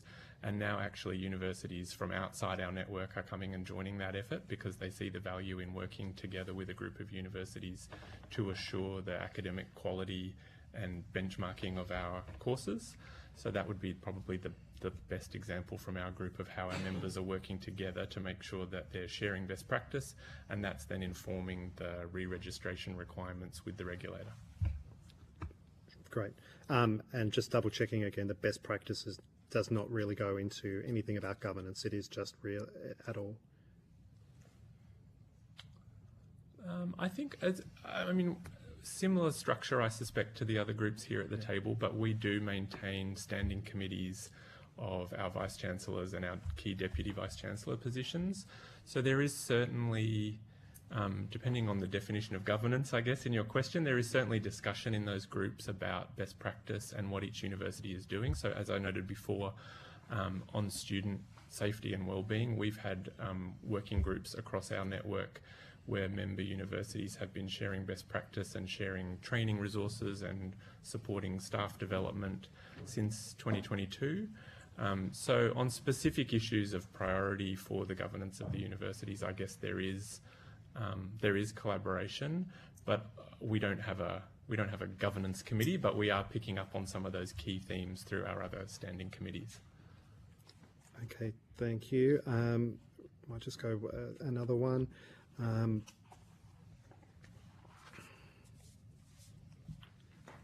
To Professor Anderson, today and at the last hearing of the inquiry, we heard about the systemic underpayment of staff occurring across the higher education sector, including at UTS. In your submission, you say that universities are comparatively good employers that provide many employees with generous industrial conditions. What role do university governing bodies play in identifying and responding to issues of underpayments? So, Senator, I'm keen to answer the question. I'm going to answer the question I think I heard. Your last sentence there got me a little bit confused as to what exactly you're asking. But if I can speak about underpayments, and then if I don't get it right, come back to me and sure, move me to where you're wanting me to go. I think all 6 of my universities take very seriously the correct and proper payment of all staff. I think some of my universities have been found to underpay in certain areas, and they've come and worked with the Fair Work Commission to remedy that situation. I think some of that, there have been as much overpayment as there's been underpayment. So I don't think it was an intention. I know it was not an intentional underpayment. I think it was complexity of the rules, and then a system by which the implementation of those rules is very diffused across very large organizations, so that, and delegated down. I think particularly with the heightened awareness of that over the last 5 years, there's been extra efforts to try to be better at it and take on board affirmatively those responsibilities. So is that what your question was? Getting there. Is there a greater role that governing bodies can play to identify underpayment? What could they do to address or to look sooner into that issue, or to find issues sooner potentially? Gosh, that's pretty speculative, and I don't have a real strong anchor for which to answer it. But Kent Anderson, my personal assessment on this is these are very complex agreements, pay agreements that they're trying to implement, and then the implementation is not one person, it's very, very diffused in a university, and that combination of complexity and lots of people applying it is where the challenge has come. And I think most universities, I know my 6 universities, have put in lots of efforts to try to address both sides of that calculation, the complexity and the diffusion of people trying to do the right thing. Do you think, though, it needs to be, there could be better, especially when we hear vice chancellors defending very high salaries and about the complexity, the sheer complexity of those roles? Do you think that it's good enough? Yeah, I think any underpayment is not good enough. I mean, so I think until we have zero, we need to be diligent in addressing this. And I think all of my vice chancellors would agree that they do not want to see that, and need to put all of our efforts to make sure it doesn't happen and it doesn't happen again. Thank you, Senator. Thanks. I'll take the call to Senator Sharma. Thanks so much, Chair, and thanks to the witnesses for your time today. Mr. Harris, if I could just start with you. You spoke in your opening statement about an increasingly complex regulatory environment that disproportionately impacts smaller institutions. Has your network or any of those of your colleagues done any sort of quantitative or qualitative work to assess the impact of the more complex regulatory environment? What's changed? We heard from the previous witness, the Vice Chancellor of the University of Wollongong, just anecdotally how much more complicated his administrative burden had become having returned to Australia after 10 years overseas. And so I was just keen to see if you'd started to measure that or assess that amongst your members. We haven't done a full kind of quantitative measurement of that. We've definitely drawn on the evidence that others have given. The University of Sydney, I think, have done a sort of full accounting of all of the different legislative instruments that they're complying with. One of our recommendations actually to the Universities Accord was that we needed a full review across the sector of the regulatory environment, and as Professor Anderson said, it does differ state by state because of the way that our system works. To give you one concrete example, we have done some work in the specific area of foreign interference and foreign arrangements, which I think Professor Williams mentioned this morning. Having done 2 postings working in embassies, I would say that we absolutely acknowledge that, you know, the geopolitical environment that universities are operating in is changing. Foreign interference is a real threat, but we have multiple pieces of regulation and legislation and reporting requirements for universities, and we think that's one specific example of where we could really do some streamlining. I think the government has just completed a review of the foreign arrangements requirements, which showed that there was room to do streamlining, particularly for low-risk international collaboration, and I think the review recommended exempting a whole range of educational arrangements as part of that to reduce the burden on universities. So I think specific examples like that where it's an important issue, but we've kind of responded to that important issue with a proliferation of instruments, and now there's an opportunity to look at that and do some streamlining. Professor Anderson, have you got anything to add? I think it's a fantastic example. I think... Do you have similar examples? Well, to be honest, the one that popped to my mind was the foreign interferences as well. So a problem was identified probably 7 years ago, 8 years ago. And in everyone's excitement, we came up with 5 or 6 different regulatory schemes to deal with that problem. So now it's wonderful to have the review that was just announced, or the completion of the review, so that there's a great opportunity for streamlining that. Because I don't know who already quoted it, but you know, as the recent productivity roundtable suggested that over-regulation can really be a drain on the operations. And in our case, that drain comes away from student experience and research output. So yeah, I was going to ask, I mean, that's the opportunity cost, right? Yeah.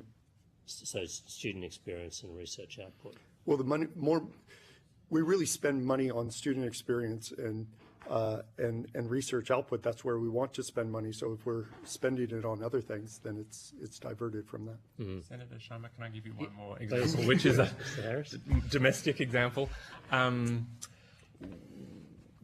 The current government has changed some of the rules around reporting and support for students, and we have these new support for students policy guidelines, and our universities would be absolutely the first to say that support for students is an absolutely critical role for universities, and I think we could improve the data and transparency of the data that we have on how universities are supporting students to succeed through our tertiary education system.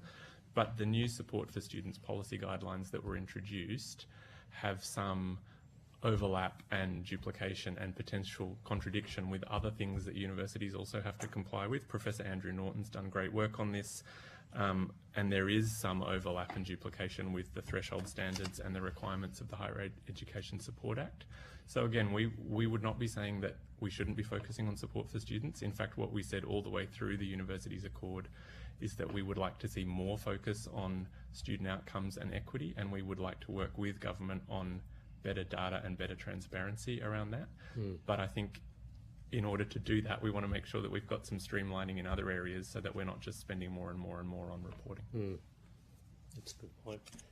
Mr. Well, I'm just curious, particularly from your perspective representing regional universities, how are they finding the compliance and regulatory burden?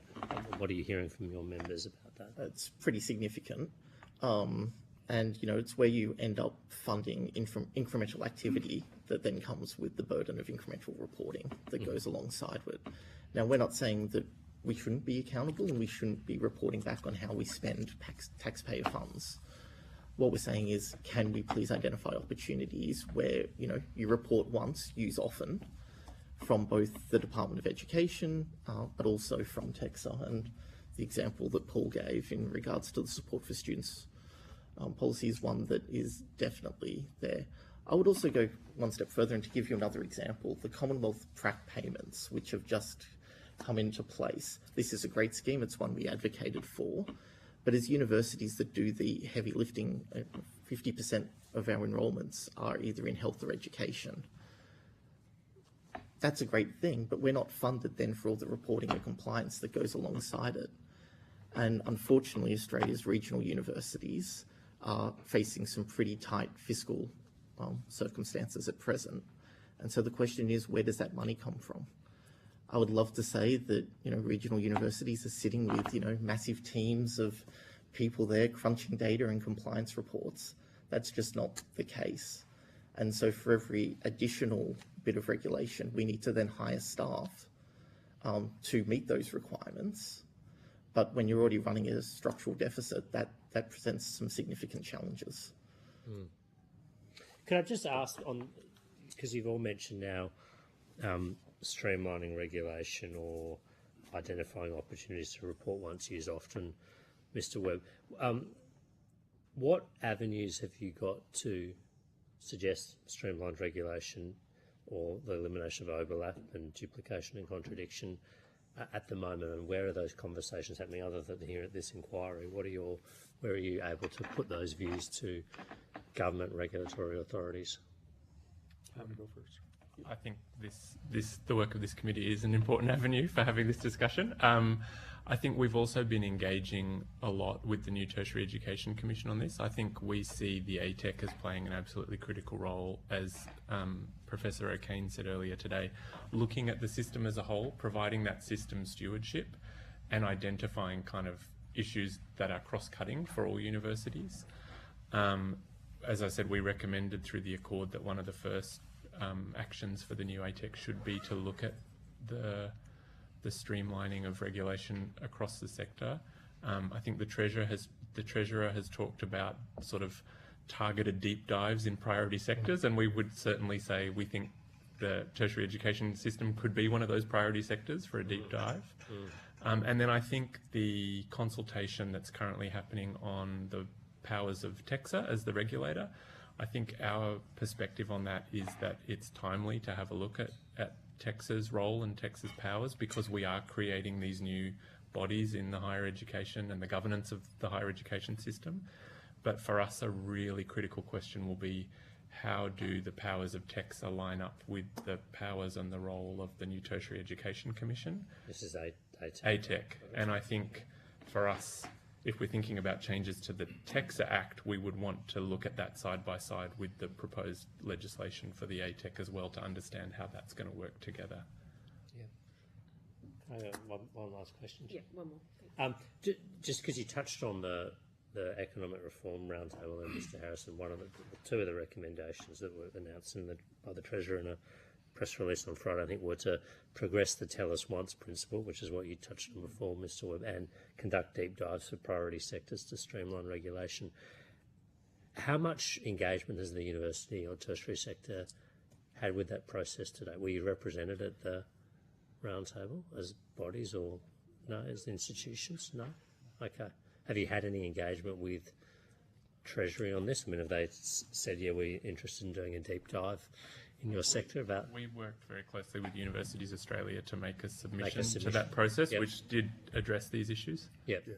Was Universities Australia at the summit though? No. They weren't invited, were they? No. Okay.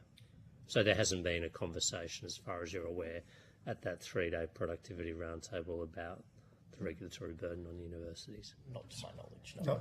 Okay. But I'm sure all three organizations made submissions to the process. Yes. And supported UA, who made them. And then I would even guess each one of our universities made submissions to that process and called it out. But Senator, you are correct. As far as I'm aware, there was no one from the higher education or research sectors that were involved in that conversation. We would very much welcome it for all of the reasons you're alluding to, and that Mr. Harris has well stated. All right. Skillful, 3 questions in one, Senator Schumer. My first trip round the paddock. Senator Faruqi. Thanks, Chair. Good afternoon, everyone. Professor Anderson, you said in response to a previous question that there has been as much overpayment of staff as underpayment. I'm just curious about that. I'm sure you're aware that in the last few years, there has been more than $300 million of wage theft that has been paid back to 110,000 staff, and that 39 universities in Australia are embroiled in wage theft. How many universities do you know in which overpayment is an issue, and how many staff, and how much money does that involve? Senator, thank you for the opportunity to sharpen and clarify my response. My apologies for the generality with which I answered it before. The one case I'm familiar with is University of Newcastle, where I used to work. And they proactively went to the Fair Work Commission when they identified that they thought there were underpayments that came from a self-audit of it. That self-audit showed that it was all over the shop. There were overpayments as well as underpayments, but that led to the agreement with the Fair Work Commission to deal with those underpayments. It did not seek to claw back those overpayments. So I took that example and I generalized it. Thank you for the opportunity to clarify my answer. So that's one example that you have. I guess the only overpayment I can see in the university sector is the overpaid VCs and executives. Innovative Research Universities and Regional Universities Network. You both wrote a response to the government's proposal for ATEC, and you both indicated your support for the Accords version with true independence from the Department of Education. Could you elaborate on that a little bit and tell us why it's important that ATEC be independent from the Department of Education? Sure. So we have supported the creation of an independent tertiary education commission. We think it's really important that there's a body that looks at the system as a system and has a view to the performance of the system and is able to negotiate more meaningful mission-based compacts with each university that would really allow each university to focus on their distinct community, their students, their mission, and then be accountable for the performance against that compact. So that's been our focus all the way through the Accord process. Yes, I would echo the comments of Mr. Harris. I think that having an independent body is something that should be celebrated, that gives frank and fearless advice across to government about the state of the sector. Yeah, I can't agree with you more, honestly. And Mr. Harris, in your pre-budget submission early this year, as a priority, you had put in fee relief through reform of the Job Ready Graduate Scheme. How is the scheme impacting students at your member universities, and how do we address these impacts? Thank you for the question, Senator. We think reform of the Job Ready Graduates policy package is an urgent priority. We agree with the final report of the Universities Accord on that. We think it's welcome that the government is focusing on cost of living issues for students, and what we've argued is that we should be thinking about cost of living and cost of education, not just for students who've already graduated, but current and future students as well. And we are concerned that the Job Ready Graduates policy is making students make tough choices about what course and in fact whether or not they will even choose to go to university because of cost.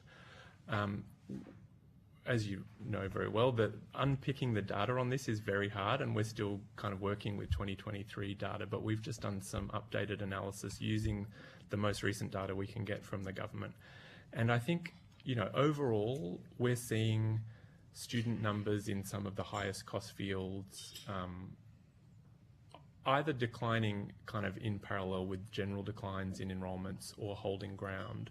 But when we start to unpack that data, what we're really seeing is an alarming divide between students from low SES backgrounds and students from high SES backgrounds. So in disciplines like law and business, students from high SES backgrounds, their enrolment numbers are holding.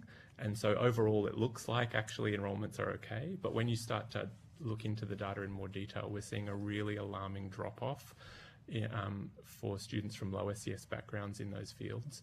So our concern is that the impact of JRG is not hitting everyone, but it is particularly hitting those students from underrepresented groups. And the whole purpose of the Accord was to really support more of those students into higher education and to help them succeed. So I think we would, from our perspective, we would say that it is something that still needs urgent attention. Thank you. And I think you all said earlier that you haven't really made any recommendations about governing bodies or councils. at universities, but many of the submissions do suggest that there should be an increase in elective staff and student members to truly represent the community of the university, and also more expertise on higher education, more transparency in terms of publishing minutes or even live streaming, council meetings. Would you agree that those sort of changes are required to make university governing bodies more transparent and accountable? I would say that increasing transparency and accountability is a priority for all university governing bodies.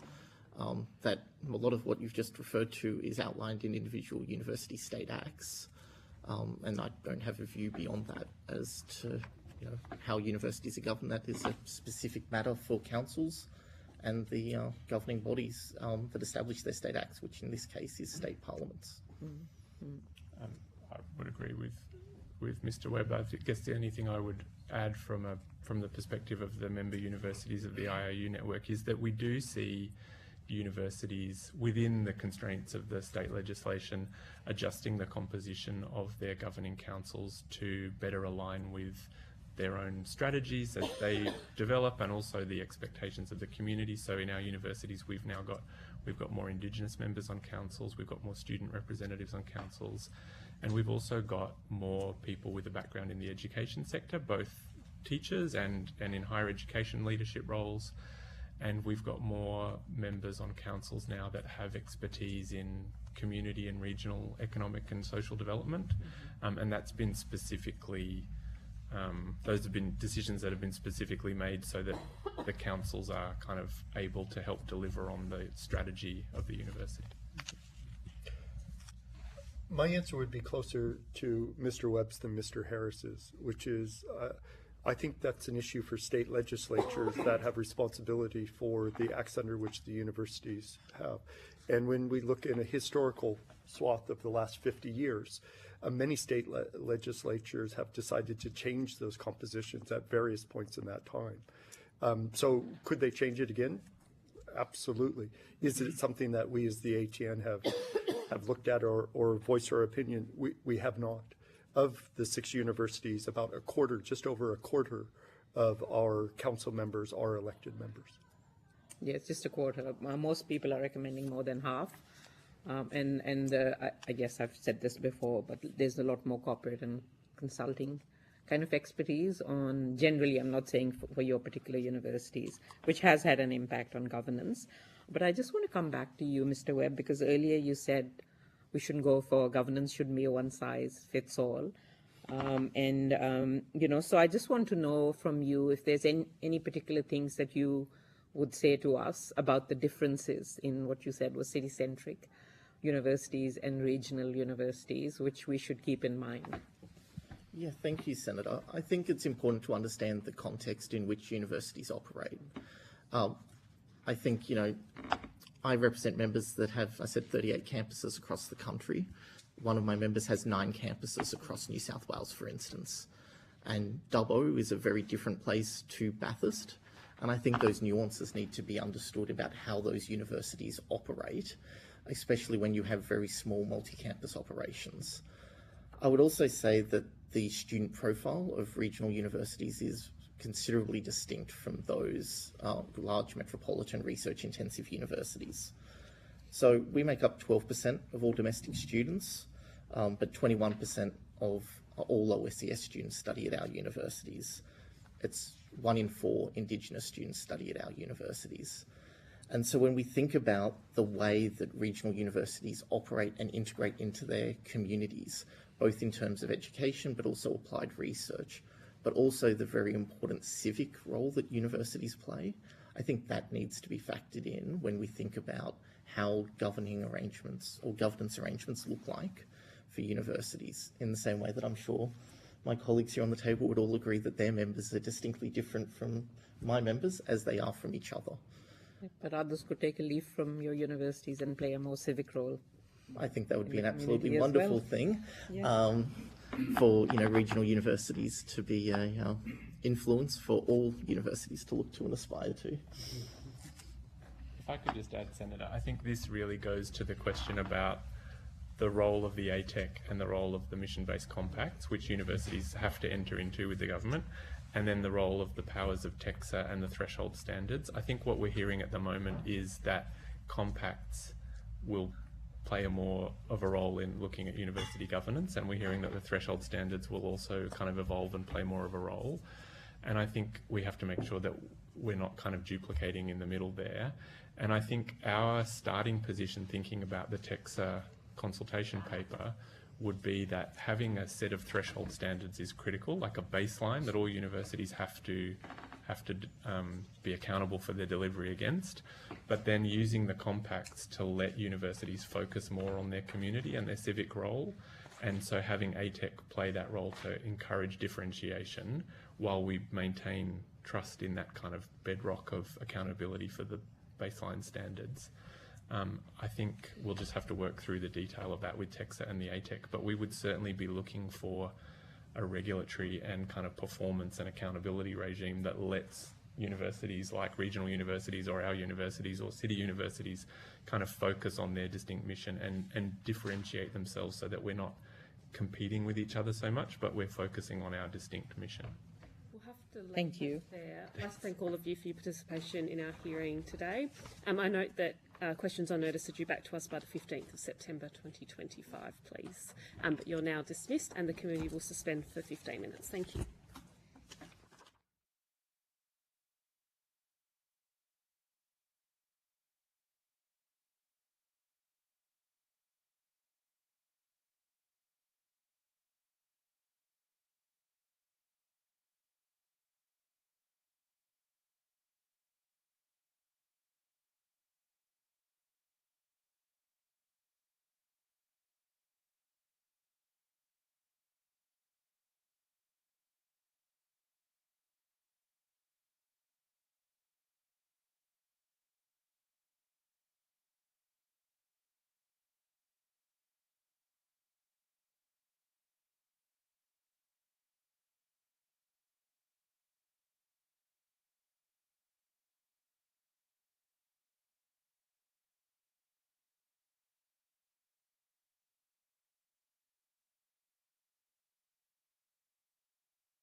Almost there, mate. Almost there. Everybody, broadcasting good to go. Excellent. Our committee will now resume, and I believe our next witness, Dr. Parkinson, is joining us via teleconference. So welcome, Dr. Parkinson. Thank you very much, Chair. Can you hear me fine? I can. Excellent. Thank you. Can you just confirm to me that information on parliamentary privilege and the protection of witnesses giving evidence to Senate committees has been provided to you? And then if you could just state your full name for the Hansard record and the capacity in which you're appearing today. Yes, I'm well aware of the requirements and about appearing for Senate committees. And my name is Dr. Parkinson, and I'm the Chancellor of Macquarie University. Thank you. And I'm sure, Dr. Parkinson, you probably know them off heart, but I do need to check. So thank you and welcome. Dr. Parkinson, do you have an opening statement you'd like to make for the committee? Yes, I do, Chair. We've circulated it to you, so I'll run through it if I may, just the high point. No problem. As Chancellor, I'm going to focus my testimony on governance. As the committee knows, the Vice Chancellor, Professor Bruce Doughton, has done these. And I'd start off by Parliamentary University to our local community, Australia, to the world more broadly. And as such, we place... Sorry, Dr. Parkinson, can I just interrupt you? I'm not sure if you're on speakerphone, but if so, are you able to revert to the handset? We're just having difficulty hearing you. Okay, is that better? Yes, that's much better. Thank you. Okay, sorry about that. We're proud of the success of our students and the contribution our staff make to the pursuit.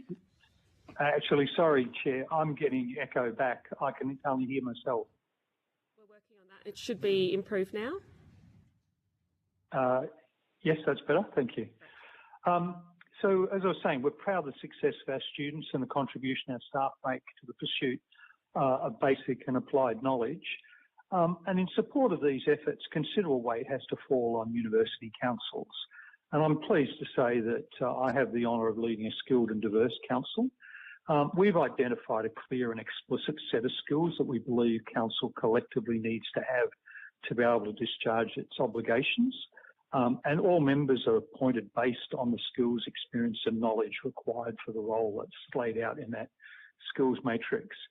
Pleasingly, the characteristics that we seek in council collectively broadly aligns with those that were identified by education ministers in April of 2024. Diversity is one of our particular strengths. We've got a strong majority of women on council, members with first and family and culturally and linguistically diverse backgrounds, indigeneity, expertise in higher education here and overseas. And we have representation from academic and professional staff in our student body. And I would say about the staff and the student members that they make their own vital contribution to our deliberations. And they bring a unique and important perspective. But importantly, all of the members of the council are committed to the greater good of the institution. Now, with the introduction of the university accord, we're seeing generational change. For institutions still feeling the after effects of COVID and the financial ramifications of uncertainty around international students, there's a critical need to recalibrate to ensure financial sustainability. Universities need long-term planning if we're to invest in the curriculum, teaching workforces, student services, technology and facilities, as well as globally and significant research. But this is particularly difficult when you've got a backdrop of uncertainty around funding models, visa settings, regulatory change, technology change and geopolitical uncertainty.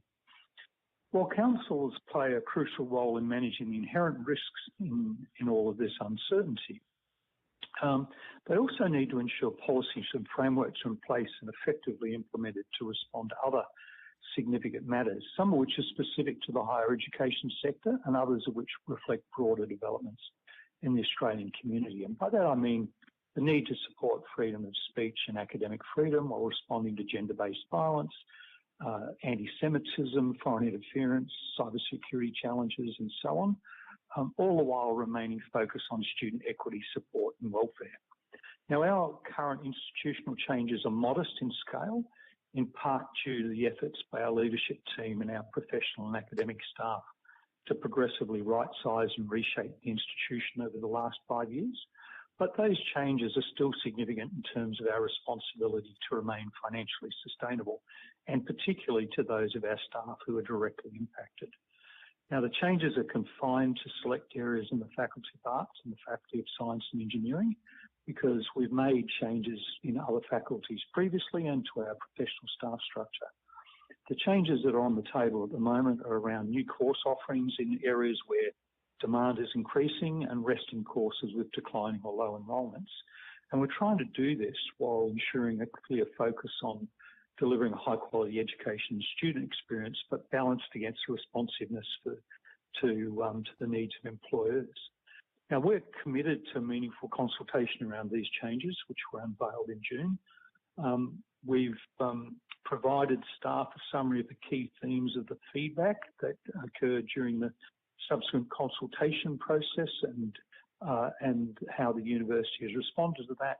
And this is helping to shape the thinking regarding next steps. We understand these processes cause uncertainty and want to move through them as quickly as sensible, recognising the need to effectively, openly and honestly consult with all affected. For students, they should see little change for most. Importantly, all current students can complete the degrees in which they're enrolled. But we're also keenly aware of the impact of ongoing uncertainty on staff. And we're going to continue to provide a range of support services for staff and their immediate families as this issue is addressed. Just to sum up, I'd say as a council, we're clearly focused on our key role in governing our institution for success now and into the future, and that success is determined and defined in terms of our students, our staff, and our contribution to the broader Australian community. And at the same time, we recognise the sector's being buffeted by a lot of things over which it has no control, and so we have to oversight the management of those risks that are prevalent in the sector at the moment. But I might just stop there and happy to take questions. Thank you, Dr. Parkinson. I'm going to pass the call to Senator Mulholland. Thank you. Thank you, Chair. And Dr. Parkinson, welcome and thank you for joining us. Your submission notes that universities are dealing with a rapidly changing policy environment, which has been characterised by uncertainty and increasing complexity in administrative and the regulatory environment. Since your submission has come in, the government has also released its consultation paper into the future of TEXA, looking to provide better tools to step in and act when it's justified in the public interest. Do you support the government's announcement that we would be looking to strengthen TEXA's powers, and do you plan on responding to the consultation paper? I would leave the question of responding to the consultation paper to the Vice-Chancellor. I see that as more an operational issue. But in terms of the general thrust, I think as you know, I had 40 years in government. It's always a challenge to get the balance right around regulation. And at the moment, with the strengthening of TEXA and the move to an ATEC, we are seeing a move towards greater regulation of the sector. Now, we can argue whether that's a good thing or a bad thing in and of itself, but if it is occurring, it has to be done so that it's clever regulation. That is, it's not intervention for intervention's sake, but it's got clarity around what the objectives are that we're trying to achieve. The worst thing that we could get is more intensive regulation that creates perverse outcomes. And I'll give you an example of a perverse outcome: jobs-ready graduates. That was a very poorly thought through intervention, and it was pointed out by some of us to previous ministers that the consequences of this, and it's played out. So as long as the government's prepared to engage in good faith with the sector, and I don't see any evidence that it's not, we should be hopeful that we can get the right sort of regulatory improvements. But it will ultimately come down to making sure we get clever regulation, not more regulation for the sake of it. Thank you. I will now move to executive remuneration. We've heard now from a number of universities with sort of varying approaches to this, particularly those today have spoken about the need for a remuneration tribunal to set the salaries of executive members for university councils and chancellors and vice chancellors, particularly as these matters are becoming more and more of a public interest with public money. Would you be supportive of providing such a power for the remuneration tribunal to set the salaries for your university? Well, before I answer that, can I just be clear? No member of Macquarie University Council, and that includes me as Chancellor, gets remunerated for that role. So we're talking about the setting of the Vice Chancellor's salary. As a member of the University Chancellor's Council, I'm totally supportive of the proposal that we've put to the Commonwealth that the Rem Tribunal should be in a position to advise on Vice Chancellor pay. Okay, thank you for that. Now just moving to, you did talk a little bit earlier about regulation, over-regulation and smart regulation. I just want to talk a little bit further about that. We know that there is a lot of state regulation on universities and obviously some federal regulation. Would you welcome better coordination between federal and state governments to harmonise some of those governance requirements that are placed on universities?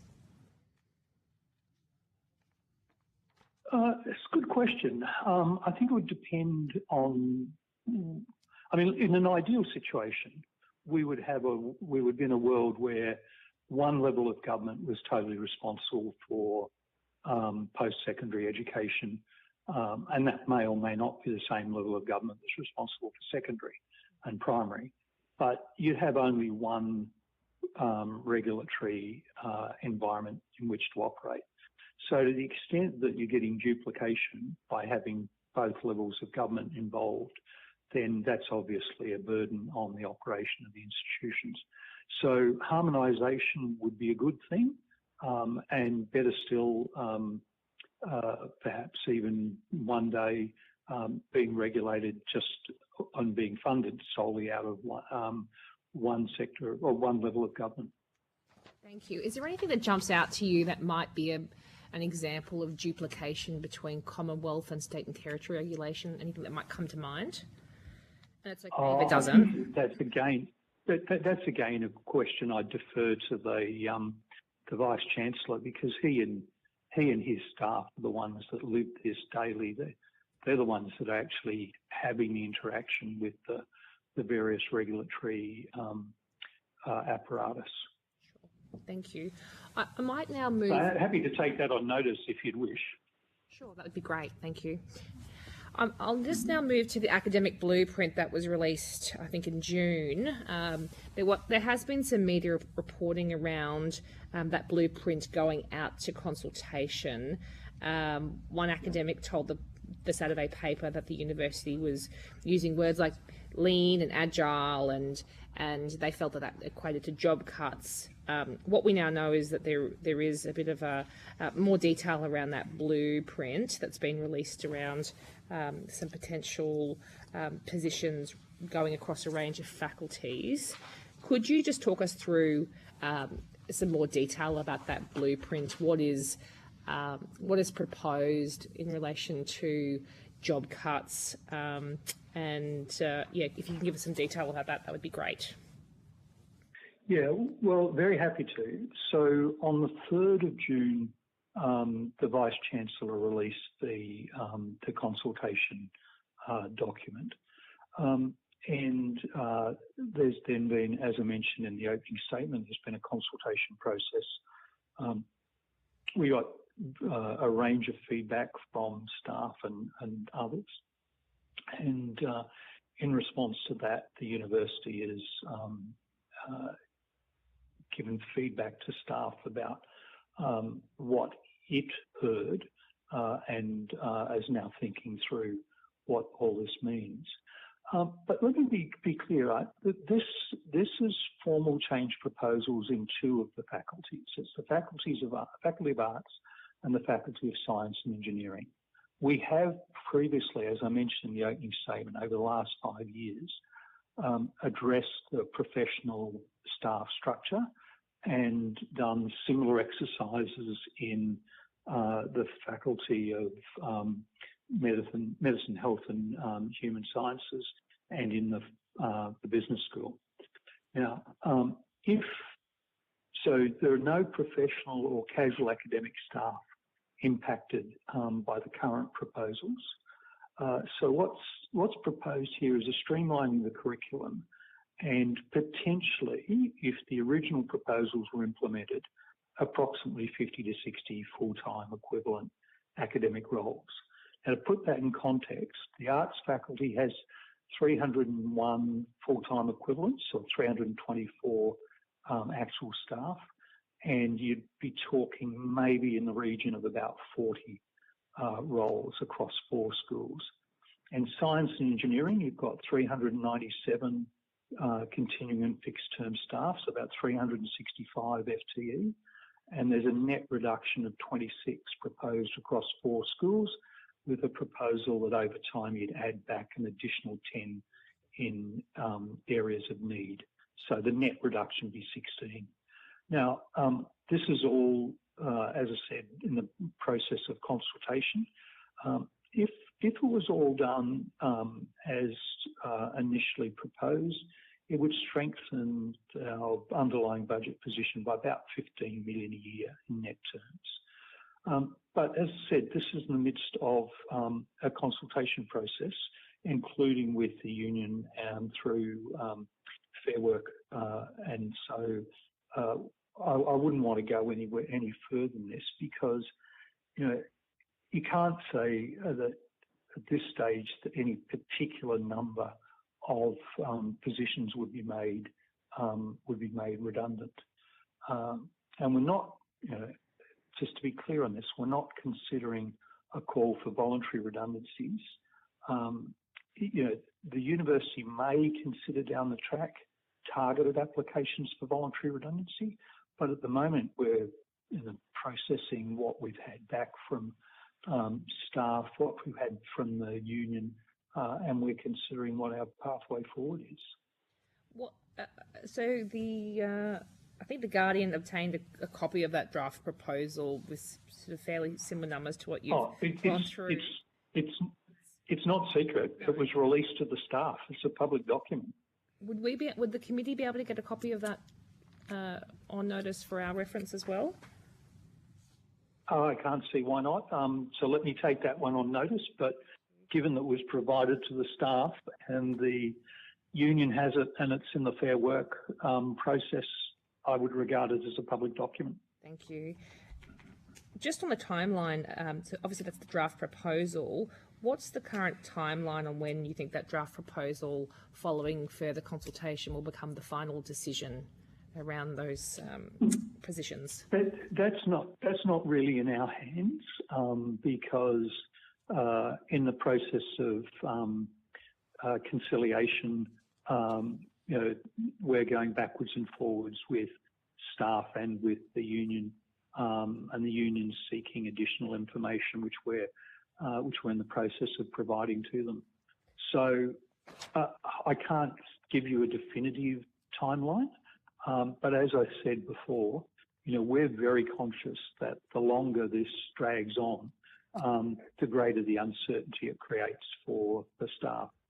So we're very conscious of our obligations here, and we hope that everybody else in the process is also conscious that if this drags on for too long, it creates unnecessary uncertainty.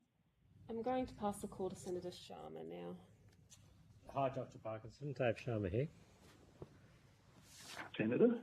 I was just curious to, you've been Chancellor there since 2019, that's correct, isn't it? That's right, October 2019. Okay. So you've obviously seen the sector change, and you mentioned in, I think it was your opening remarks or in response to the first question, the changing regulatory environment, the potential or the strengthening of TEXA, the creation of ATEC and a move towards greater regulation for the sector. If you just to look back between 2019 and today, I mean, how much has that regulatory and compliance portion, particularly of your role and the council's role, how much has that grown, would you say? It's a good question. I mean, I think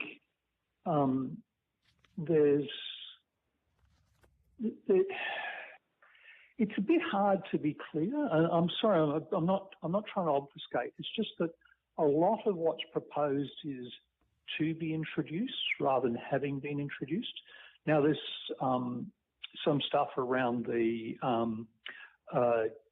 requirements around gender-based violence and safety. Absolutely, totally supportive of all of that. And do I think that necessarily involves a big burden?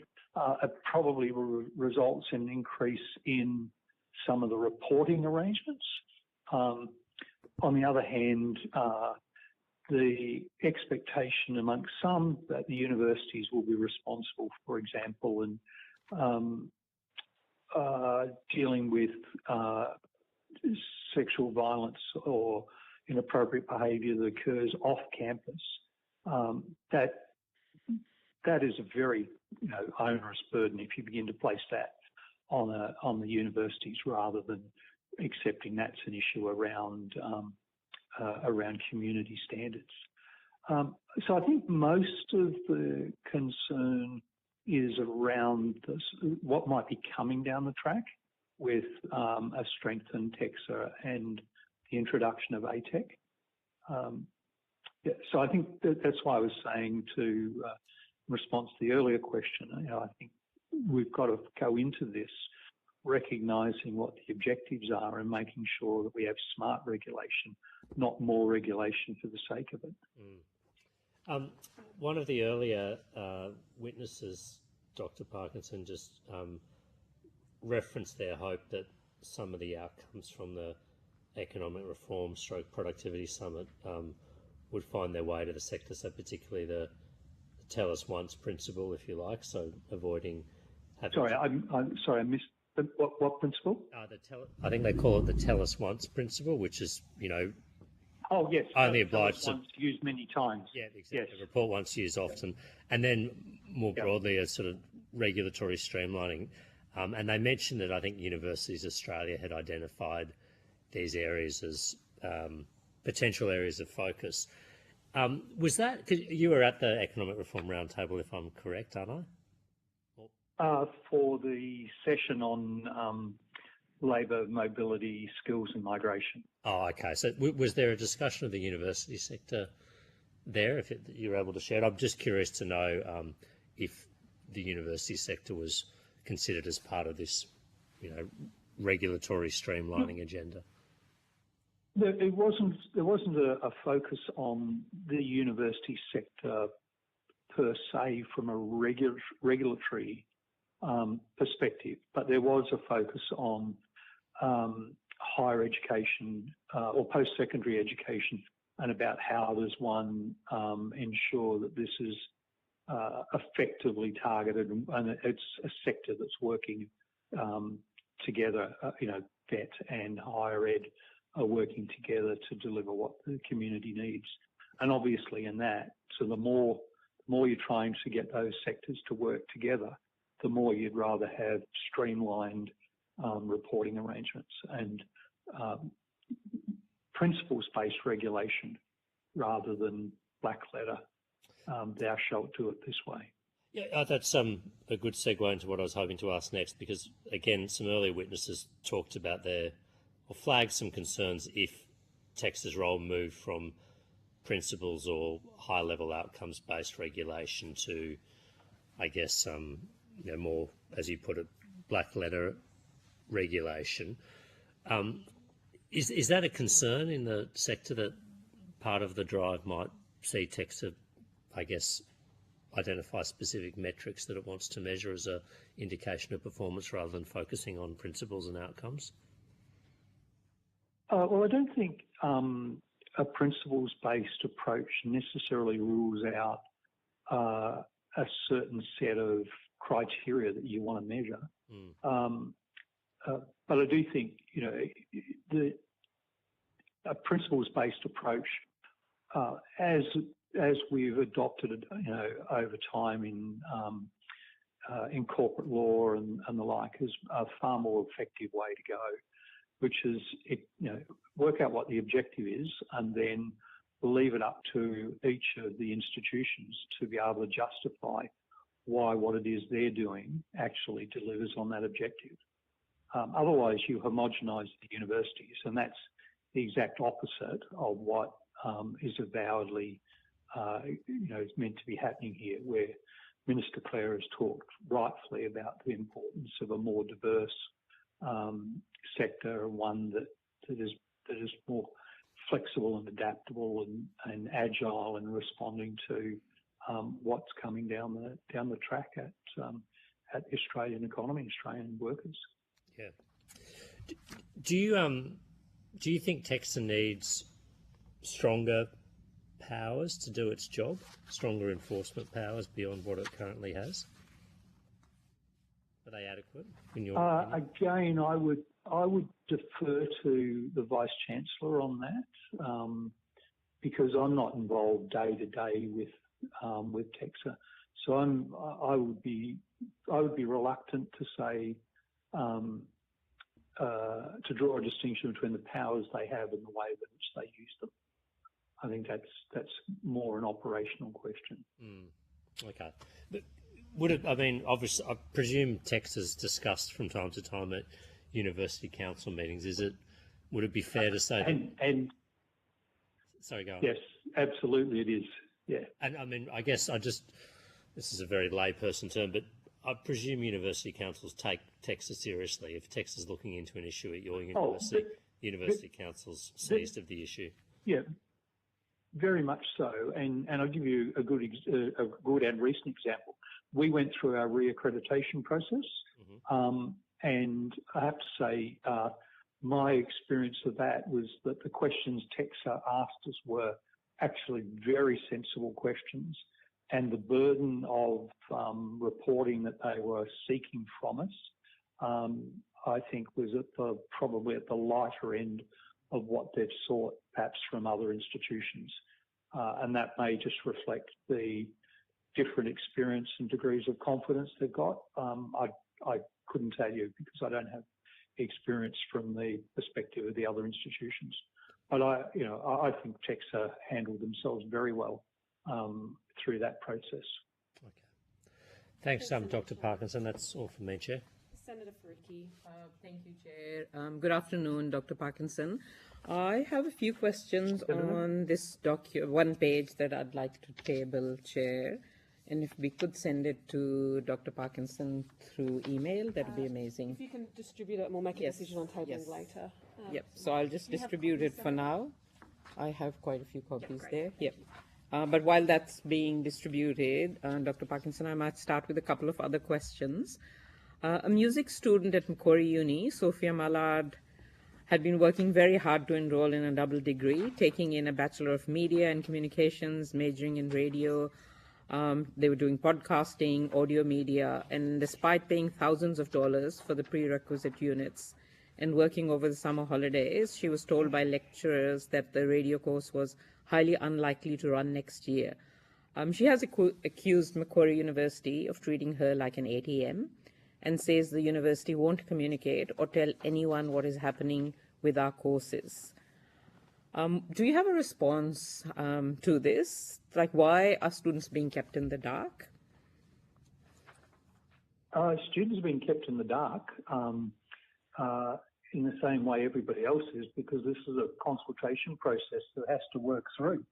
And so until the consultation process is completed, we won't know whether some of these courses are being offered next year.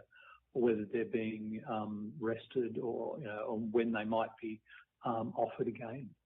Okay, and how long will this consultation process take, and when will students know what their future holds? Senator, I've already answered that. That was the prior questions around the workplace a change process. Yeah, but there wasn't a... Sorry, keep going. Sorry? No, keep going. Yeah, no, and so it's all caught up in the engagement with staff and the union and the exchange of information. So there is no timeline at the including with students. So there's no timeline at the moment? Well, we would have liked to have been much further progressed, but the union, through the conciliation process, is asking us for more material, which is delaying the process. So as far as I understand, at the moment the restructure is looking likely that 75 jobs will be axed, and they will. I've already answered that. No, sorry, that's not my I've question. already answered that. That's not my question. Okay. Sorry, that is not my question. Okay. I'm just kind of saying, and there might be course cuts as well. So when considering the budgetary impact of these job cuts, did the university model or get consultants to model any alternative scenarios? Like, were there different scenarios that were looked at? We do analysis around what the medium-term and short-term budget outlook for the university is on a regular basis. Mm-hmm. So for every budget year, we have strategy session in February of each year. The Finance and Facilities Committee and the Council go through a reporting process looking at different options.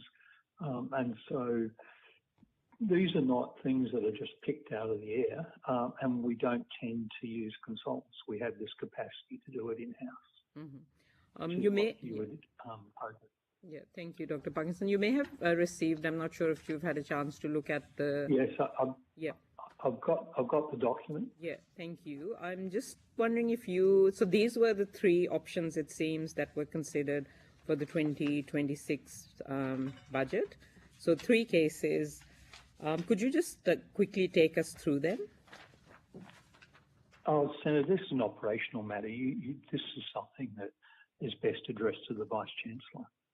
Okay, so you weren't involved in making the decision to go for case 3, as is on this? No, of course, the Council is at the end of the day the ultimate decision maker on what the budget is.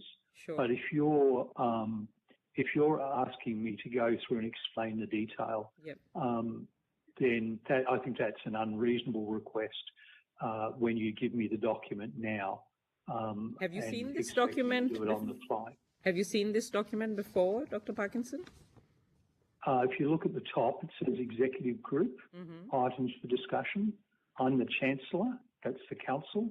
The Executive Group is the Vice-Chancellor and his direct reports. Okay, but you were involved, you said, in obviously making the decision in choosing... At the end, when options that have been worked through by the Executive Group come forward to Council and Council committees, yes, the Council is ultimately responsible for setting the strategy, for oversighting the strategy, being involved in the setting of the strategy, and that includes the budget. So the thing you have to remember here, Senator, is that for 5 of the last 6 years, the university's been in deficit. If we are to be financially sustainable, we need to deliver earnings before interest and tax and amortisation of around about $175 million a year. And the 2025 budget is looking at around about, when we prepared the budget, we were looking at high single digit in EBITA. So 5 of the last 6 years we've been in deficit. If we don't address these sorts of issues, you won't have a university sector because you'll have a series of institutions that are financially crippled because government's clearly not going to fund anymore, and decisions have been taken to reduce international student numbers. And in a strong labour market, domestic students have more options than going to university. I'm well aware of that. These are not things being done in isolation. I'm well aware of that, Dr. Parkinson, having been in the university sector for a very long time before moving into politics. I just want you to go back to this piece of paper, a document that I have circulated. Was the council presented with these 3 cases before making the final decision? We looked at options. I can't tell you off the top of my head without having the capacity to go back and look at what was in front of us for 2025. And this is 2026. And so we haven't signed off on the 2026 budget yet. Okay, so you haven't signed off on the case 3 in this document, which is this is for next year, and I'm saying to you that for 5 of the last 6 years we have been in deficit. Even if we're able to improve margin by 55 million, right? This is goal to improve margin by 55 million. You know, there is unlikely to be much in the way of revenue uplift, right? So if we're going to improve it, how do we improve it? If there's no additional revenue, then we are forced into adjustments to right size and downsize parts of the university. Have you looked at And this is not just us. This is not just us. It's the entire sector that is facing the same situation. There are very few. I mean, look at other institutions that you've had in front of this committee. Western Sydney University, that were in front of us this morning, used other means of cutting back on their expenses. They also looked at benchmark, or they actually did benchmark the Vice Chancellor's salary and the executive salary. Well, do you want to talk about those issues, Senator? No, because you're implying that we haven't done any of that. Chair, sorry, could I ask the question before I get a response? Yeah, well, perhaps remind. Certainly, but I would say. Sorry, Dr. that Parkinson. you Dr. Parkinson, imply. it's the chair here. It is quite difficult when we're conducting a hearing via teleconference because there is a slight delay. So I just ask for all to just be patient in hearing the end of a question or the end of the answer before we proceed, so we're not talking over each other. Thank you, Senator Chair. Faruqi. Thank you, Chair. Thank you, Chair. Yeah, Dr. Parkinson, I'm just wondering if has your Vice Chancellor, taken a pay cut, or have any executive members taken a pay cut, or have you frozen any of those salaries recently? So, Senator, I can be very clear and say the Vice Chancellor has received no increase in the remuneration since the beginning of 2019. And how about the executive? That is nothing to do with any reflection on his performance. He's made clear that he will not seek nor accept any increase in his remuneration while we've been working through the process of addressing the medium-term sustainability of the university. In the case of other members of the executive, my recollection is that all executive group members have been paid the same increases as that paid to academic and professional staff. And all the remuneration increases go through the Nomination and Remuneration Committee, which I chair. Dr. Parkinson, if you could, that's my last question, but if you could take it on notice, please, and give us on notice how much Macquarie University has spent on consultants in the last 4 years, and if you could itemize that year on year. In the last 4 years? Yeah. I can give you the figures for the last year, but yeah, happy to do that. Yeah, what were the figures for the last year? If you bear with me for a moment, I will. 48. Mostly because we are going through a process of upgrading our IT systems. So we've spent 35.5 million on contractors. So these are a mix of people who come in to do academic research and teaching, and then a series of people who are involved predominantly around IT. In pure consultants, it's 1.4 million. Thank you. Thanks, Chair. Thanks, just last call for questions for Dr. Parkinson. Everyone happy? Okay, thank you, Dr. Parkinson. I know you have taken questions on notice, and our deadline for submission of those is the 15th of September. If you could do your best to comply with that, please. But otherwise, you are dismissed, and we thank you for your participation. Was that the 15th? 15th of September, yes. Yep. Okay. Thank you very much. We'll do our best to get you the information. Thank you very much. Thank you, Dr. Parkinson. Thank you. Bye. Thank you. Okie dokie. Are we ready to go for our final panel? We might kick off 5 minutes early.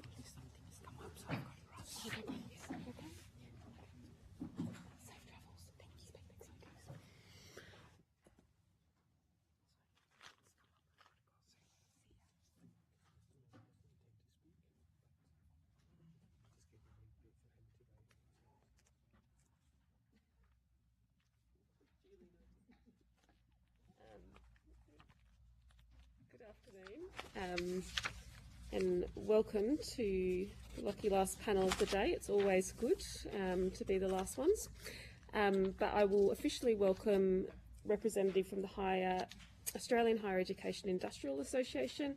I understand that information on parliamentary privilege and the protection of witnesses giving evidence to Senate committees has been provided to you. Yes. For the Hansard record, can you please state your full name and the capacity in which you're appearing today? Craig Philip Lawton, Executive Director for AHIA. Great. And Mr Miller, I understand you are participating at the table, but not so much in the hearing. Is that correct? That is correct. Okay, great. Mr Lawton, do you have an opening statement you wish to give the committee? Yes. Okay, please proceed. Thank you, Chair. My name is Craig Lawton, and I am the Executive Director of the Australian Higher Education Industrial Association. I'd like to acknowledge the traditional owners of the land on which we meet today and pay my respects to elders past and present. The Australian Higher Education Industrial Association thanks the committee for the opportunity to appear before it today. The Australian Higher Industrial Association represents 34 universities across Australia's universities landscape in respect of industrial relations and employment matters. Universities play a key role in driving economic growth and productivity in Australia. Our institutions constantly rank amongst the best in the world, particularly in terms of research outputs. We are employers of choice for more than 260,000 people. Education and research is our business. The sector produces leaders and innovation for tomorrow through amazing staff, thoughtful course offerings, and socially friendly campuses and sound governance frameworks. It's governance that we are here today to address. And governance is a very broad term. So today I'll just focus on 3 key issues, but happy to field questions on anything in relation to governance. In order to provide the committee with what we would view as some information to help balance some of the current narrative, I'd like to address 3 key issues: wage underpayment, Vice-Chancellor's salaries, and representations of governance, of governing bodies. In terms of underpayments, the sector acknowledges historical underpayments issues, and we are deeply regretful of these circumstances. But I do think it's important that we table, from our perspective, the root causes. Highly complex enterprise agreements, antiquated award provisions that are in many cases 25 years old, and descriptors. Imagine a job description from 25 years ago today. Legacy payroll constraints, and as a function of these, manual intervention risks with errors. It's the combined impact of these issues that amplifies what we call wage integrity challenges within the higher education system. Universities have proactively identified underpayment issues. The vast majority of them have been self-reported to the Fair Work Ombudsman, and where applicable, monies have been repaid with interest. The recent court decisions in Monash and Torrens cases, I think, serve as excellent examples of just how hard this space is. Even the legal experts in those cases are scratching their heads with some of the interpretive provisions contained in the awards and the enterprise agreements. And I think that's important because we've heard a lot about psychosocial safety, and I'm here to talk for the people who represent the payroll people, the vice chancellors, the executive general managers and the directors in these spaces who are overseeing payroll compliance. It is extremely difficult. It is an extremely difficult task at the moment. And to that end, I think it's really important to understand that under the Fair Work Act, wage theft, and that's a term that gets bandied around very loosely, requires proof of criminal intent. So genuine mistakes or accidents are specifically excluded for an underpayment to be considered wage theft. The underpayment must be deliberate and dishonest, not a genuine mistake. Sector underpayments, from our perspective, have resulted from the system complexity and errors, and it's not deliberate dishonesty. And again, I just think it's important that we can at least baseline the debate. If the universities are doing something wrong and it is dishonest, call it for what it is. But if we're genuinely trying to do the right thing, please look after our people, trying to pay our people the right sums of money. To genuinely address this wage integrity issue, I think we need to first modernise the awards and simplify our industrial agreements, as in enterprise agreement provisions, so that these frameworks can become wage integrity enablers, not inhibitors. Because as they stand right now, the provisions negotiated over a couple of decades are proving to inhibit what we're talking about from a wage compliance perspective. Now, governance is really, really important aspect, right? And we're not belittling that in any iteration. But if you overlay a governance structure on a system that's broken and you put in a whole lot of regulatory compliance overlay, you're going to have a whole lot of reporting and monitoring going up to the audit and risk committees, and it's going to come back down, but the question is, how do we fix it? So my plea today is that we take a step back and try to address some of the root causes impacting on this in an unemotive fashion so that we can make some genuine progress, because ideally we don't want to see anyone underpaid. 1% is not good enough, right? But the path forward for us is pretty clear. Secondly, I just talk about Vice-Chancellor salaries. Rem with Vice-Chancellors is typically set by independent governance structures. VCs lead billion-dollar organisations, globally competitive institutions with mix of public and private revenue. Their pay typically represents approximately 0.1% of a university payroll. We genuinely support, though, a system where we'd have an independent third party with transparent REM committees to set the salaries of VCs and senior executive staff moving forward, particularly in this current environment. Finally, in respect of representation on governing bodies, effective governance requires the right people with the right skill sets making informed decisions. Stakeholder voices do matter, but quotas are not indicators of good government. With union membership in universities at a relatively low 10.5%, we need to make sure that we've got balanced councils and senates with diverse expertise selected according to acceptable skills matrix. And we've all seen skills matrix, we know what they are. Good governance is compromised when representation is based on quotas rather than competencies needed to govern complex billion-dollar institutions. From the HEAR's perspective, we genuinely look forward to working with this committee, but particularly with TEXA and FIO as we move forward. We've seen a significant change in the way that the Fair Work Ombudsman is working with our sector, and that is a massive contribution, I think, in terms of how we're moving forward from a governance perspective on underpayments issues, and similarly with TEXA. We also welcome working with the unions, because I think one thing that we need to do at this current juncture is we need a far more collegiate approach. The time for this adversarial nonsense that we see over and over again, we need to start acting for the broader good of the country. Thank you, Chair. Thank you, Mr Lawton. I'll pass the call to Senator De Lago. Thanks very much, and thanks for coming along and joining with us there today, Mr Langton. My first question, and if you've been following the hearing today, you might have heard this one come up a few times today. You might have seen that the Minister, Jason Clare, who said that short of denying registration to a university, TEXA doesn't have adequate powers to address provider-specific issues within university governance. Do you support the government's announcement that we would be strengthening TEXA's powers, and do you plan on responding to the consultation paper that was released by the department last week? Thank you. So firstly, yes, we'll be responding to the consultation paper. In terms of TEXA, we've reached out to TEXA with the release of the regulatory expectations. The sector has reached out to TEXA to work with them to form up a framework.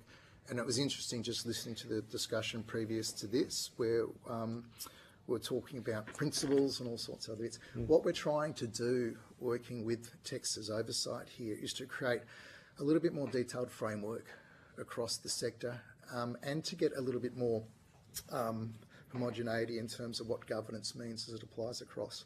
So, provided that we get the regulatory overlay from governance from TEXA aligned with organisations like the FLO and other governance bodies, I think giving TEXA greater teeth in that instance, I think, would be useful. But we do need to be careful not to over-regulate.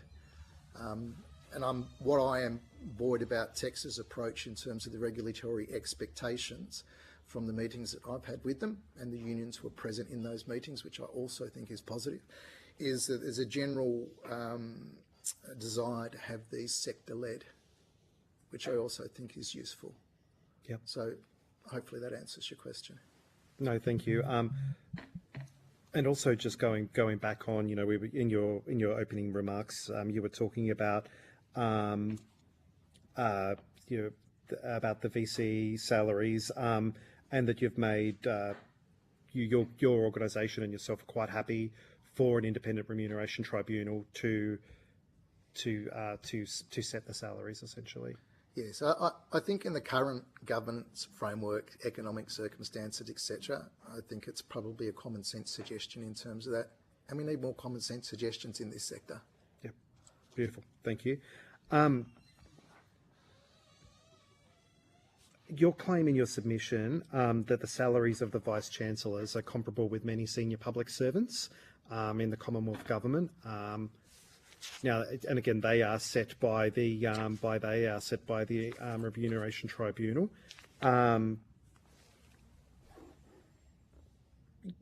University executive salaries are not, despite the fact that universities have had in their mission statements to meet research and educational priorities. Sorry, I might just ask that again. University executive salaries are not, despite the fact that universities have in their mission statements to meet research and educational priorities that are in the public good. How could you defend the pay packet of someone like Duncan Muscat, the former Vice-Chancellor for the University of Melbourne, who in 2024 received around $1.5 million? Would you care to comment on that for us? Look, I'm not here to comment on any individual VC. I think moving forward, and I think that's the only lens that we can take on this, is let's get a common sense solution. I think the key thing that we've got to take into account, though, with the VC salaries is this. When we recruit VCs, it is a globally competitive market these days, right? And right now, our sector is facing some of the strongest headwinds we've had in a long time. Now, putting on a sporting context, because it's football finals, right? I want the best players on the field, getting the ball out and getting the goals. To do that, unfortunately, it costs money.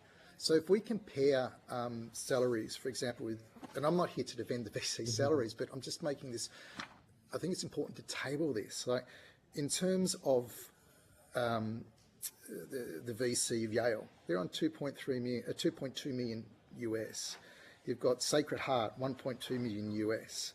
You've got, and these are just random, University of New Haven, 1 million US. You've got VC of Oxford, 2.16 million Australian, right? That's a lot of money. Now, when we go out, we want our institutions led by the best people. Now, I'm cognizant when you pay them, you don't often get the best people when you pay heaps of money. I understand that adage. But I think we need to be open to that and genuinely open to that process and pay internationally competitive salaries to ensure that our sector is led by appropriately skilled and world leaders. To maintain our rankings, I think it's super important to have those leadership. Sorry, Senator, I don't understand your answer. Do you support an independent process? Yes, absolutely. Through the REM Tribunal? Yes, yeah. Thank you. And just moving on a little bit from salaries per se, and when it comes to double dipping a little bit. According to the annual report for 2023-24, Duncan Muskell received more than $292,000 in his directorship role at CSL Limited, which is a biotech company.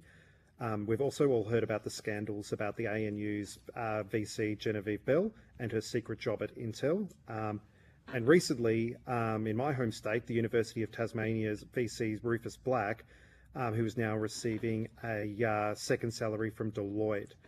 Now, comparable, in your submission, you were talking about situations where public servants and VC salaries are comparable, but I can guarantee you that some senior public servants aren't receiving additional salaries from private sector organisations because that would raise questions about the time they're dedicating to their primary role, as well as a conflict of interest.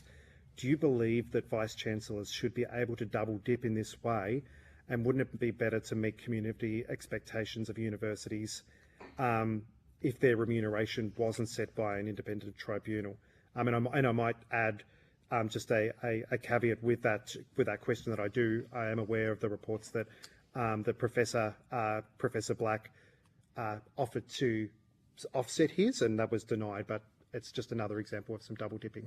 I think firstly, there are instances you raise are good examples of why you need an independent tribunal to set those salaries with the power to take those aspects into account, first point. Second point, which is interesting and I think is useful just to consider and table, is a lot of universities in the US actually encourage their VCs to go on a secondment in terms of that, in that academic year in any event. So they might go and work for 2 or 3 months in a particular space, right? Yes, and they do get typically paid for that in that scenario. I'm not sure how it offsets the salaries and etc. from the double dipping perspective. But I think in terms of it is very useful if VCs can have those experiences open to them. But I would leave that determination to that committee where they can apply those pub test standards and make sure that it's appropriate in terms of the final determination for those particular salaries. I'm not trying to avoid the question, but I think that's just common sense again. So, yeah, so just to be clear, like double dipping sometimes, but depending on the situation? I think it'd be up for the committee determining the salaries to take into account those scenarios and depending upon what that job is. And if they're doing a job that's going to enhance the university or their skills base or etc., that might have an impact on what that ultimate salary would be. But that body determining the salary should be able to take those things into account. So with University of Tasmania as an example, you'd hope that they'd be able to take that into account. And if the VC did indeed say we can offset that money, then you'd expect them, they would potentially be able to do that. Yeah. Okay. Mr. Lott, and it may be because it's the end of the day, but in your submission on page 63, it says, AHEA asserts that each organisation's council or senate is the appropriate body to set senior executive salaries, including the salary of the Vice-Chancellor, but you've just confirmed to me that you believe an independent REM tribunal is now, in your view, the best forum for that to happen. So can you just clarify your evidence? Because it doesn't seem to align with what I'm reading in your submission. Yep. So in terms of that submission, I'm not sure when that one was drafted. Okay. But in terms of where AHEA stands formally as of today, we support the formal REM committee. Okay, so that's a change in position. Thank you. I just needed to clarify that. Absolutely. No, thanks for that. And when it comes to when we're talking about the pub test, and I am a Tasmanian, and I understand that the NTEU and the Save UTAS group have been making some comment about this. Do you think it makes the pub test when the VC offers to offset their salary, so there's no double dipping? Do you think it passes the pub test when the governance board says, "Nah, mate, keep the extra couple $100,000"? Look, again, I don't know the specifics of that, and I certainly don't know the specifics of the charter of that governance board. Right? I don't know what they're bound by and what they can and can't do. I think that's where that answer lies. Right. Sorry. Yep. All right. Anna Booth from the, and I might just go back to the workplace obligations. Anna Booth from the Fair Work Ombudsman told the Senate inquiry on the 12th of August that we've been in contact with 38 institutions. We have 28 ongoing matters that are under investigation at the moment, 19 of which are in the public domain. At this point in time, we've recovered more than $218 million in underpayments from more than 110,000 employees. And obviously, we've spoken in your opening statement, in your submission, there are times where you've said that there are times where unis don't meet their standards. There are standards and then there are laws. And the university sector has fallen well short of their legal obligations as employers over a number of years. What role does your organisation play in ensuring that your members meet their responsibilities as employers? Thank you. Good question. So we work very closely these days with the Fair Work Ombudsman. And I think it's fair to say probably 3 years ago, the sector as a whole had what I'd say is a more adversarial relationship with the Fair Work Ombudsman. Anna Booth and her team, I think, have taken a slightly different approach to working with the sector, and I think it's paid significant dividends. So the reason I reference that is that we'll often have Fair Work Ombudsman attend sessions for our members, information sessions. They've come to our last 2 conferences with our members to talk about the issues. And why that's important is because the Fair Work Ombudsman, and this is what has been well received by the sector, they actually say, here are my expectations. Here is what I need from you. And to be fair, when the first lot of the wave of wage underpayment issues started to become, the sector really wasn't quite sure what the expectations were. But I think it's really clear now. Here's a set of expectations. Here's how we want you to behave. Work collegiately and cooperatively with us because we genuinely want to fix these things, right? As a consequence of taking that approach, and I'm working directly on many underpayment issues with various member universities, so I see it firsthand. There's been a significant change in terms of that approach. The benefit of this is there has been a significant uplift in terms of governance across the sector in this space. Right? And it takes time to turn the larger ships around, but the ships are definitely turning. That uplift in governance, not only is it in the terms of wage integrity, but it's had a sort of a knock-on effect in other sense. There's a greater level of awareness now in terms of risk management reporting 101. If you come from a public listed company or a corporate space, you have those principles they're imprinted on your forehead about these governance and continuous disclosure, etc., etc., etc. What we've seen is, with the underpayments issue, it's acted as a real catalyst to actually start the process and a greater awareness of that. So when we talk to our members, we will say, look, if you have an underpayment issue, our first advice to you is work through and then discuss the issue with the Fair Work Ombudsman. Work collegially with the Fair Work Ombudsman in terms of these processes, because ultimately we want to get to the other side of this process. Ultimately we want our wages systems fixed. But coming back to the heart of this, why it's encouraging to be working with the Fair Work Ombudsman far more closely, I think it's going to give us a genuine chance to fix the cold. The cold is these very complex industrial instruments and archaic systems, right? And with the guidance that the university is getting from the FO and the sector is genuinely taking that guidance on, I'm starting to see some change, right? And that's a positive. So we heard some evidence today from the Regional University Group, the IRU and the ATN, and they said that there's not an awful lot of collaboration between their members on these types of issues. Well, just as a statement of fact, we hold a session every second Friday, and Friday holding a session at 2 o'clock, that's pretty brave.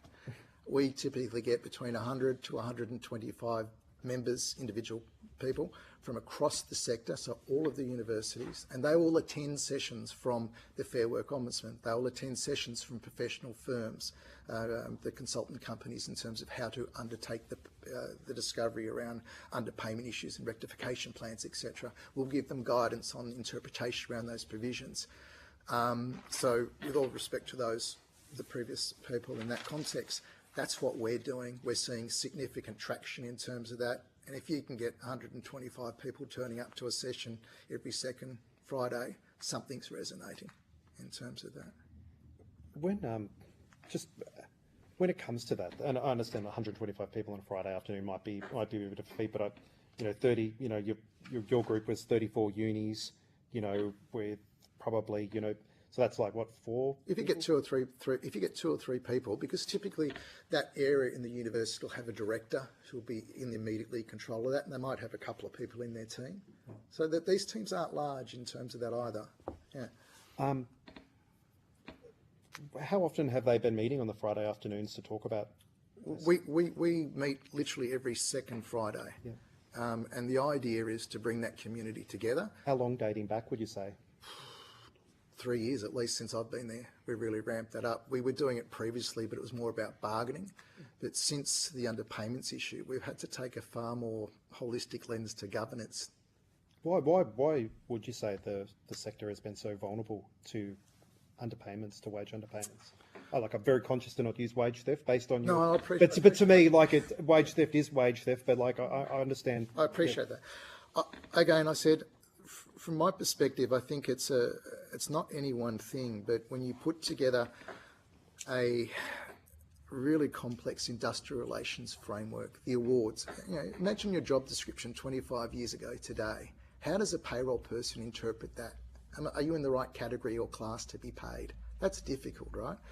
Secondly, then, we were dealing with an issue the other day that required a particular segment of casuals to reference an award from 2019 for a period of time, and then we had to work out whether it was worked on the weekend or whether it was included. It took us nearly like a week to work this through. Do you know which university that was using an award? Because I'm sure the NTEU would like to go and negotiate an enterprise agreement. For the record, we would love to simplify the enterprise agreements. I think that is something that everybody in the sector needs to undertake and commit to, right? We have wall-to-wall enterprise agreements in terms of that. The problem, and I'm not being difficult, but the problem with this at the moment is we've had Section 270 capital A, the intractable bargaining provisions. Those changes were originally brought in to facilitate if we had a deadlock in an enterprise agreement, the Fair Work Commission could arbitrate and go bang. What's happened though, those provisions have been changed, where essentially we say that really makes any change to enterprise agreements very difficult unless the union agrees to those changes. And they're not necessarily going to agree to some of those things, I think. Senator, I'll rotate after the next question. Okay, great, thank you. Sorry, that wasn't to me. Sorry. Okay, so I just wanted to ask in relation to just following on from that there, and we talk about the complexities in the system, and you made a lot of comments about old legacy awards and everything like that. Has the sector looked at something like provisions in the Fair Work Act which have been designed to make it easier for business? Have you looked at multi-employer bargaining to make it easy for the sector to negotiate enterprise agreements? Great question. Short answer is yes. The issue, we did some very basic modelling on multi-enterprise agreements, right? The issue that we found is if we took a particular university, and I'd say, let's say a metropolitan university, and if we applied that to, for example, through a multi, to regional universities, it was looking at cost uplifts. But you don't have to go metro to regional. You can do a bundle of metros and a bundle of regionals, but it just, so firstly, it depends on how that grouping is going to take place, and realistically, you don't have control how that grouping will take place, because the NTU might have a different way of grouping things, and that's fine, but that's one factor. The other significant factor which makes this scenario a big unknown at the moment, the Fair Work Commission, in determining the terms, they can't make anyone more worse off. So if you've got 5 enterprise agreements that you're trying to bring together, which provision do you actually use and which is not worse off than the other from a practical perspective? Because we've got quite divergent enterprise agreements across the sector with conditions, leave, entitlements, etc., etc.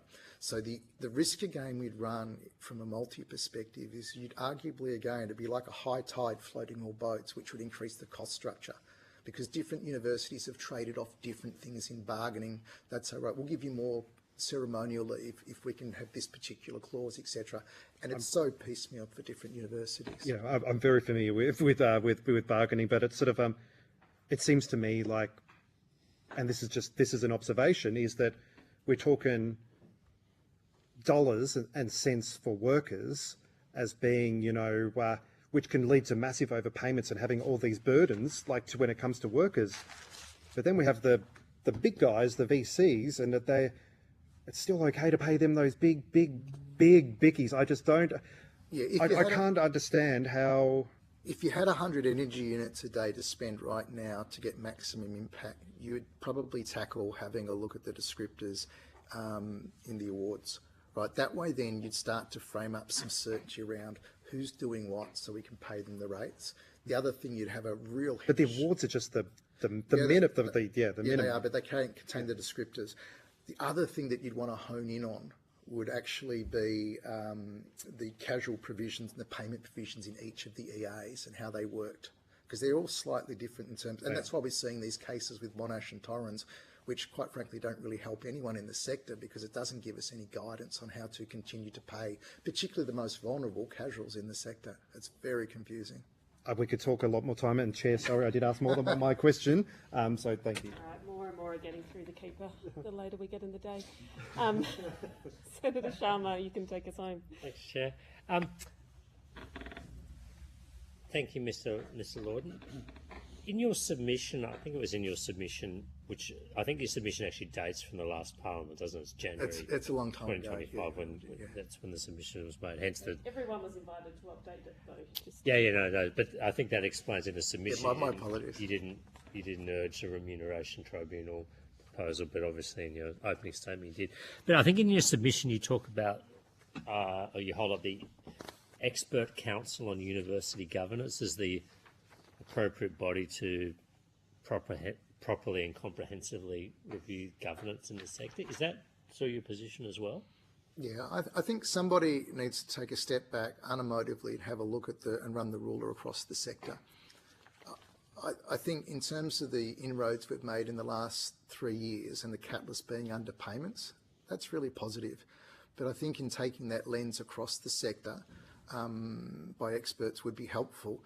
The other reason why I think that is really important as well, we do not need a Sara Lee cheesecake of regulation. We've got regulation. We want to try to get some consistency. And I think an example of that specifically is what I'm seeing with TEXA and FWO at the moment with the regulatory expectations. And so what's going to happen if we don't comply? FWO wants to know that, and they're talking with each other so we can get a commonality in that. That's valuable. That's productive outcomes in terms of that. So that's why I think it's pretty helpful. And what have you had? What has been the activity of the Expert Council on University Governance so far? What is their engagement? I'm not familiar with the body, so what's the Expert Council? Yeah, that's right, isn't it? Like, what have you noticed that they've done? Have they convened meetings? I think they're in the process of convening and gathering information. I think they've got their specific timelines and agenda to hand things down. Well, weren't they set up in like January? So it's been 8 months. It has been a while, but as I said, from our perspective, they've got key stakeholders. They've engaged in key stakeholders at the moment, and I'm not sure what their charter actually is. So they haven't engaged you? They haven't engaged us yet, no. But we work, in terms of that particular body, we'll work through Universities Australia on that.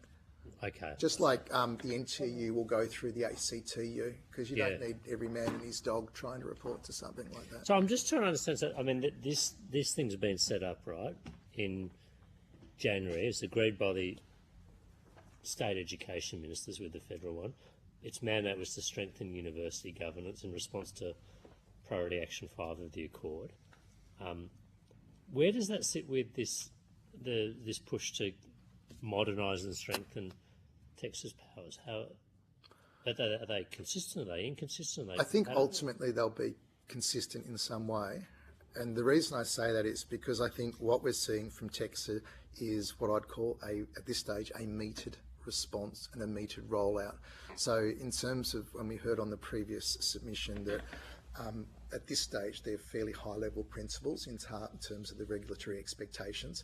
And my expectation with those is over the coming months they'll start to come down a level or two, and that will give flexibility to align with anything that comes out of that governance council, expert council. Okay. I think the bottom line is someone's got to start somewhere so we can start building that framework. Yeah, I see. And you mentioned a couple of different regulators in your opening remarks in response to questions. So there's TEXA, there's the Fair Work Ombudsman, which you deal with on industrial relations or workplace relations issues.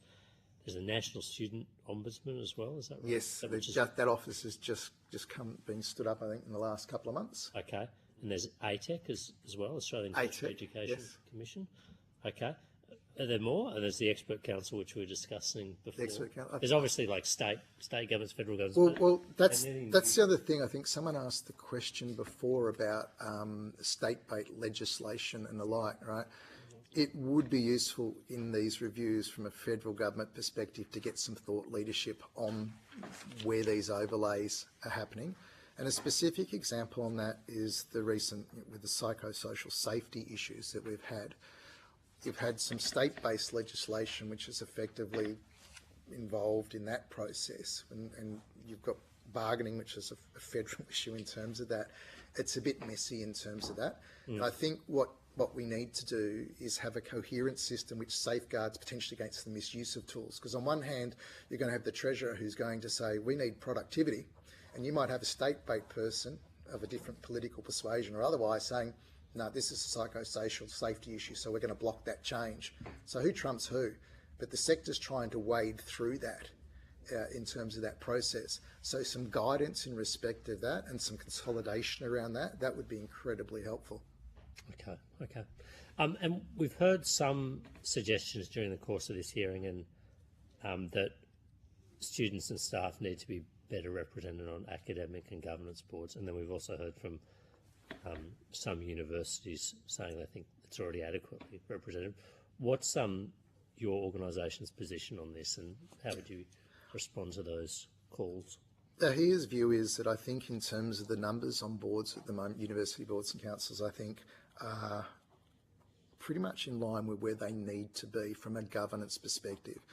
Because I'm coming from, where we come from is from a stronger governance background. A board should be there on a board matrix of skills, particularly when you're talking the level of money that's involved here. And I think you need to be very careful in terms of how you compromise that, right? That said, you clearly need to have diversity on your boards. You must have that, right? But in terms of the mix at the moment, I think that's okay. I think the governance issue comes more so is the lack of, and it's changing significantly, but it's that reporting process in terms of your audit and risk committee and how that works its way through the council levels and things like that. So you get those sorts of visibility and representation. Okay, all right, thank you. Thanks, Senator. Mindful of time, I'll cede the floor. Yeah, no worries. Senator Mulholland. Just a wrap-up question from me, if I could. We heard you talk about the complexity of the system, particularly around casuals, and that being a factor for some of the underpayment issues that we've seen across the sector. What we've also seen is a move towards casualisation of the sector as well, and you've got a sector that used to be a pretty reliable employer for a lot of people to be able to create a really strong career out of has become more casualised. Is there any nexus between the overt casualisation of the sector and some of those compliance issues? More people are casual now, creating for a more complicated pay system at the other end? Good question. First thing, just in terms of the casualisation, the sector, and we're happy to provide some statistics on this because we keep this, Over the last 20 to 30 years, the casualisation rate in the sector has wobbled in a band between 16 and 20%.